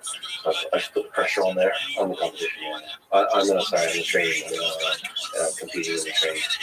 I don't know. Olympic sports aren't that big either financially. People take it extremely seriously. You don't really get that much money from judo. I mean, I just don't take jiu-jitsu that seriously because, like, I was just partying, having a good time until 21, and then I was like, oh, fuck, do I get a job? Do I pursue professional sports? And I feel like if I could make a career in jiu-jitsu with a decision at that point. And now you just stumbled your way somehow into like being comfortable. Yeah, that's what I feel like. I just walked into it. I feel like I couldn't just do that in wrestling, boxing. I couldn't do that in other sports. What was the toughest match you ever had that pushed you mentally to the defense? This doesn't have to be the best person you faced, but was there like a moment in your career that was like really defining to you? I mean, I would say like the toughest mentally was this last ADCC. I just had a big injury leading into it that kind of screwed the whole camp and weight cut and everything up. I would say the last week. Are you proud of your performance there? Like you stepped on the mat, that you pushed through all of it? Like I said, I'm a very competitive person and I hate losing, so definitely not, yeah. You gotta collapse. Actually, elaborate on that. Dude, he was so physically exhausted afterwards. Good grief, we had to get medical intervention. So he had a collapse line. I was the most tired that I've ever been in my life. I actually popped the blood vessel in my eye. I was trying so hard. He comes out, he walks off the ADCC mat backstage, and I'm kind of getting warmed up for my match, and Nicky Ryan comes, so he walks over, huffing and puffing, and his mom was right next to me, he looks at her, and he's like, I think I got a lung collapse. Mom's the one that called for medical help. I was just laying on the warm-up mat, fucking dying. Well, we'll have your mind. Laid it all on the line. What about you? Defining or toughest matches? I mean, they're all pretty tough. You know, I don't know. I can't really pinpoint one. I mean, probably the most annoying one was obviously the one where I had Gordon armbar. I was like, tap, bro. And he wouldn't tap. So I let him out. Mentally, I was like, I shouldn't have done that. Do you ever have a thing in your brain where it says, should I shit talk now or not? And you say no, I'm going to be respectful. I just can't. Like, I don't know. Just do it. Yeah, always, the whole thing. What about you, Nicky? Dude, honestly, most of my toughest matches are in the training room, right? Because I started with these guys. I started training under them, started training at DDS when I didn't have any knowledge.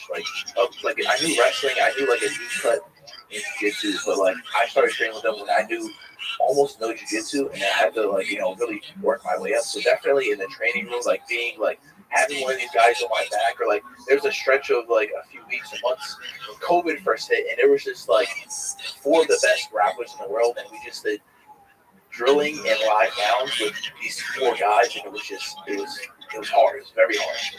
Every round, doing 6 rounds, 7 days a week with the best grapplers in the world, and it's you get no break and you're forced to learn on the go. So I think for me in the training room, that was definitely my toughest.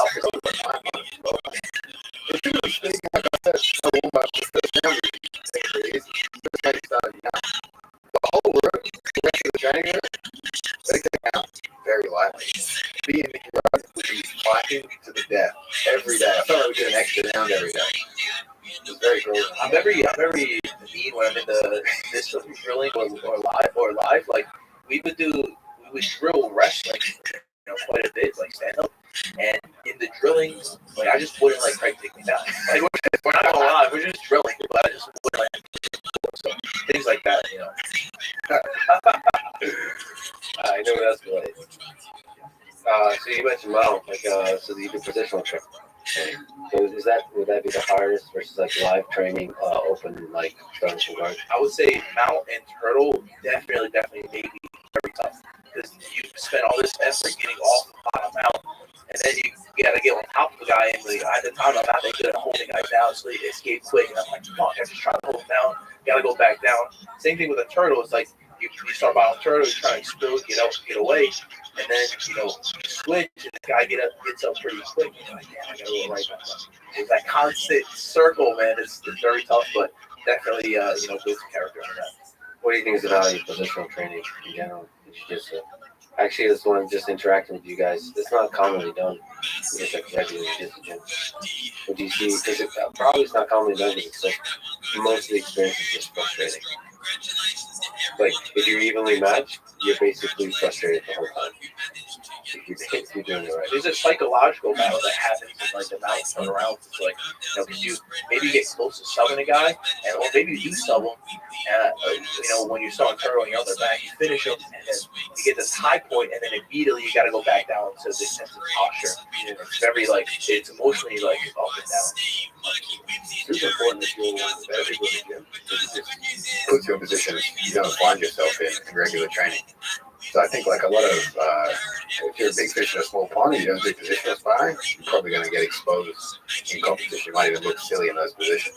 So you really have to force yourself to do it, despite the fact that you're giving someone worse than you a position where they might catch you. So you have to sort of put the ego aside. Yeah, that's one of the things when I was training regularly. Of course, training with you guys is trivial, but but I didn't work on putting myself in that position. You get better, and you regret it. The big negative thing consequence it has on competition is you don't take as many risks because you're kind of afraid to be back to get taken. All that kind of stuff. That was me before I went to DES. I remember I showed up there and I was like, you better earn this position. Yeah, exactly. I didn't really have escapes.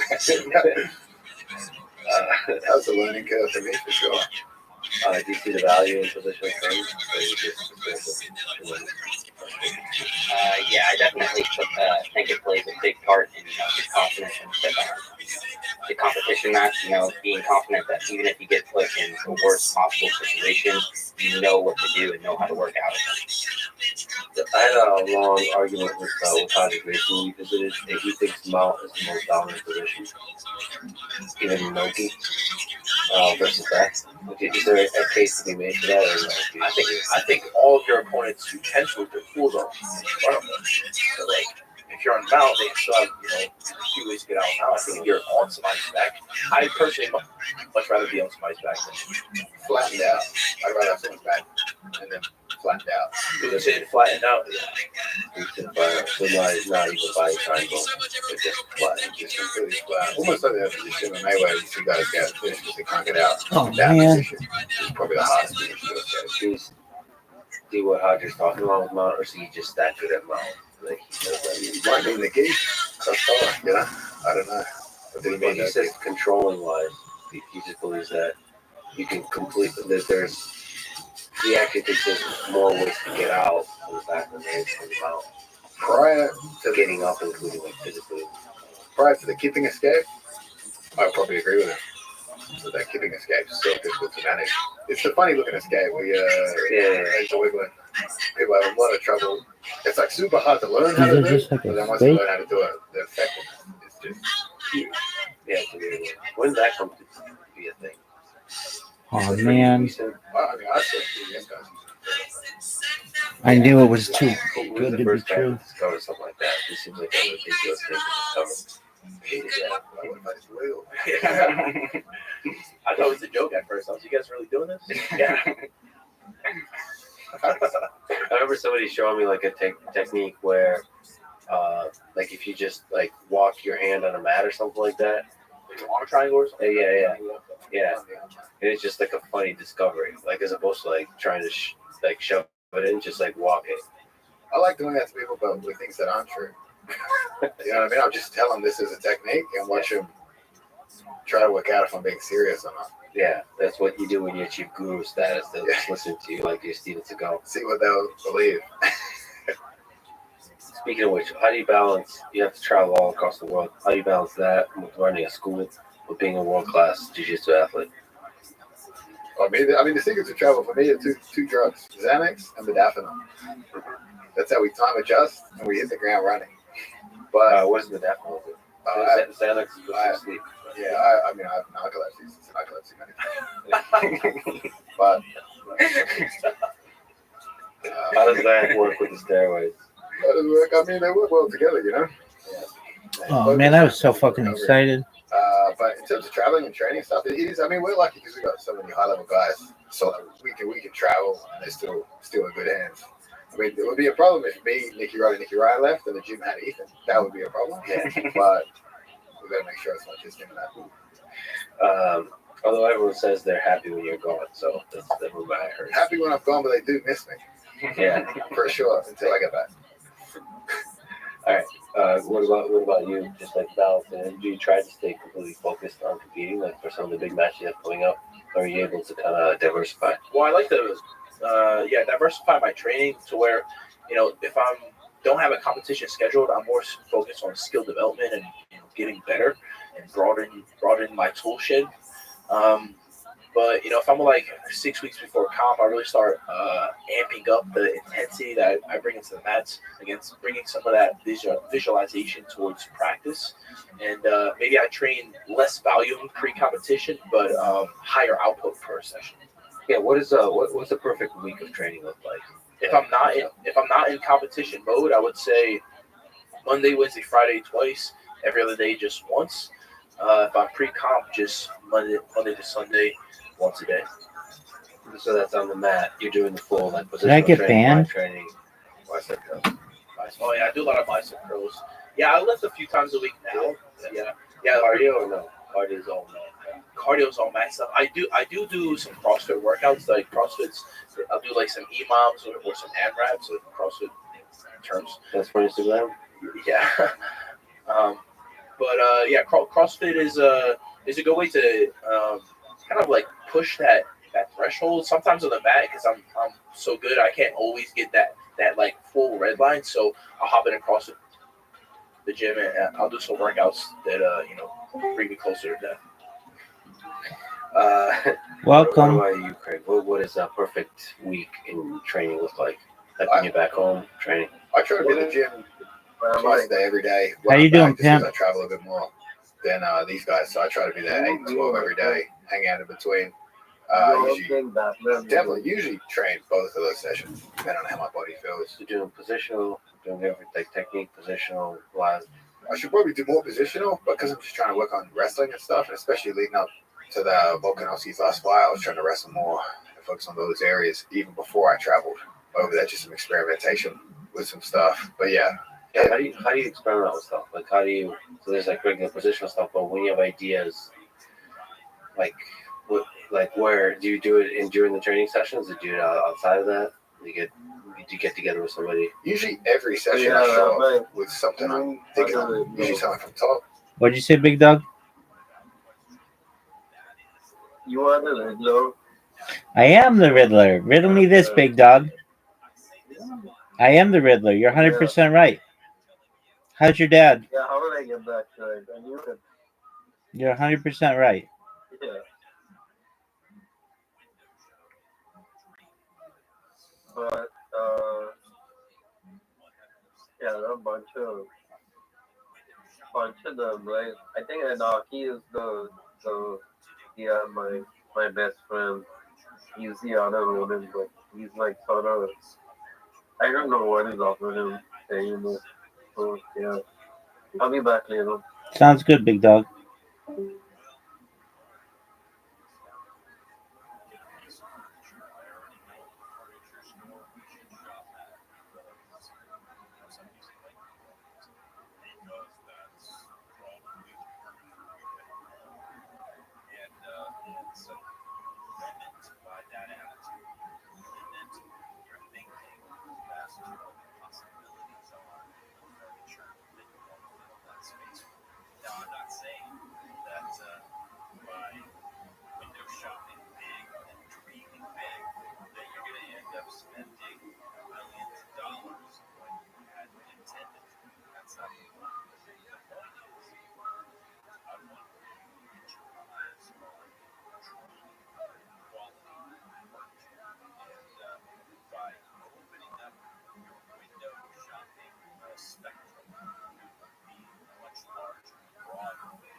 there is definitely a cutoff in quality of wine as far as like the price that you pay for a bottle. There really is a cutoff. But there are some wines out there, once you've tasted, let's say, I'm just throwing a number, once you've tasted a $100 bottle of wine that's worth $100, really worth it, you're like, whoa, that's it. And you start to identify the aspects of it, you are now ready to find the $25 bottle of wine that is Man, outstanding and holds its own. that sucks. Because they exist, right? Right, Tina? They exist. That's her favorite price range. That's not junk. Now there is junk in that $25 range. Okay? $25 to $30 for a bottle. But You're in party. very drinkable, very proud wines in that range. And the same holds true just about any. A lot of people in karaoke. Why isn't everybody having just a really fucking nice time without you?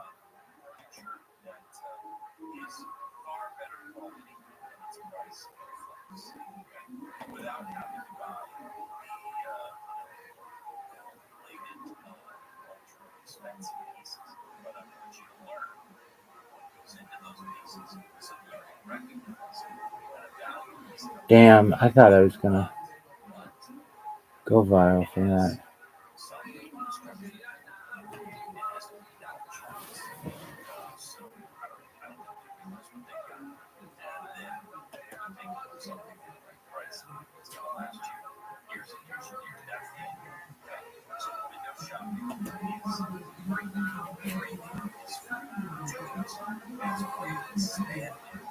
Your education, and especially, just tell you this right now, the higher end shops, as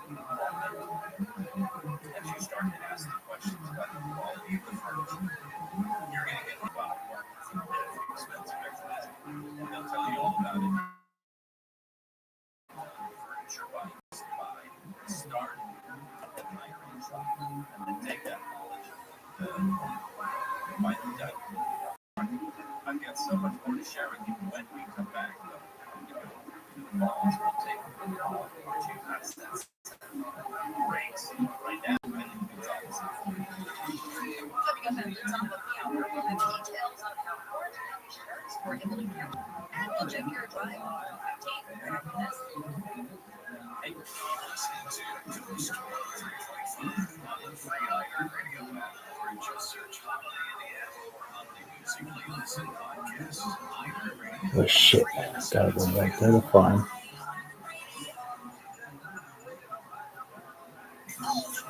Somebody's gonna be like, hey, you fucking left.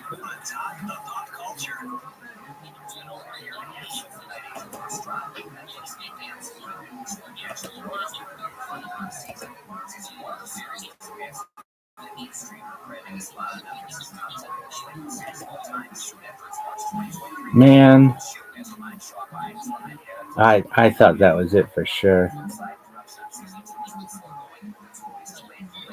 Dog, why don't people just keep that fucking momentum? No idea. All right.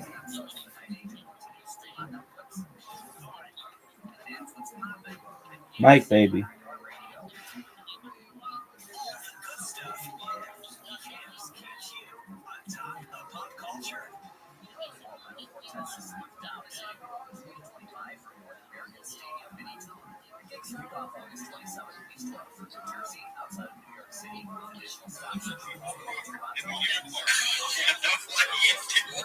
You're gonna get yourself fucking arrested. Over in the US, gonna come and say, you're gonna be shot.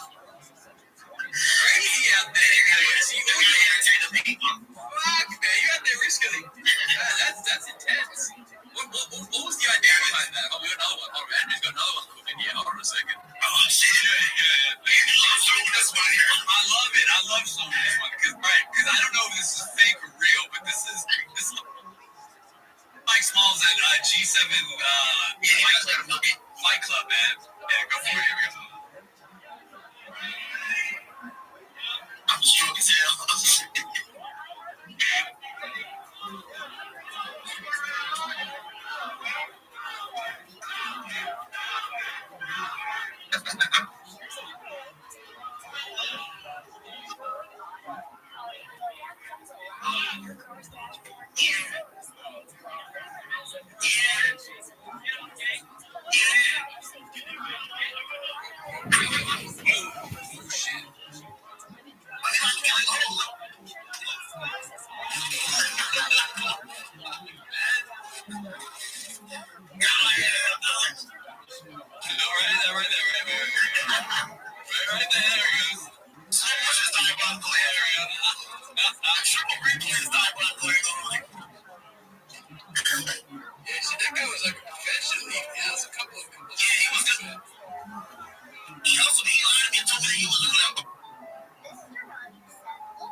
Learn how you can help first responders in your community by texting BRAVE to 24365.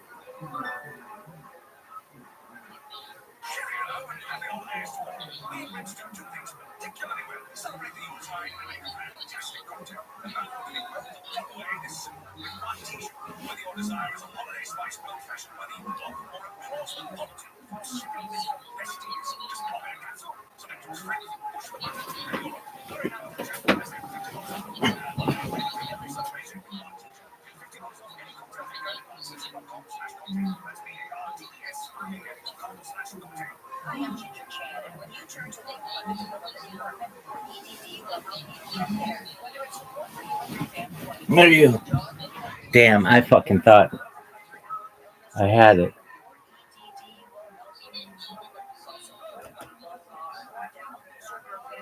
I mean, I was sure of it.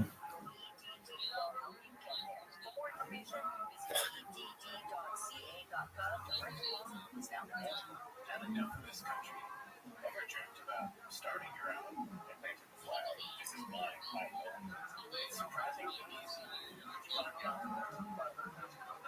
Or maybe it's not the country. Nobody cares like your territory. Listen to Escape Senator State.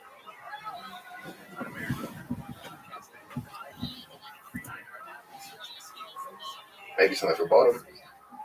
And then I just try to maybe pick the right people. Some people, obviously, I'm just fighting to the death with. It's not a good time to experiment. And then others, obviously, you can play around with ideas on. Okay. What about you? What's a perfect week look like? Damn. Maybe. I was happy for like a moment. So yeah, honestly, I have pretty much the same schedule as Nicky Rod. So Monday, Wednesday, Friday, I do twice a day. Every other day, once a day. And then normally noon practice is like our biggest class. That's where all the pros go in. So I tend to do more open rounds there. And then we have a 7 p.m. class as well, which is more hobbyist. And that's where I'll do my positional rounds and force myself to be put in back positions. So you have what you do 8 a.m., 12, like in terms of what B2 has 8 a.m., 12, 7 p.m. and the hobbyists are more 7 p.m. Yes. Okay. Do you believe in overtraining?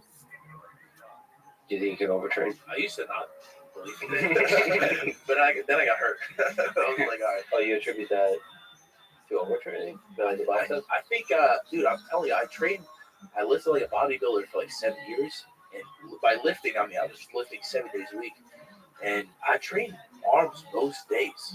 Like almost every day I would do 4 or 5 sets and get a pretty good bicep pump.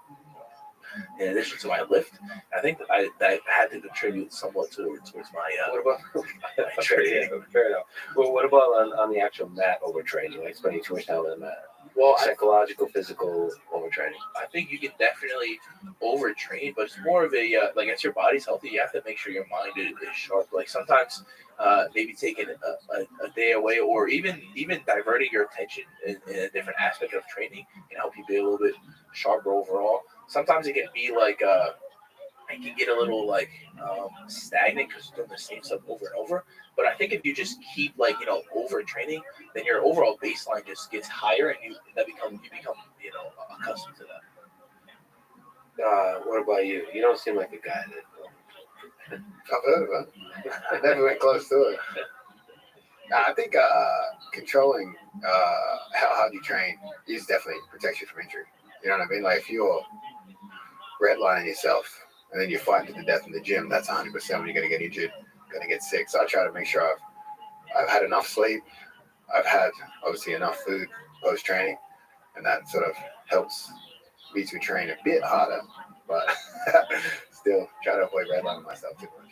I think establish also like what days are going to be your peak days. Because you throughout the week, if you're training 7 days a week, you're going to have ups and downs. Like for me personally, Wednesday, Thursday, Friday, usually my best days. And besides that, I also have other great days. All my days are great. But Monday, Wednesday, Friday are also great. You're like unable to admit that some days are rougher than others.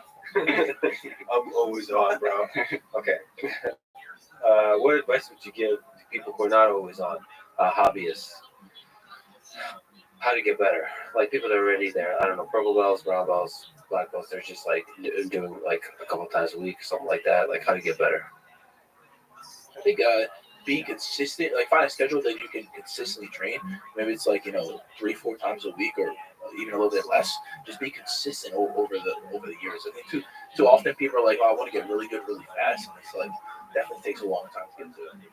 What about what you're doing during while being consistent? What kind of stuff you're working on? So honestly, I think one big thing for me, something I actually started doing once the B team was formed, was filming all of your rounds and then watching it every day. Because you can see what specific problems you're having, and then you can base your positional rounds around those problems. That's really interesting. It's kind of depressing though. Yeah. But sometimes I have to, I edited this podcast for a long time. I still do in part, and I hate the sound of my voice and like what I look like and stuff. But it does make you better. Yeah. And I also hate the sound of Craig's voice and what it looks like. So this podcast will be especially this will be doubly difficult. But I'm glad the rest of you are here. I don't know. That's a really, do you watch competition footage of yourself? Like to analyze, like to see. Yeah. My confidence. That's fucking good. While you're doing it. Yeah. I also watch it. Is there advice Craig, you would give for hobbyists? I mean, just Man. Not every round has to be. Got some of that huevos rancheros. This is a black belt who took jiu-jitsu very seriously for a very long time. Basically, when you become a hobbyist, your skill is basically slipping. Your age and your skill. And so not taking stuff seriously is actually its own psychological skill of like that it's tough. It's tough. Like it's tough in a way that is different when you're like a blue belt or something, that if you work hard and you train correctly, you're gonna get much better. Here you're looking downhill. You're looking downhill. You're like Back to my Filipinos. I guess I'm gonna enjoy the art of it. Reframe the victory. Like if it's a young upcoming guy and he comes to me, you're like, well, that's a moral victory. Yeah, but then that has to happen. You have to be able to not do that to avoid the injury sometimes. Like if you want, so yeah, it's a different thing. Plus with me, just because some people recognize me, you have that probably. You guys definitely, obviously have that. I've solved that problem.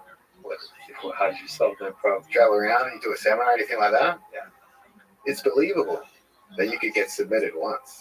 Yeah, but if they catch you, give them a few. If people tell their friends they submitted me to a seminar one time, believable. Yeah. They got me 4 or 5 times. Yeah. You've robbed them of that. Okay, that's pretty funny. But it's also, they have this energy, like they think, they're coming in hot. I usually like to just basically get submitted quickly twice. And just it changes everything. It makes it more fun. I've noticed. Let them subdue you twice? Yeah, just like very quickly. What are the options? We're not.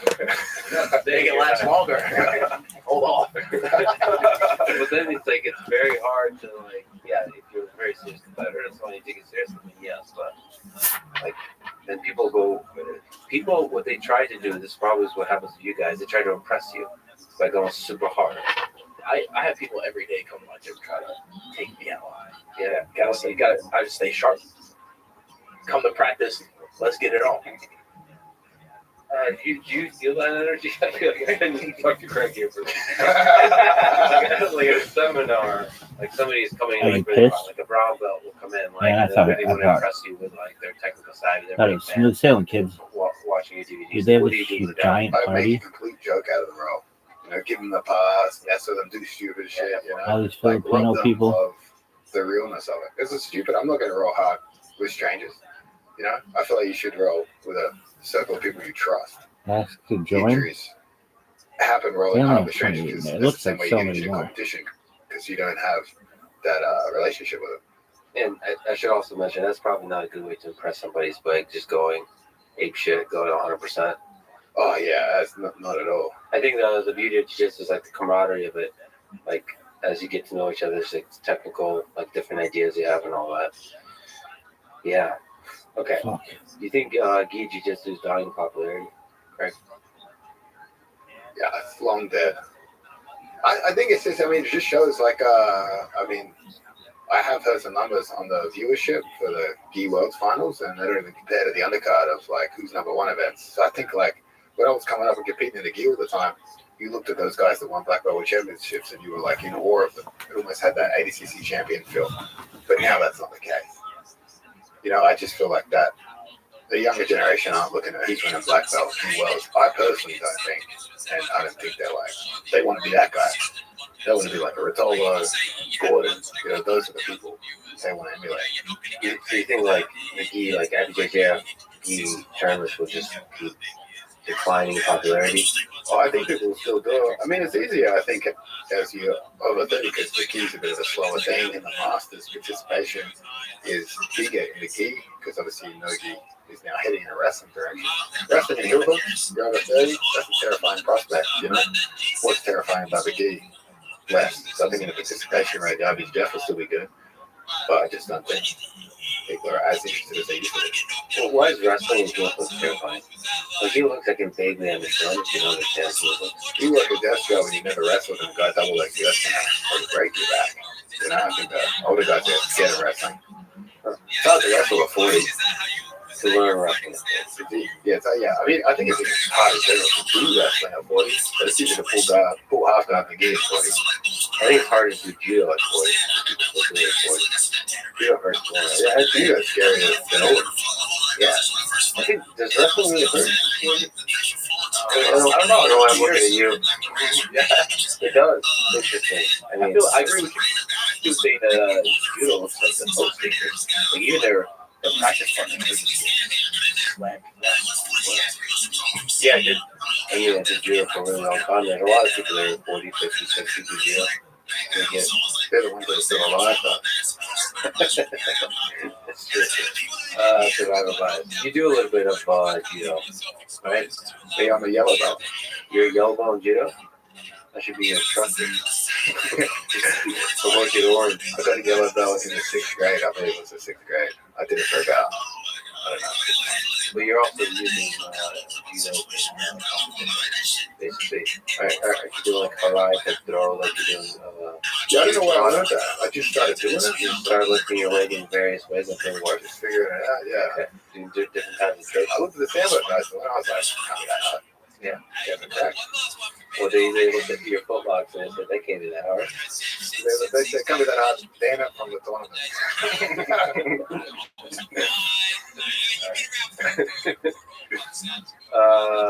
What do you think is the best takedown in no-gi jiu-jitsu? Like what? Like if people were trying to train for competition, so on, like where do you see the trends heading? There's this guy named Rabbi. Foot sweep is like catching Quit. fire nowadays. still up, but foot sweeps and arm drags, I would say pretty popular in our sport. Arm drag. The arm drag is okay. Arm drag either to get them like get to behind them, or even just to cause reaction, make them pull away.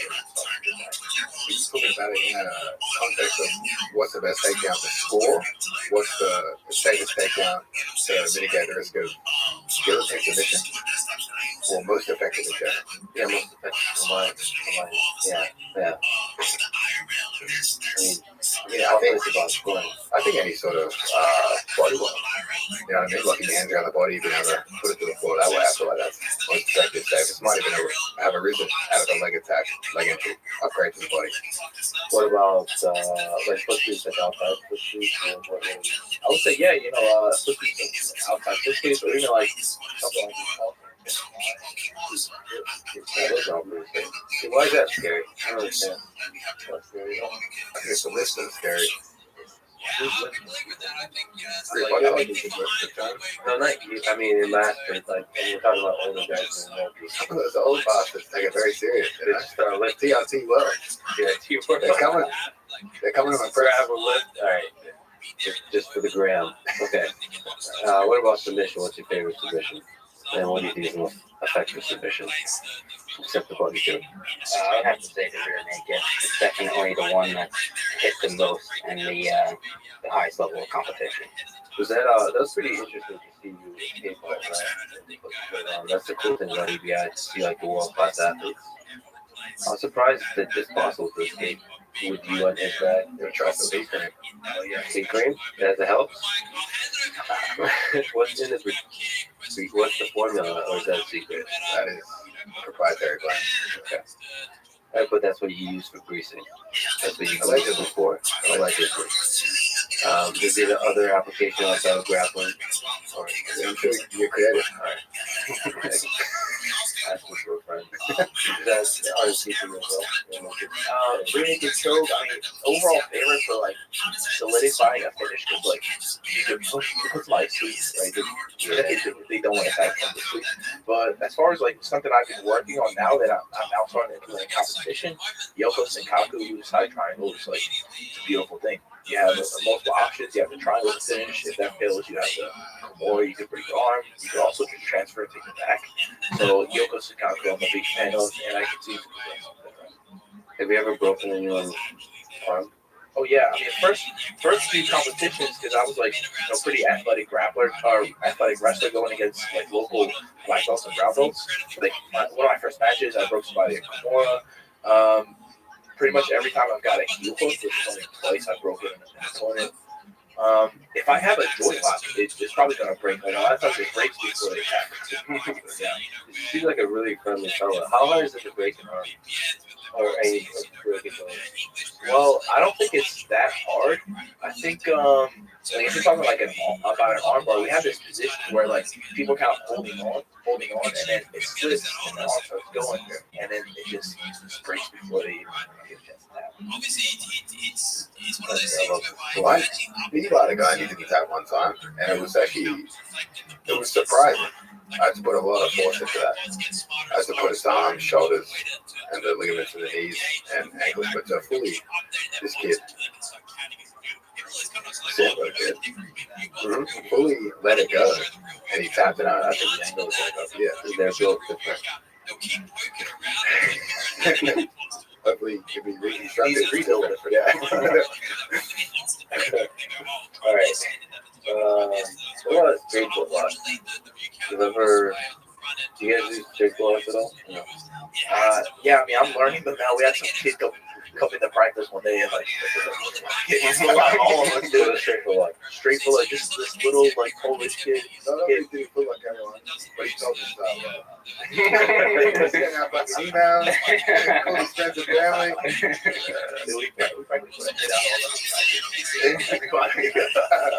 Yeah, it's always interesting when you get like, people that specialize in surprises that this could be effective stuff. Do you think there's other stuff that could be still discovered in jiu-jitsu? Like what areas do you think are ripe with techniques to discover?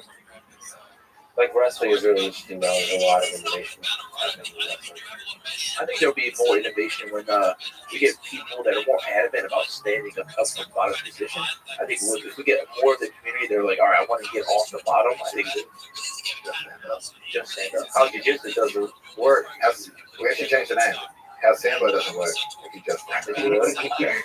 I'll change it to jiu-jitsu. When I pirate it and send it for free to the entirety of the Soviet bloc. Hey, Mr. Rock, do you think ego is useful for martial arts or does it get in the way? Okay, I think you need to use it in both ways. For sure, have an ego like if you're training competition, but also it can prevent you from learning and progressing if your ego is too high. Like you really have to shut the ego down when you're in the mode of learning and trying to develop skills, because you're gonna put yourself in bad positions. You're gonna have issues with the training partners that aren't necessarily up to your skill level, but because you're in these bad positions, you have to make these certain sacrifices. And for sure, ego can be a good or bad thing. But if you're able to shut the ego off and learn, then that'll have huge progression when it's time to put the ego on into use. When's the last time you put shut the ego off? Long time. What about you, Craig? I mean, you seem pretty super easy going. Is there, like, is the ego just not part of it? Oh, for sure. I just don't want anyone to really damage my ego. You know, you have to suppress it deep down. There's a child underneath all of it crying. Always. For sure. I think ego is good for a bit of perseverance, you know? Like, it'll help you stick it out against a tough battle with a training partner, for sure. A bit of ego's on the line. Plus, the banter back and forth, we're trying to, like, stir each other up a bit. I think that helps sharpen the ego a bit. What about you? You seem like a super humble guy. Is there like a monster under you? I definitely think ego is a big motivator.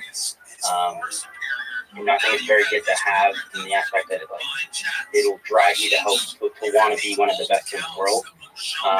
But like Nicky Rod said, you need to be able to turn it off in the training room and force yourself in bad positions where you may not be playing. Are there like, Don Hurst mentioned Boris. Are there like grapplers, like Boris? This is a question from Reddit actually. Boris like characters, anybody you've trained with in the past who doesn't compete but is just an absolute beast in training? Like people you've met that are just like. Well, somebody that I think has probably the best like submission grappling in MMA, I think like Gilbert Burns is his submission grappling is very, very good. I trained with him early on in my grappling career, and I was really impressed by his ability to move, hold down the opponents and kind of stand up. And as a whole, he gets submissions and put people away. When's the last time that you trained with him? No, it's been a few years. It's just impressive ability to submit. Well, maybe he gets to the back, puts the choke in. It's like Gilbert's super high level grappler or submission grappler. Yeah, but he's pretty widely recognized as a monster. So I don't know. That's the question. Like you're not. I don't remember what was the question. All right. Is there people like you've done all these seminars? Are there just, especially in the Eastern Bloc, you see it. Like you went to Kazakhstan, is there killers out there? Oh yeah, there's tough guys out there. Obviously, I don't remember the names, nor could I pronounce it if I did. But definitely some tough guys out there. Obviously, carrying skill sets over from wrestling for sure. Not Sambo, but wrestling. So that's like, but yeah, are there just people that surprise you just don't compete that are really good? Have you met those? I feel like it's less so today because there's so many more athletes in the sport. But definitely when I was coming up back like in Australia and stuff, there were guys I trained with that wouldn't get beat, and that would be like super tough rounds. There's so many more athletes competing. What about you? You met some monsters? Yeah, one guy I can think of in particular is Jason Rao. He trains up in Long Island, I think, right? Opened up his own gym out there. Vanguard. He used to compete, but he would never be able to compete at the same level he would train at. So now he's just focused on mainly, opening up a gym and teaching students. But he was a guy that was, extremely good in the training room, world class. I still think to this day he's legitimately one of the best in the world, but just doesn't compete anymore.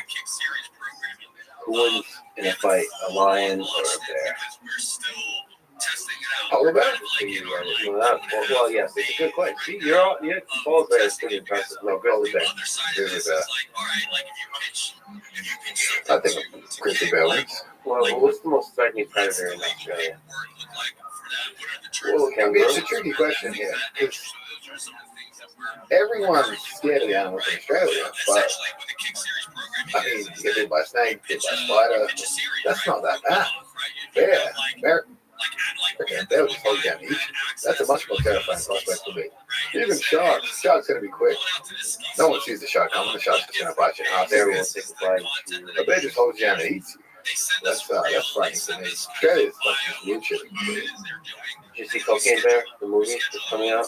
I saw the trailer. It looks good. Yeah. So there's not every bear. There's like black belts and there's black belts and bears and bears. But I think that's what they often talk about. Everybody puts lions and bears in the same category. I think there's just some weak bears. A lion would kill a black bear, I think. Not every black bear. Again, I'm trying to tell you, there's different. Like grizzly and polar bear, I'm betting on that. Yeah. No, I think grizzlies have the size, but actually every video I've seen of grizzlies, they die out within like 20 seconds. They get bored. That's the gas tank? Yeah, that's a Nicky Ryan gas tank, right? Yeah. That's all they got to dream on. And they try to take a breather. Like there's these crazy fights between bears and they last for 20 seconds. I heard this story about a Russian family that was attacked by a bear in Russia and killed the dad. And it took so long to get the daughter. She made 3 phone calls to her mom while beating her. And the first call, the mom thought she was pranking her. That's way scarier than that's terrifying. Give me a snake bite any day. Yeah. Hey, you know what? Let me change the question. It's if you had to fight a bear or a lion, how would you try to defeat it? Do you think you have a chance at all? Well, I think I'd attack a lion a little bit different. I'd attack a bear. We'll do the difference. Okay. Well, I've seen this video where lions are eating, and you have 3 like skinny guys walk up behind them and kind of scare the cat off of their food. I think maybe I'd produce some props to scare the lion away, right? But if I have to fight it, I have to fight it straight on. I mean, the thing is that even if you take the back, like you can't like bite it or choke it. The mane is too big to lock your hands around. Are you sure about that? Well, the mane is just hair. Yeah, the mane's hair. It's thin hair. It's like matted hair. Right? I don't know. So I think you can back maintain. Yeah. But getting there, I think I take high and low. Right? I think I'm going for the foot or something, a little false sweep, and I take it back. What about a bear? I feel like they're easier. That might be easier to take to hold back. Yeah, maybe the thing is, I think the bear falls in this back crush. So big, substantially bigger than a lion, right? Like a and they're also like terrifying, like lions or. Yeah, I think so. First of all, I saw the grizzly. I'm like, are you going to attack me? I try to yell a little bit louder than him, maybe deter him a little bit, like give him a look. And then, for sure, I try to get behind it. I probably go like something weird, maybe like pull the eyes out or something, For sure. I mean, I'm going for the vital organs, I'm Play dead. There's no pride in that. Wow, pride even matters. See, the ego, the same advice you get, you gotta put the ego aside of the bear. But even then, how would you fight a bear or a lion? Just for dead? Like dead, yeah. Could you beat a kangaroo? A kangaroo. Kangaroo? I beat the shit out of kangaroo. Yeah. I mean, are we boxing those? We just like, how would a kangaroo attack a human? Try to kick them with the claws, knock them down, and then they choke them. The kangaroos do? They choke each other, yeah. They don't choke each other. You don't believe me? You're on the video. They choke each other out. Yeah. They do this. Yeah, they knock them. And I'll just grip like this and hold it onto the grip. There's like a little pause. How do they grip it? I promise you. I'm not lying to you. Pretty sure I see. They also do strange shit like there's a predator around there waiting to pool of water, and then if it comes to them, they drown. They're pretty smart. Okay, speaking of which, what's the most effective martial art for winning a street fight? You talked about rule sets, the streets. I think you talked about being a street. Have you ever been in a street fight? Yeah, just one. Yeah. Nothing special, nothing crazy. Yeah, You don't talk about that time. For self-defense purposes, what would be a strategy on the street? I feel like with the street fights, whoever's willing to take it the furthest, the fastest. You know what I mean? If you're thinking if you're going to box, and he's fighting with your fucking your eyes, that guy's going to win. He wants it more. You know what I mean? That's why the crackheads fight. They go for the kill. Straight away. You know, so I feel like it's more about who's willing to do the most. Who's going to win that fight. Fastest. The most fastest. Who's got the least to lose, you know? Yeah, we can also define winning differently because you can also run away. But in terms of technique-wise, wrestling, judo. I think if it's a one-on-one, I go wrestling. But if it's like it's like a multiple people, you gotta go bow tie, stay on your feet. Can't go down to the ground if it's more than one person. Double leg, maybe. Yeah, double leg, put him asleep on the impact, right? Or hit the ground. Yeah, what's the goal here? Is to win the fight, not go to prison? I haven't thought of it through that way. Yeah, certainly, yeah. Yeah, not go, not. You got mutual combat here in Texas. It's good. Is that Texas? Do you know what the paperwork looks like? If they actually sign something, you just I say, hope I don't need to find out. I did hear a story where guys were on 6th Street and they looked at a cop. They were like, oh, mutual combat. Yeah. I just got like the cops to say yes. Just beat it out. It could be false. That sounds crazy. I kind of admire that, but I've also been playing Red Dead Redemption recently, so I like internalized the cowboy a little too much. Just to return to gym stuff. You know, because it's a business, because you're running a business, there's money involved. You're also friends, but you're also training partners. Is there a tension that money creates that could threaten to destroy friendships? That's something I always worry about with money. I try not to go do any kind of business with friends or family. I think if we're all very clear and honest and open at the start, it makes it much easier. I think people have issues when there's like kind of like things are written in fine print and nobody knows the exact answers. And the judicial guys can't read. I like to. We're learning that today. Yeah. Definitely complicated though. Yeah, I mean, it's not always obvious, hard to be transparent and stuff about everything. Have you felt that tension? Because in just the world, money's not really unlimited. Just running a school, what's that like? Is this the first time you're running a school? Running a gym? Yeah, I mean, it's just constantly updating people about what's going on, what your expectations are. You know, I mean, we've had some problems with coaches who I feel like think the pie is bigger than it is. You know what I mean? They feel like maybe we're getting rich out of it and they're missing out on things. So it's like, even amongst managing staff, that can be challenging too.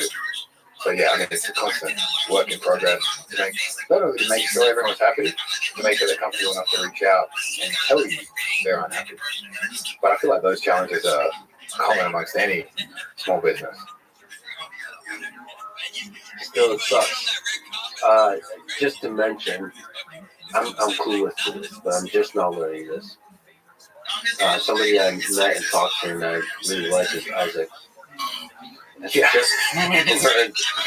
because you're also active on Reddit.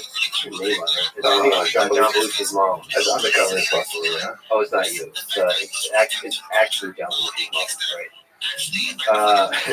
So I've done my research, I guess. And I guess you guys have kind of falling out.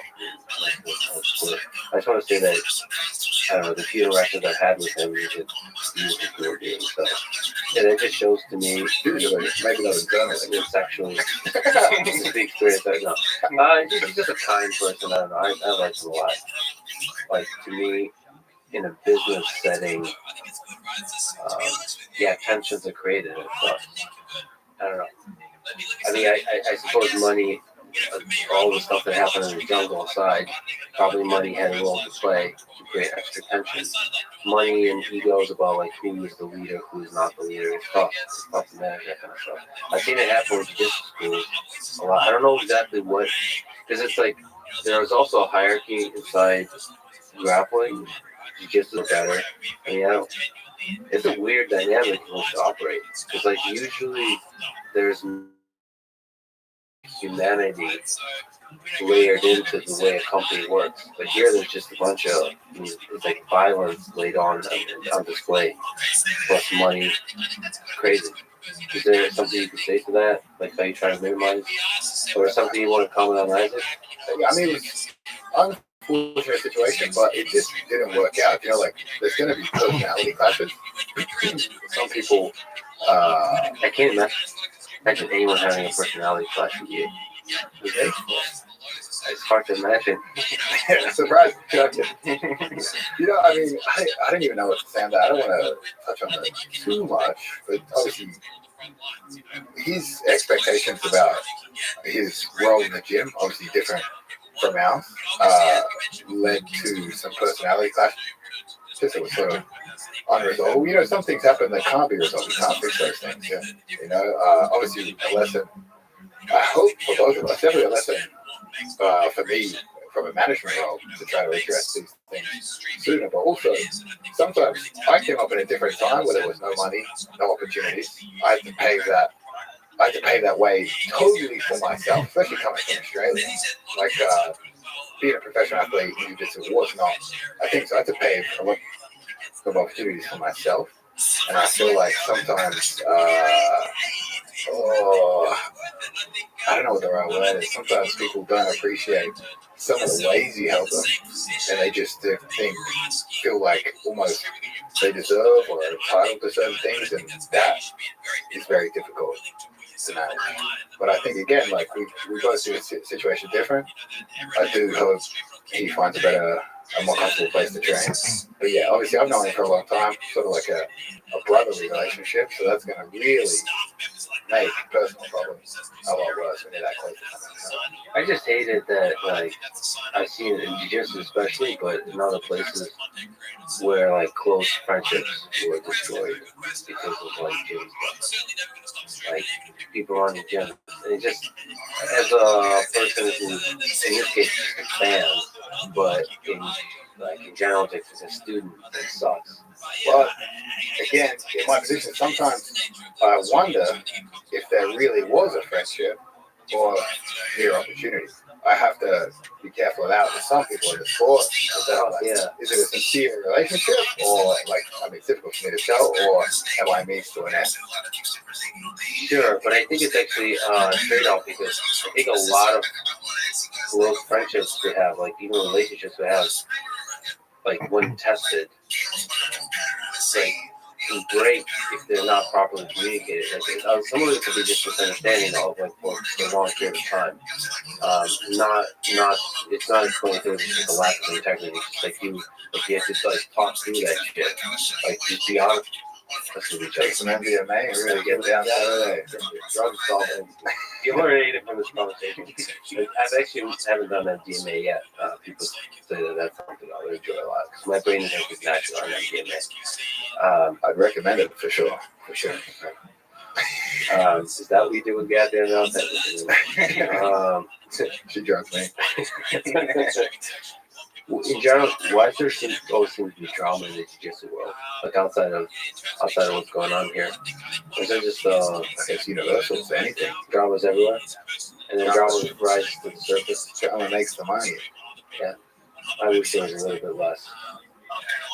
You have a bunch of, like we mentioned some of them, you have a bunch of instructionals out.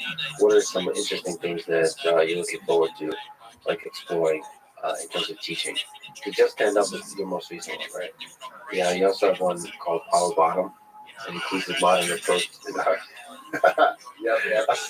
You're talking, what are some other ones? False read allegation. False read allegations. Yeah. By the way, people talk about Powerbot again, hilarious title, but they say it's a really good instruction on the card. Yeah, I try to at least be innovative. You know, like everyone else, I feel like ripping off John Gordon, putting some sort of slant on that. So I'm trying to take sort of a different approach. I think you can actively influence the sport with what you release, because people are going to try to emulate that. So I think that those type of instructions, just now, how bottom like approaching the sport differently, I think definitely has positive impact on how people play the game. Now, you working on something else? Probably a fundamentals course, just because we're bringing out, we've got the white belt program coming in, so I'm trying to develop a fundamentals course along the line of the constraint-based learning stuff we were talking about today, like a way to approach learning as a beginner, to sort of speed up the process a bit and not make it as so technique dense, at least have it a bit more fun. And focusing in on just like examples of problems to solve. Exactly, yeah. Approaching jiu-jitsu learning that way. Like, I mean, kids learn quickly through games. I think adults are capable of that to a certain extent as well. You're releasing that instructional on pre-match preparation. Yes. What other stuff? Do you ever think of a body lock? Yeah, I have a body lock or body lock DVD or instructional. Yeah, I have a pre-match ritual coming out. I also have I'm filming how to build athleticism for grappling.